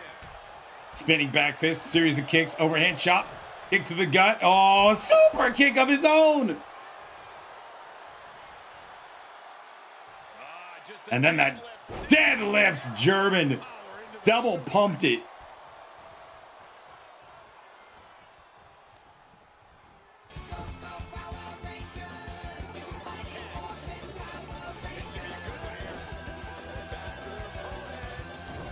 Double team move from the tag team champions. Thank you so much for the new sub. I appreciate you. Ha, sky high. Subscribed. Only able to get the 1 count. Only able to get the 1 count. He counters with a great reversal. Sent right into the corner. Tagged into the action.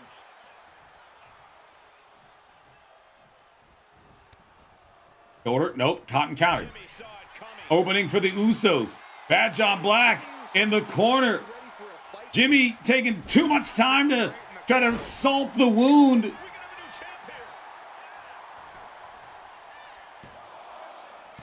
Emphatic kick out from the champion. How? Super kick. Super kick. Oh, no, not super kick. Uppercut.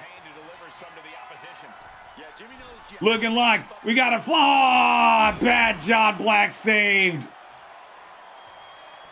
Bad John Black saved. Chi-Town Thug knew what was coming. And he acted fast. Another rare super kick. A double super kick. Bad John Black once again saved by Chi-Town Thug. With the tag is Jey Uso. Oh, walloped by a huge club. And he fades the... Well. That spear that was given earlier was just returned in favor.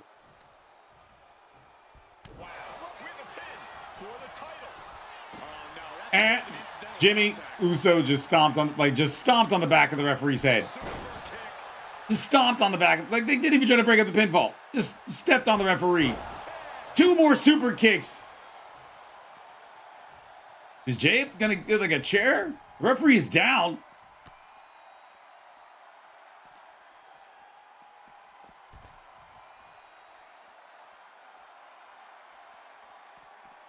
Tried to go for yet another super kick. Got turned into a clothesline from Chi-Town Thug.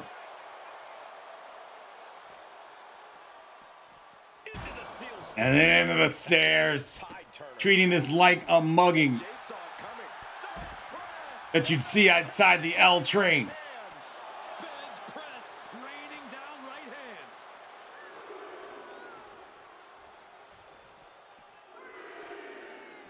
Bad John Black stares. Very proud of Chi-Town Thug doing his work in this match. Tag team titles once again on the line. Chi-Town Thug, Bad John Black, your champions. Jimmy and Jay Uso, the challengers. And Jay just waiting for Chi-Town Thug to get back in the ring.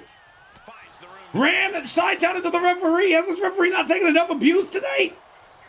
And into the turnbuckle he goes. Oh! Attack to the midsection. Ooh, slows that down with a well-placed kick. And he turned it around. Super kick! Look to their partner. And a tag in the big gym. This one's for everything. And he only stays down. Tried to steal it there. Only able to get a 1 count. Oh, Chi-Town Thug is like, you try to do too many of those. He's doing everything. Too many of those. Knew to just dip and dive to the left. Who didn't take another super kick. Irish whip into the referee. Our referee's gonna have to file for workman's comp after this. The Usos. 1D. Bloody Chi-Town Thug. Pinfall for the 1-2 count only. 2 counts only. The referee. Oh, and another super kick. Jimmy Uso tags in.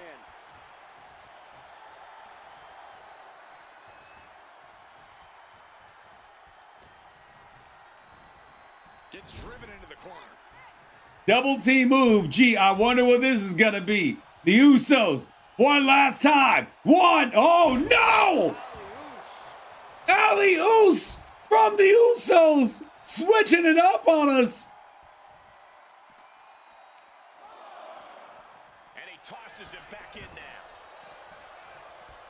And gets tossed back into the mat. Elbow drop on target. And the Usos looking like their old selves. Looking like they were back in 2017. Where they ran the tag team division. The human torture rack. Chi-Town Thug saying this is not 2017. We are not the New Day. Tag made. Tags on both sides. Bad John Black stops the super kick before it happens. Bad John Black. Oh, looked like he was going for a jackhammer, but not able to finish the drive there.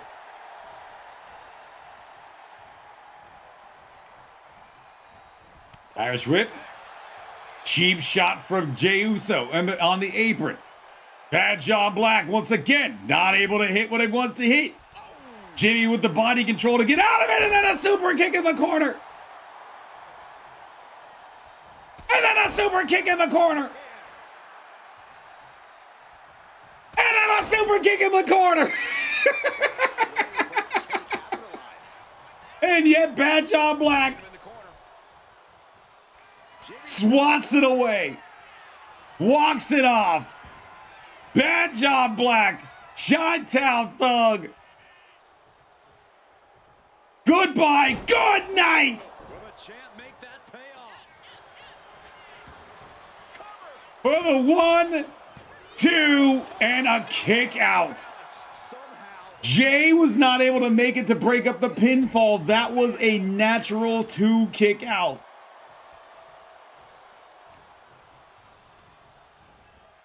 This match earned the distinction of being a main event match.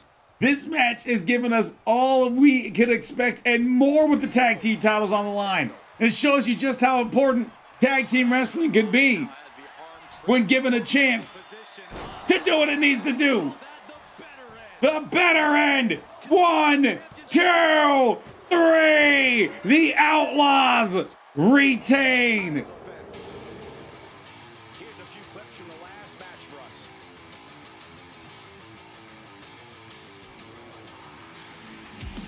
And I think everybody could agree that the Outlaws, Bad John Black and Chi-Town Thug, are legitimate and terrifying as tag teams get. They are right there in the conversation. They just happen to be the top dogs with the titles in their hands.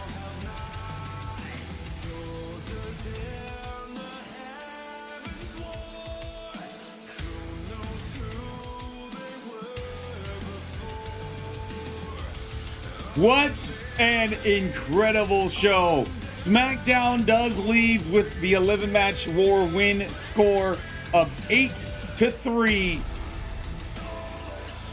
It is a landslide for Smackdown. However, those 3 wins, Mark Henry looked like he could have beat the entire roster. Becky Lynch did what needed to be done. Scorpio showed the tenacity of NXT. Don't want to see anyone that lost of NXT until Christmas. Well, I can tell you this, you're not Roman Reigns, but I can tell you every empire will fall, and we'll see what happens as we are approaching Survivor Series. But that's in the future. That's not now. Now, we wrap up with you here at the 11-match war by saying, here are your winners, and still Ultraverse Tag Team Champions, Chi-Town Thug, Bad John Black, the Outlaws. That's going to do it for us here at the 11-match war. We thank you for tuning into this video, and we will see you at the next one.